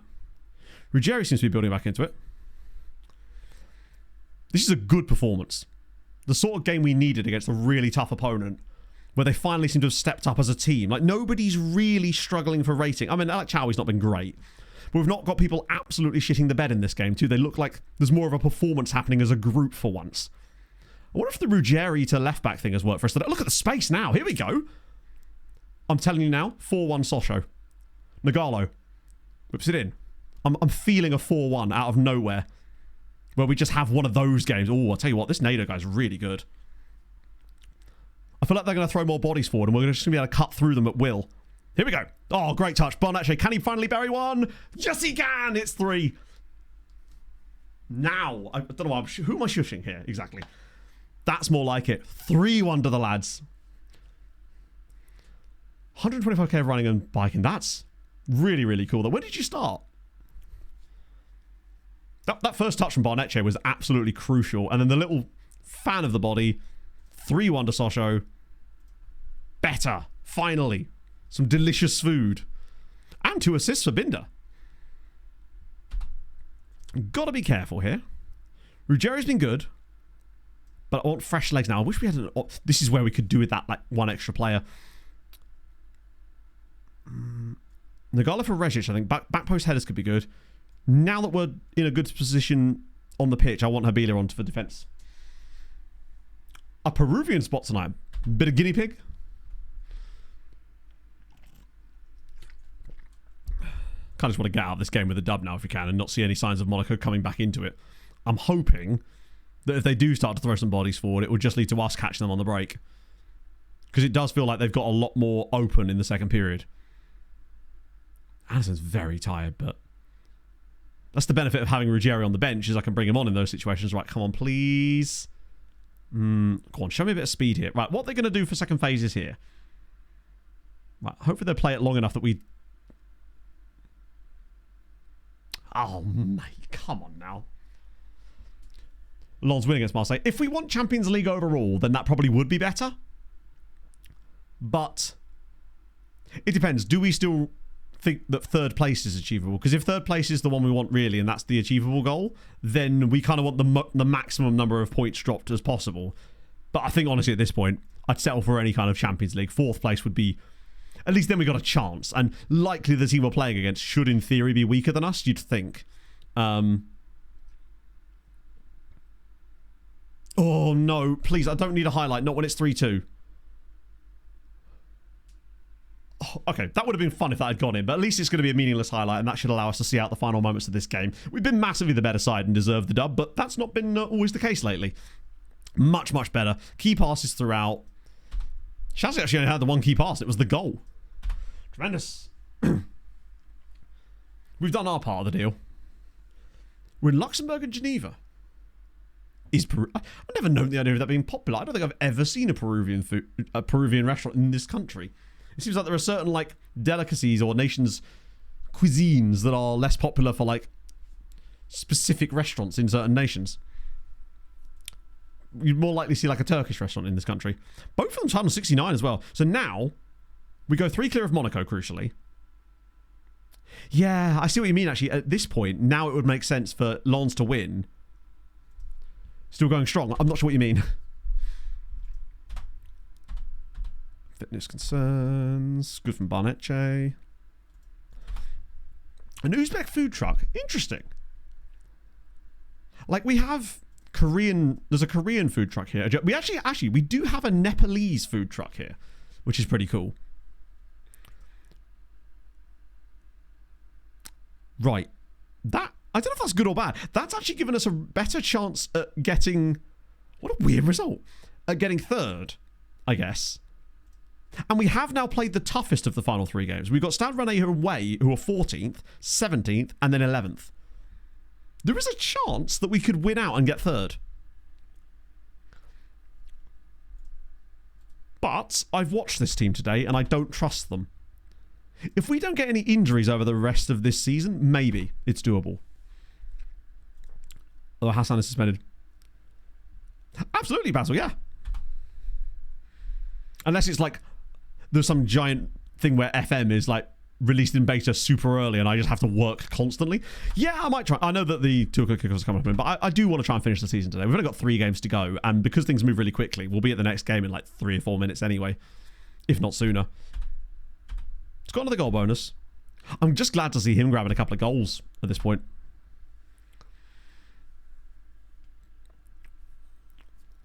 Yeah, I guess it's like, I think certain cuisines are more, lend themselves more to food truckery.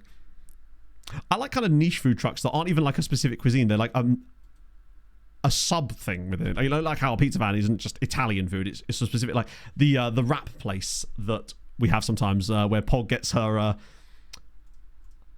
roast dinner wraps. To be fair, what she had for lunch yesterday was pretty sick too. Myth Keys Andrew's first game. Oh no. No, I won't miss it. We'll get to witness it together. What I'll do for these guys. Oh, there he is. I can see why City are interested, but like... No, actually just... I can see why the City are interested. Actually, he would be the... If we could get Daniel Stepanek, he would be the perfect guy to be the backup to Velázquez, actually, because he can tackle. So we can sit him deeper, because he's already got... Like, whack him on defensive positioning. He'd be great for that role. Work rate's not great, but it doesn't need to be. And he's even got a PPM to go with it. He would be delightful, actually. Well, that's the guy from... So vague. I mean, in Building a Nation, we're just straight on players like that, of course. I think we've got some of the next gen guys in here, but we'll find out about those guys next time without an issue. Oh, nice. And I'll be honest with you, I don't think I could name it an Uzbek delicacy, but that's because I have the palate of a 7-year-old. And the sense of humour of a 7-year-old. And the body shape of a 7-year-old. Just bigger.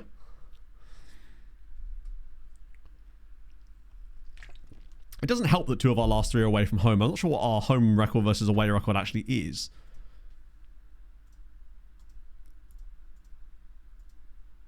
Well, home record, 35 points from 16. Oh, wow, our away record's even better. Okay, that's interesting news. That might have been benefit us.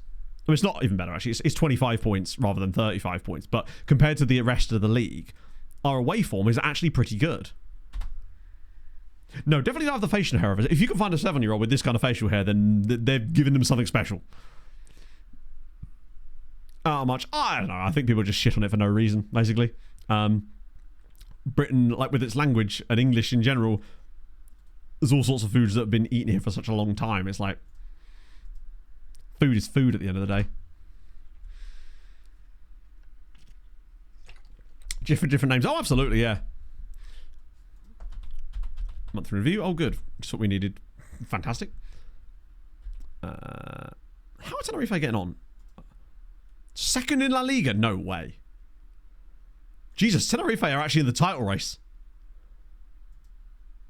I love that for them. It's like seeing your ex be happy when you broke up on good terms. I'm just happy that Tenerife are happy and are kind of crushing it. I might actually still have a chance at a La Liga title. God, we built a team there. A British... I guess, oh yeah, it was invented in Birmingham, wasn't it? And also, who hasn't had a tikka masala? It's just solid food, isn't it?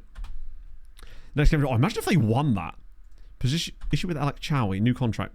Lad. Come on. Deal with that later, buddy.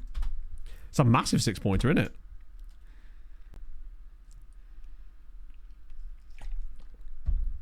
Pinotto been relegated, okay. Right. Yeah, I think the problem you get sometimes when you see like the Britishy food restaurants is that, for example, right, if you go to a lot of Italian places in the UK, generally speaking, they are run by Italians or like diaspora of Italian, like children of diaspora. Or children of Italian immigrants. It's the same with like a lot of Indian restaurants and Chinese restaurants and Thai restaurants, etc. But I feel like a lot of the time when you go to say like a place like that in, say you went to a fish and chip restaurant in Japan, it wouldn't be run by expats or whatever. It would be it's sort of aping on it more, I guess. And so perhaps it's not as good. Because fish and chips is still banging. Invented in Glasgow. Was it Glasgow? Not spicy enough. Yeah, I'm not really a huge... It's weird actually. I like spice, but... Maybe just not eating enough Indian food to find the thing that I really, really like. I do like it though, whereas with Chinese food, I've never really been able to... I think it's because there's a lot of sweet stuff, and I'm not really a huge fan of sweetness in like a sort of dinner item, I guess. Whereas Sehang, I believe they're still third tier. I actually had to turn the third tier off in Belgium just because it was one of the things that got hit in the giant culling of leagues. Go to a pub rather than a restaurant. Yeah. No, definitely. I guess it's because in England... a lot of pubs are just restaurants anyway. Monaco just beat PSG. That is the worst possible thing that could happen there. They bounced back from losing to us by beating Paris Saint-Germain. At least we beat them, right? If we'd have lost to them and then that had happened, even if they'd have lost, actually, it would have still been worse. Really? That is a season, to be fair. 13 assists and 11 goals. As for goal scorers, oh... Regic, Bashir, Stoyan all have 9. And we've got 4 people on double-digit assists. Crazy. Which league? What do you mean? As in, like, that's what I mean. Like, Seraing, third tier Belgium. It's just, what I mean by that is, oh, they're actually in the second tier now, hilariously. So they actually are in a playable, oh, no, they're not. Really? Yeah. So they're in the second tier in Belgium now, but I don't have it switched on because they got cooked. Persian food. I have had Persian food. I went to a Persian restaurant in Harrow, of all places. This was in 2007. No, 2008. So it was a while ago. I won't be on that right now. It was really good, though. Our mate, we were going to visit our mate at uni at University of Hertfordshire, and his mate worked at this restaurant, so he got us a reservation because it was like one of those... Like, one of the ones that has like a reasonable length of time to get a booking in, but obviously because his mate worked there, that was good. And that was really, really good food. The lamb especially. Anyone good with there? No, we don't care about those. Bit dry and ask for some gravy. I see, I didn't know that. For some reason I thought it was invented in Birmingham. Never really had like Portuguese food per se. I know it's a lot of seafood stuff in Portugal, which is fine by me, whereas Pog would have a terrible time in Portugal as far as that, but I really do want to go to Porto. World champions. In before a 1-0 defeat and it's bloody Eza with a goal. Arepas. Okay, explain. I'm not the most culinarily adventurous person, frankly. It takes me a long time to try stuff, and then often it takes me a few tries to enjoy it after that. No, I've never eaten a Portuguese person, Don. My cannibal days are behind me. Oh, I didn't even see that. Portuguese. No. Never had goofs either, actually. I would never eat one of my own kind, you see. Lille win again. Wow, they might win the title again. Since PSG keep losing. What have we got today? Marseille away at Caen. That's not an easy game. Lens host Auxerre. That's an easy game. Okay. They want to make those same changes. I want none of it. We won the last game. We played well. If it ain't broke, don't fix it. The lineup stays. Although I think someone on our bench is missing. Oh, that's... not the end of the world. Should meat and cheese? Fair enough. It seems like a lot of like delicacies across, well, most of the world really, often have a lot of the same basic ingredients, just in a slightly different way, and they'll have very different names. It's like, what in one country would be a sandwich would be in form of a wrap or with a pita bread. You know what I mean? But sometimes you just need a good sandwich. Jeffrey Dahmer Goose Below. That's the one. Still haven't heard back from them about that QB test I did. I don't know how long that's supposed to take to check, I suppose, but I'd really like to progress that thing forward so I can finally get the fucking actual assessment booked. Or rather, so I can know that I'm able to, and then spend the next 3 weeks finding reasons not to do that as well. Basically. Hello, Stewie. Frustrating in places. Drew a game against bottom of the league away from home where they had 2 nonsense penalties, which was a bit frustrating. And a few little results that should have gone our way but didn't, but ultimately it happens. Luckily, we did beat Monaco in our last game, and we're still in with a chance of getting 3rd place. But we do need to win out. Oh. Yeah, that's the thing. I'd like the inaction to be because I'm not doing something, which is very often the case. 95% of the time. Like, I know once the icon's there and it's saying, hey, book your assessment, then it will be, you know, anxiety spirals, etc., etc. But it's not there for me to do that right now. As Bonneche makes us in front already. Come on. Bashir has 9. We have 3 players tied on 9 goals to be the 5th guy to reach 10 goals. Bashir, Stoyan, and... I can't remember who the other one is. I genuinely can't remember. Ruggieri has really stepped it up, though. Tremendous work. Barnetche does it again. That's more like it. We like that. That suddenly starts... Oh, Marseille are winning as well, I believe. No, they're not. They're drawing. So then... Like, if the table looks like that after this game, we then go into a home match with a chance to win and some decent form coming as well. It starts to feel a bit better at that point. But they have some close results. Like, we had a 3-3 and a 3-2. I'd love to come here and just, like, win 3-0 or something. Just be really confident. I'd like to see Nagalo score another one as well today. See if he can get 3-3. Feels like we're just kind of more snappy in the passing a bit more. I mean, that was really bad from us there. Yeah, the work, I think, honestly, starting Ruggieri at left back has helped as well. I think Stoyan, despite scoring goals, he struggles from a creative force going forward. He's nowhere near as good as Shazly, whereas Ruggieri is just an assist machine. Oh, look at Shazly here. Look at Shazly here. It's another goal for Binder. Shazly deserves all the credit for that. It's 2-0. What a goal. When Shazly, look at this. He picks the ball up just inside his own half and then he goes, you know what? No, I'm taking the entire goddamn team on. Pass 1, pass 2, gets a good save away as well. And then Binder, through a crowd of people, grabs his 12th goal of the season. 12 goals and 13 assists is very good. And we've been excellent in this first half. This is exactly the performance that we needed. It feels like it's just sort of settling down a bit more now. Criminal record check has been like that since May. Oh, tell me about it, my big forehead. Pog went through the exact same thing, except hers didn't take as long as that. That's crazy. Oh, actually, don't wait. Kind of did. No, not quite. Her,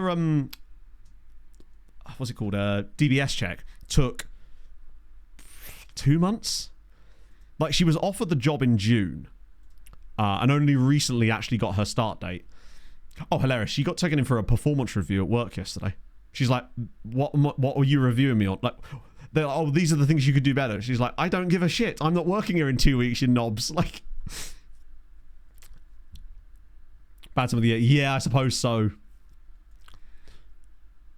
Still playing with the orange ball. Oh, maybe it's the ball's fault. I like it. That's the level of like, oh, that would have been such a nice goal.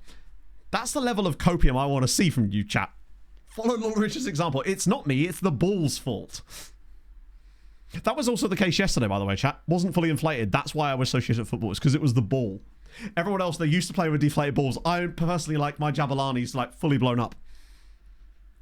2 weeks to purchase suits then. Yes, so basically next Saturday, we're going to go do big stuff in Cambridge. We're going to the bright lights in the big city of Cambridge. And I very rarely leave this place, you see, so that's a big deal for me. Such a massive... Imagine, isn't it just? Luckily, Pog's already going to be scheduling that meeting with the area manager before she leaves, so she can have like an exit interview, because she wants to absolutely drop those arseholes in it. Whether they do anything with that information or not, but she also just wants to hope that there's a way that she could potentially make life better late in the future for her colleagues if the higher-ups find out about some of the shit they've been doing. Some of the breaches of privacy is crazy. Something she told me about the other day, which I don't know if I should share on stream, but I might do when she leaves. Not her own privacy, someone else's, another colleague of hers. No, I probably should leave him on just because of the fitness. Not fitness, like a weird thing I want to do here. I'm going to bring Peter Bashir on. I never make centre-back subs, but I've got a feeling that bringing Bashir on is going to get us like a 78th minute third goal. Must be the ball, yeah. I can see the headlines now. Roy Fleming, it's definitely the ball. Marseille are winning. Could do without that. But we're 2-0 up. 16k run, fuck yeah. I was actually supposed to run 16k on, well, it was supposed to either Friday or today, because I couldn't do it yesterday, but in the end, I am too broken. But that's okay, I'll just use it as like rest time. I don't know how many, didn't cover that much ground yesterday, let's be honest, other than lots of walking around. You already work, oh, that is weird, yeah, because Pog's going from retail to the civil service, so slightly more understandable. Cancelling interview mysteriously, oh, that's convenient, isn't it? I think Pog's plan is to make sure that it's sorted before she's like officially left, because why would she give them any more of her time, right? Oh, shit. Oh, that's fine, it's fine. If we did actually win this game 3-0, that would actually be perfect, considering already losing. Oh. That's funny. Are they playing Forest? Oh, shit, that's a lot of... Oh, Christ. No. To be fair, Renato Martinez we're rarely going to get through a game without him scoring a goal against us, is what he does. Hang on, was that Vinko Pejic? Oh, it was. Our former Tenerife right-sided player has just scored, well, just set up the equaliser with Renato Martinez. Do I throw this game on high defence? I mean, that was their only shot on target of the entire match. We battered Stade Rennais there. Superb. Back-to-back wins. Important win there. Park Rangers there. Oh, how did you get on, Doc? How was your Achilles? Was it you that had Achilles issues? Couldn't stand on the right knee. Oh shit. I guess at least you can diagnose yourself, right? I guess to an extent. Was Juicy playing for them as well? I hate it. No, I don't like that at all. It's like a school reunion where you hate everybody as Marseille win again. We stay third though. Still 3 points clear of Monaco. A Lens loss would be tremendous. Only a bit of leg. That's fine. Well, that's good to know. I guess. I suppose you'd probably take it and then have the rest of the list. So what do you think happened? I haven't done park run in ages. I really would like to do that again once I've finally finished this half marathon plan. Because I just want to see how fast I can go. I think it should be somewhere close to the 25-minute mark, but I'm not entirely sure. Lens lose at home. That's huge. I think that's basically wraps up minimum 5th place for us now. Lens' goal difference is worse, and we're 5 points above them now. They've really shat the bed there. Okay, good. Not that it really makes any difference. I think 5th and 6th are exactly the same, but it's one less team to worry about in the run-in. Particularly as we've got 17th place Guingamp next, and then Montpellier. Triathlon, that shit, nah. There isn't anywhere nearby that I could swim. There's the river, but it's so shallow, right? And it's not really the same type of thing. Obviously, there's a swimming pool, but it's not the same as open water swimming. And don't own a bike. Triathlons come with a lot of extra equipment and stuff that the thing I like about running is that it doesn't cost me much to do, right? Considering leaving us. That's frustrating.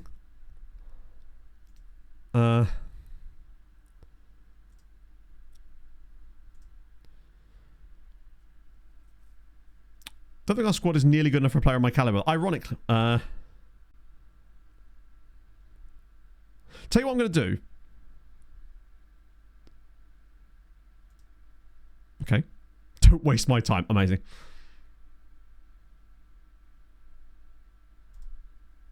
I'm going to hit him with the reasonable offer thing. I don't want to piss him off now, but I'm happy to piss him off later. Let's see what he considers a reasonable offer, actually. Just try 90, because the bigger the offer is, the more you can kind of get a bit of leeway. 82 million. Okay, that's fine. He's trying to Isaac us, but at least he's not pissed off now. So I can upset him in the summer and it won't affect our chances of qualifying for the Champions League. That's the way I'm looking at that. Because everything I say there is not going to work. I have to basically at least say I'm going to sell him. I'm not going to, but I have to say I'm going to. Nothing too serious. 28 minutes is fucking sick, though, to be fair. Like, that's still above average, right? He didn't say temerity. This is very true, which is why he gains a little bit of credit back for not using the T word. Get him out of his house. As if I have that kind of power. Turns out I'm actually his landlord as well.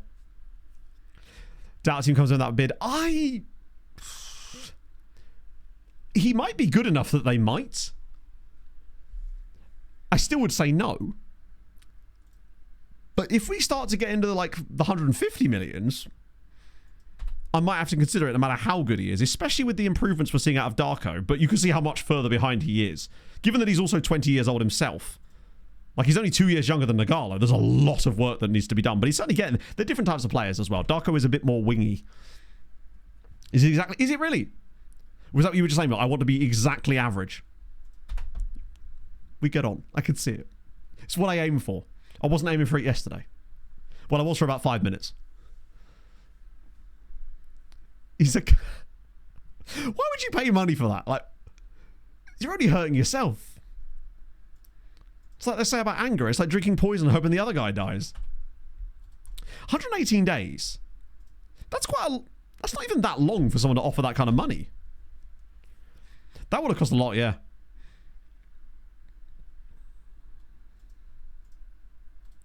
Right. Bit of that. I love that. I was thinking to myself, oh yeah, I might just do a slightly shorter stream today because I'm so absolutely knackered from yesterday. And yet, here we are instead doing an overtime stream because of course we are. It's the Sochaux way. Oh my god, that could have been catastrophic. He'll be fit for the game, which is okay. And he shouldn't lose too much match sharpness over like 3 days.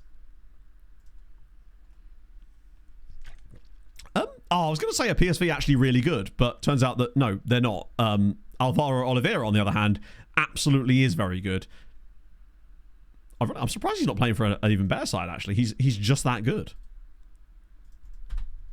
Can't sit back down. It could be that. Once I sit down after stream, I'm literally not getting up again until I have to cook dinner later. Pog finishes at work at 5:30, so she'll be back at like 6:30. So realistically, we probably finish by like just after past today. Once I sit down... In fact, I might honestly stay standing while I sort out the VOD upload. Just in case. I mean, I suppose I can watch the games on my PC, but... Get a new Hoyd off stream. A new Hoyd? What happened to our Hoyd?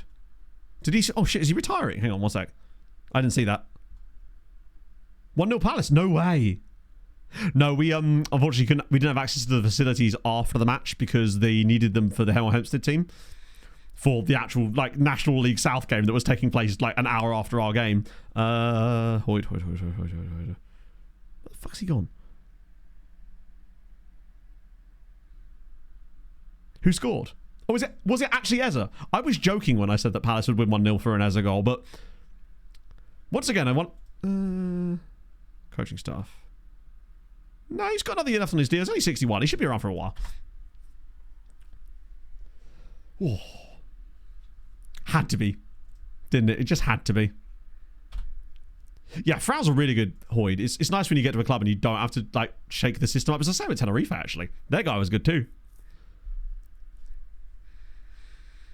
Although I did Cucurella start for Chelsea? I'm hoping that those DEFCON points can help me there, then, if he's not going to get the clean sheet bonus for them. Whole team meeting again? Absolutely. Okay, what is going on? No, he's not retiring. I think the only guy retiring is Coach. So Velasquez is wanted by Utrecht, which are ready to discuss. There's no way that Utrecht, of all people, are going to put a bid on the table of 57 million quid. They only have 30 million in the bank. Anyway, what's supposed to... Yeah, I'd much rather he stay at Palace. Because I like seeing elite players playing for slightly sub-elite teams overall. It makes football interesting when you've got those guys there, rather than just all these super teams beating each other up, right? I feel like it's almost the equivalent of like superhero movies where it's just overpowered superheroes battling each other and just a load of normies down on the ground being like, oh, there goes my car again. I like seeing those players stand out. I think the closest thing we got to Fulham really was supposed to be Anthony Robinson, but luckily he's just outside the age profile that all these clubs want to look at, that I suspect we're going to be holding on to, which is awesome. Lens win 4-1. Okay, so they're not shutting up anytime soon.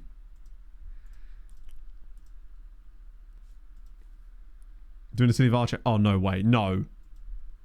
They're not disallowing the goal, are they?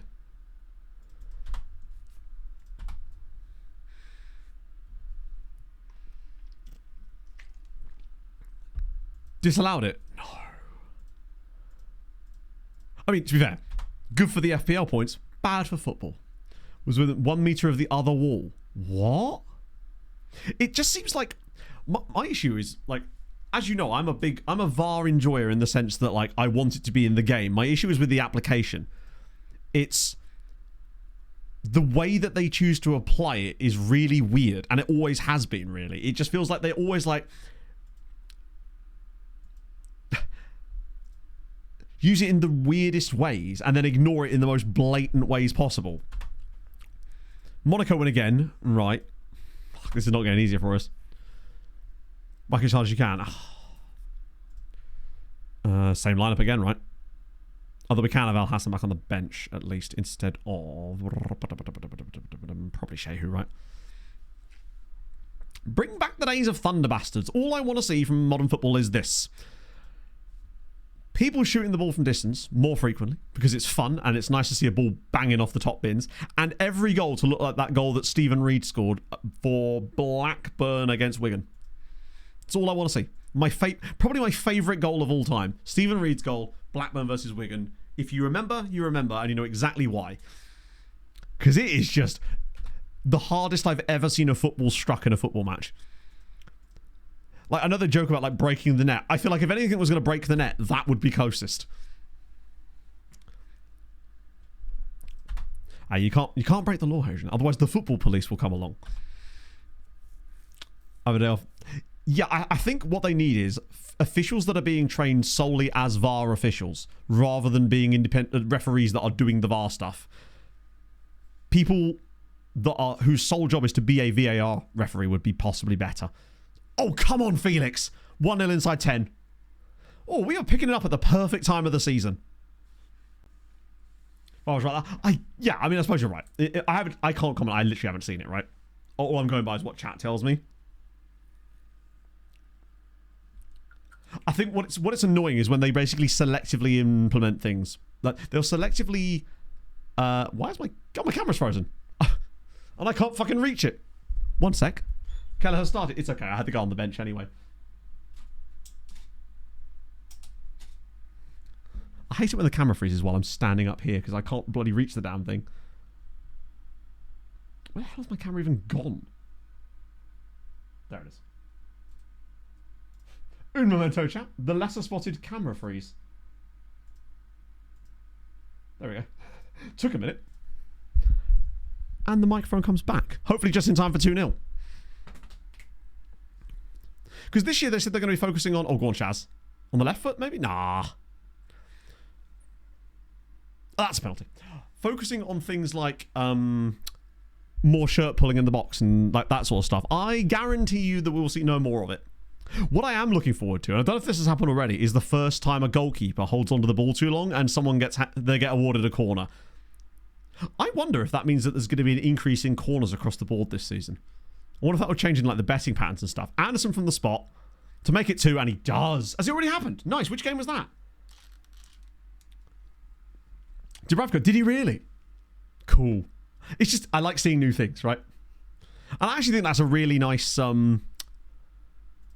improvement, because they take the piss sometimes with the length of time that they hang onto the ball for. It's actually crazy. But I'm glad that hopefully they actually keep enforcing it and it doesn't just fade away. Like, we'll see it getting halfway into the season and they'll just stop enforcing it again. Because I would really like them to keep on that sort of stuff. It'd be nice to see the games flow a bit more, right? Well, it will only affect teams that waste time. Like, And for me, time wasting is against the spirit of the game, and I'd like rules that kind of enforce that a little bit more, right? If anything, actually, it will probably affect... No, I like it. Cool. That is a good performance first half. Yeah, that is a good point, actually. The whole sort of like, if you talk to the referee and you're not the captain, you get booked when you clearly don't. At times I heard... Oh, I see what you mean, where they'll selectively enforce it and then it adds more stuff. Yeah, I mean, what I mean is that I like the idea. If they're not enforcing it properly, then it's worthless, right? 12 seconds, but 12 seconds isn't insane. It's supposed to be 6 seconds, isn't it? Like, the original rule was 6, wasn't it? They just never actually enforced it. Or was that like a sort of rule of thumb more than an actual law of the game? Plus, don't they not start it, the actual count, unless when they're no longer under pressure from an attacker? Because otherwise it could just be a case that you could just harass the goalkeeper and not actually, like, you'd still be close to him, but he's still got the ball and you just, yeah. Maybe I just misheard, I don't know. Ruggieri's not been great today. Up to the referee, really? Okay, that's weird. Adding extra subjectivity to that is strange. When the time starts, that makes sense. I reckon they should have the clock, like a shot clock in NBA or the pitch clock in baseball, where it appears on the big monitor, on the big screen, so all the crowd can see it. I'd love that. I don't know, you'd have to have someone really on the button about that, but still, I think that'd be fun as fuck. I'm going to get you off. Yeah, I don't like anything that brings subjectivity into stuff that doesn't need to be subjective. Like, that's brilliant. The great thing about that situation is he's either held on for the ball too long or he hasn't. Adding kind of subjectivity to it is unnecessary, as Bauer makes it 3. How sick would that be? Up on the big screen. Keeper picks up and you just hear this, because the crowd could like clap along with the numbers. It'd be amazing. It's like when the whole clear and obvious error thing. It's like, according to who? Like, it just added all sorts of nonsense. We're 3-0 up again. We're setting ourselves up for a brilliant final day, where we are probably still going to need to win, but because everyone else is winning. But at the very least, we're giving ourselves a good chance. A 6th goal is in the score. Oh. Can we, like, just one of you score on the final day? Oh, what an effort. Still agree with a good... Yeah. I guess, obviously, a lot of football is still going to be subjective no matter what. Like, when it comes to things like penalty decisions, they're checking for things that are completely subjective. When it's things like, did he impede? The other thing I've always found annoying is the shirt pulling shit. When pulling someone's shirt is a foul, so why are they on about, oh, he didn't pull it enough to... It was a fleeting shirt pull. It's like, it's either a foul or it's not. Like, you can't say, oh, you're allowed to pull their shirt a little bit. Like, it just seems silly to me. As Velasquez has now got sent off, is this the point where the season goes out the window? Thank God we still have Peter Bashir on the bench. Just a tussle. Yeah, shit like that used to annoy me. Particularly last season, I used to see a lot of that in games where a player would get pulled on the shirt clearly for like an extended amount of time, and then they would just be like, oh yeah, but it was only fleeting. Like, that's not a word. That is a word, but it's not got a quantifiable meaning.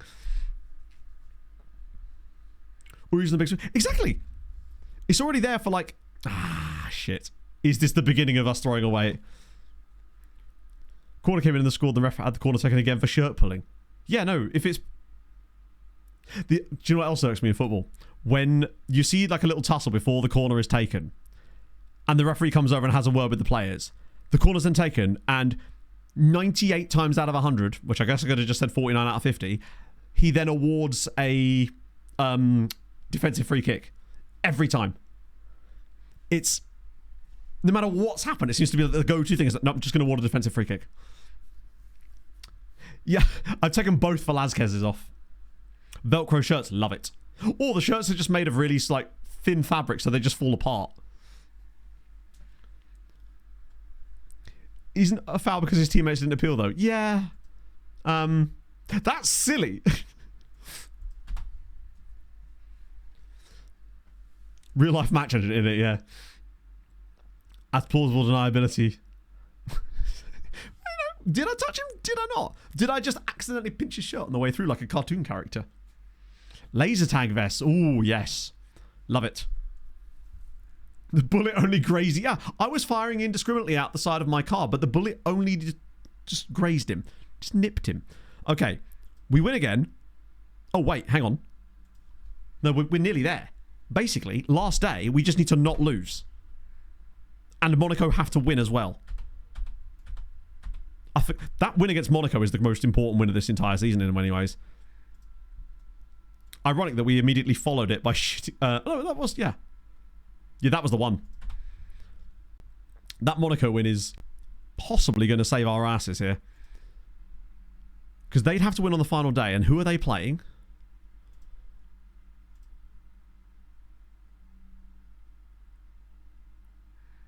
They're away at Nantes. You'd expect them to win, but it's an away game, just like us. And in France, is it head-to-head or goal difference? Let me just check. Oh, Alec Charlie's going to be missing. So is Valas. Oh, shit, that's 2 of them missing for the next game. That's not ideal. Let me just check. It is goal difference. Okay, cool. Goal difference and then results between the teams. What was the score against Monaco in the first game? Oh, we beat them 4-1 away from home. Okay, cool. So we've got head-to-head as well. So if we lose, and they... Actually, is there a way that can happen? Yeah, so if we lost by a goal, and they won by 2 goals, we would still get it, because we get it on the head-to-head. Shit. Salzburg in for Steiny. Looks like we're not going to be able to get him. Yeah, Bashir. The problem is it's Bashir and our other boyo. That's what worries me. Unless I might even play Stoy in there, honestly. Oh, Red Bull Salzburg are busy. They're going for Steinmetz and Velasquez. I don't know if I trust Mr. Broken Ankle. That's the issue. I'd be really curious to see how much... We should find out immediately how much money we're going to get, right?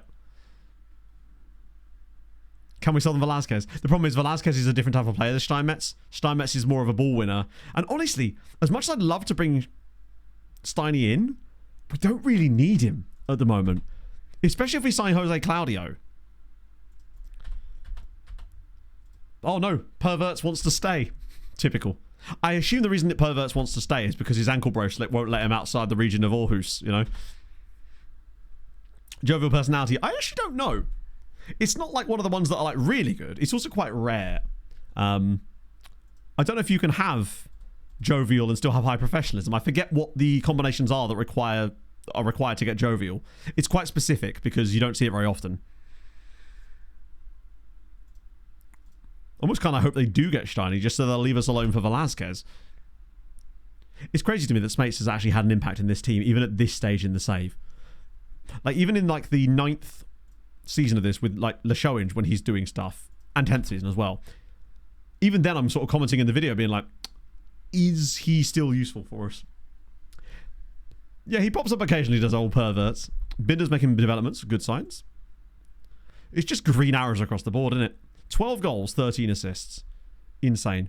We do need someone else to get a goal on the final match day. Either Rezic, Bashir, Stoyan, or Bauer has to score on that final day.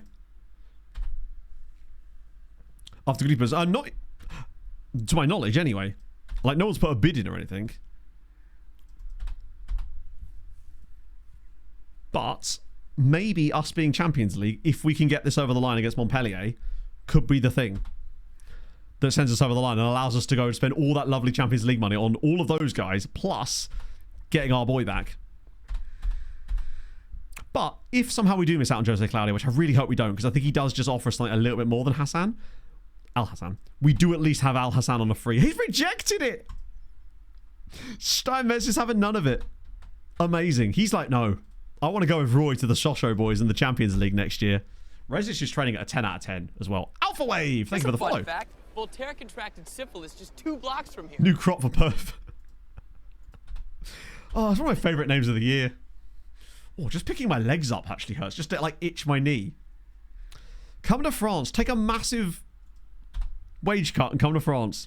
To be fair, I can see why he'd want to stay in Tenerife next year, given that they could potentially be champions at this stage. Well, no, the Spanish season, I think, goes on a bit longer. In fact, the Spanish season goes on for absolutely ages, doesn't it? Let's, how are they getting on? Nah, they've... Oh, actually, have they? I think they might have lost to Real Madrid, but they're still involved. They actually beat Real Madrid at the Bernabeu. Umbala and Thiago Enrique, who's still there, by the way. But then they lost at home to Atletico. They could end up losing the title by like 3 points. And it won't be because they lost to Real Madrid either. Oopsie. Hello, Chunky Funkster. More hair on the legs. Well, yeah, it seems to be getting less and less these days. I've just kind of accepted it. Speaking of that, are these... Oh, that's funny. Our Bulgarian friends appear to have bottled it. Wait, what? I assume there's like a playoff. Oh, that's the away record. So Spartak Varna absolutely shit the bed in Bulgaria, despite all their riches, and draw their last 4 games of the season to submit and not win the title. That's good. Right, cool. Both of our centre-backs are suspended. What you love to see. So Bashir will come in. Soren Schubert.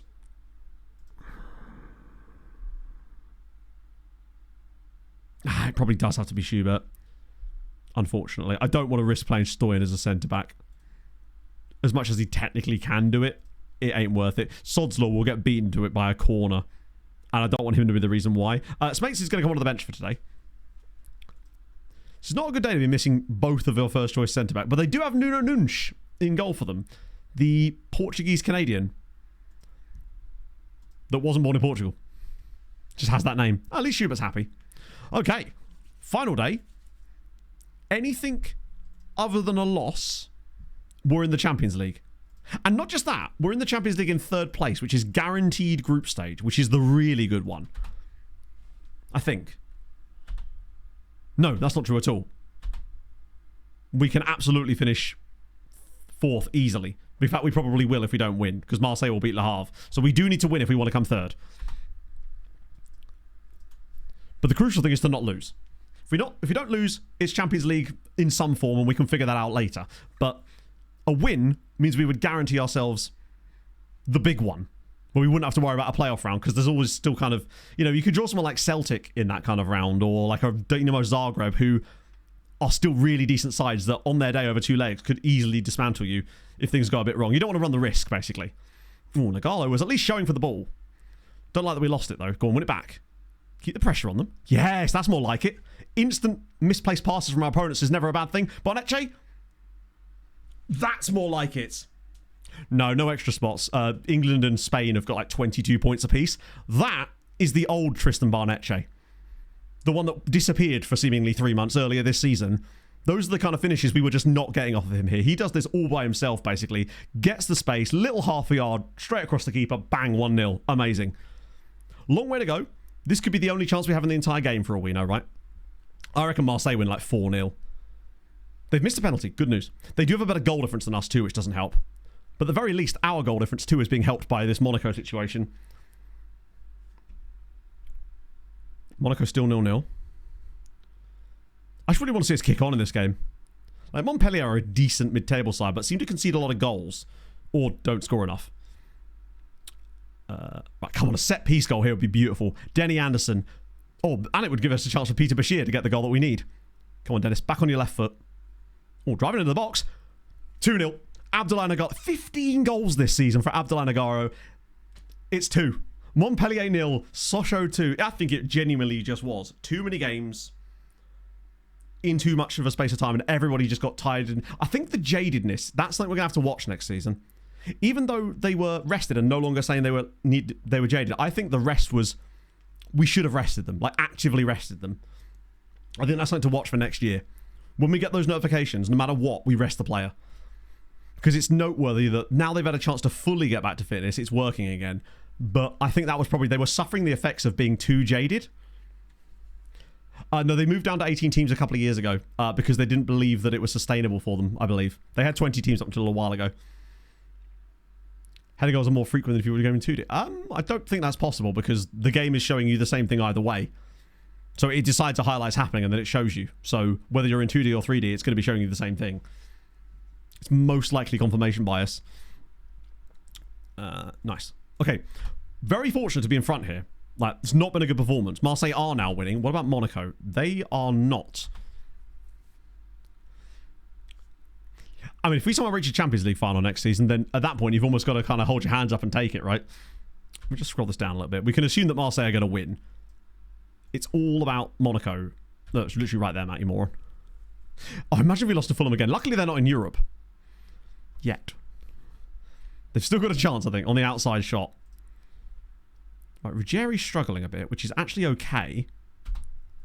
A win means Champions League qualification, but more importantly, a win means Champions League qualification automatically.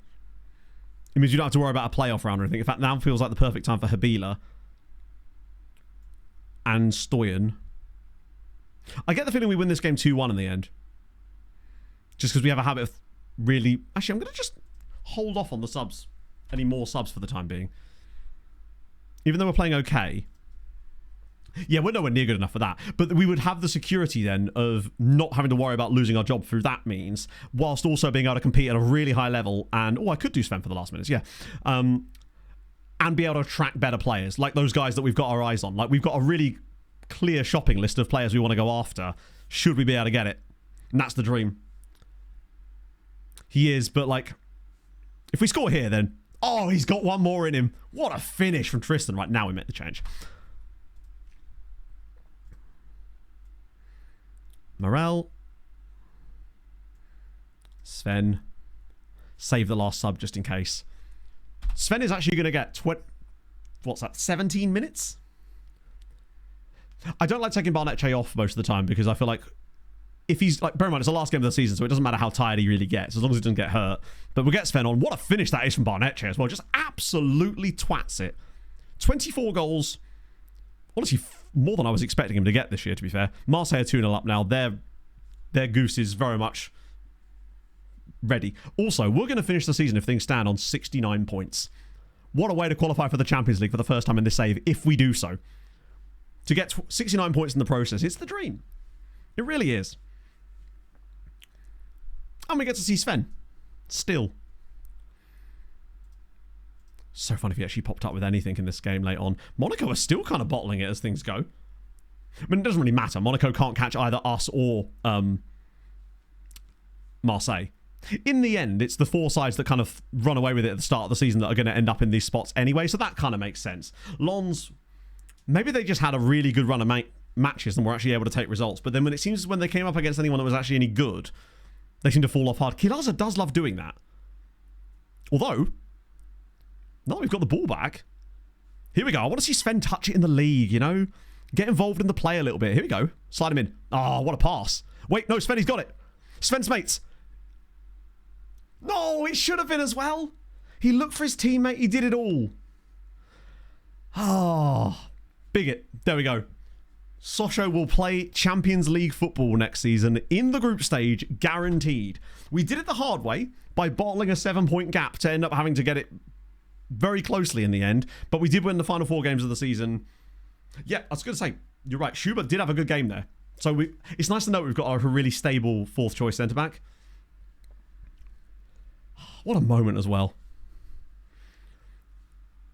Did Smith actually get a 7.2? What, just because he got the key part? 7-0 to Lille in the end. We lost at home to Cannes. Lille also win La Liga. La Liga? Ligue 1 again. That's batshit. £13 million. It's quite a lot of cash, actually. Okay. The question is, let me firstly check out the Nice thing. How much money do you reckon that the board are going to give us? Just want to see if Nice did finish with... can we see? Yes, we can. We can look at league records and then in here. They did. They did. 2034, 2035. Nice finished with 69 points. You'll love to see it. I reckon we're going to get 12 million. We wouldn't technically be considered a Champions League side, Jetpack Plus, unfortunately. We'd have to wait until the summer starts for that stuff to roll over. He probably wouldn't be interested in us right now. And we don't think we can even ask him technically yet because of the delay on that. Come on. Wait, please tell me that's because we got a massive we might have a that's absolutely shit. We might have a massive wage budget though, and I can just move a load of it over. No, they've reduced it. Okay. Sick. Sick. Yes. No, it's fine. I did get you into the Champions League, but feel free to take away wage budget and transfer budget. That's awesome, actually. Cool. We might be able to ask for more money later. and it won't be such an issue. But we might end up having to sell to buy this summer anyway. The point is, I'm not that bothered, because at the very least, we should be able to. Yeah, we'll have to sell to buy, but at the very least, the level of players that we'll be able to attract now is going to be much, much higher, hopefully. And that's the thing that's crucial there. Last summer we had to sell to buy as well, really. Like we're basically gonna have to sell to buy until the club's got a decent bank balance, and at the moment they don't. Ruggieri, Bauer, they're gone. You know, Napoli do come in for Nagalo. I don't really want to sell him because he has been exceptional this year. Like, I think he's our second highest goal scorer. Yeah, 15 for him. Bonacci gets 24. Wait, I swear there was another player that had 10 goals. Or do they just never quite get there? Don't know then. Either way, love to see it. What does the sweeper keeper need? Just good goalkeeper attributes for the most part. Gavin! It really, really was. Take a champion gone. Those kind of guys you can't really get rid of unless there's someone to buy them. Like, I'd love to sell them, but unless someone's actually willing to pay us the money for them, it's not worth it. 3 million isn't enough now, but it can be once we start driving some money and funds through the door. That's the crucial thing, is to get that money through the door. So it's going to be a case of sell to buy. Oh, I've just loaded my own stream. Excuse me, chat. Just casually loaded my own stream in the background. Not quite what I was looking for there. I was looking for someone to raid. It's not the same. Right. Who are we going to raid? Oh, is there anyone from yesterday live? That's the dream. There actually isn't. I was hoping that D might be on today. Although I suspect he might be travelling back potentially. So in that case, we're going to raid Gaffer, because we like raiding Gaffer. The Italians, they could be. As always with these things, they have value, but that value is only really worth something to us until when we can find a buyer. Hopefully there'll be a bit more action this summer. We'll see. But we have to do stuff. Regardless of what's going on elsewhere, we're going to have to sell somebody because we need to strengthen that left side. No matter what, we have to do that. We can't let that be another so tired today. I bet he is. I bet he fucking is. Yeah, thank you for joining me today, chat. This has been very, very fun. I'm now going to not sit down immediately, but soon. Going to watch the second halves of the game, sort out the stuff, and tomorrow I'm actually recording the recap video. The recording part of the video. I spent 20 hours last week scripting it out. Doing an entirely scripted 40-odd minute video is actually really difficult. Who knows? Anyway, yes, I'll see you guys very soon. Hold your gun, capybara, and yeah.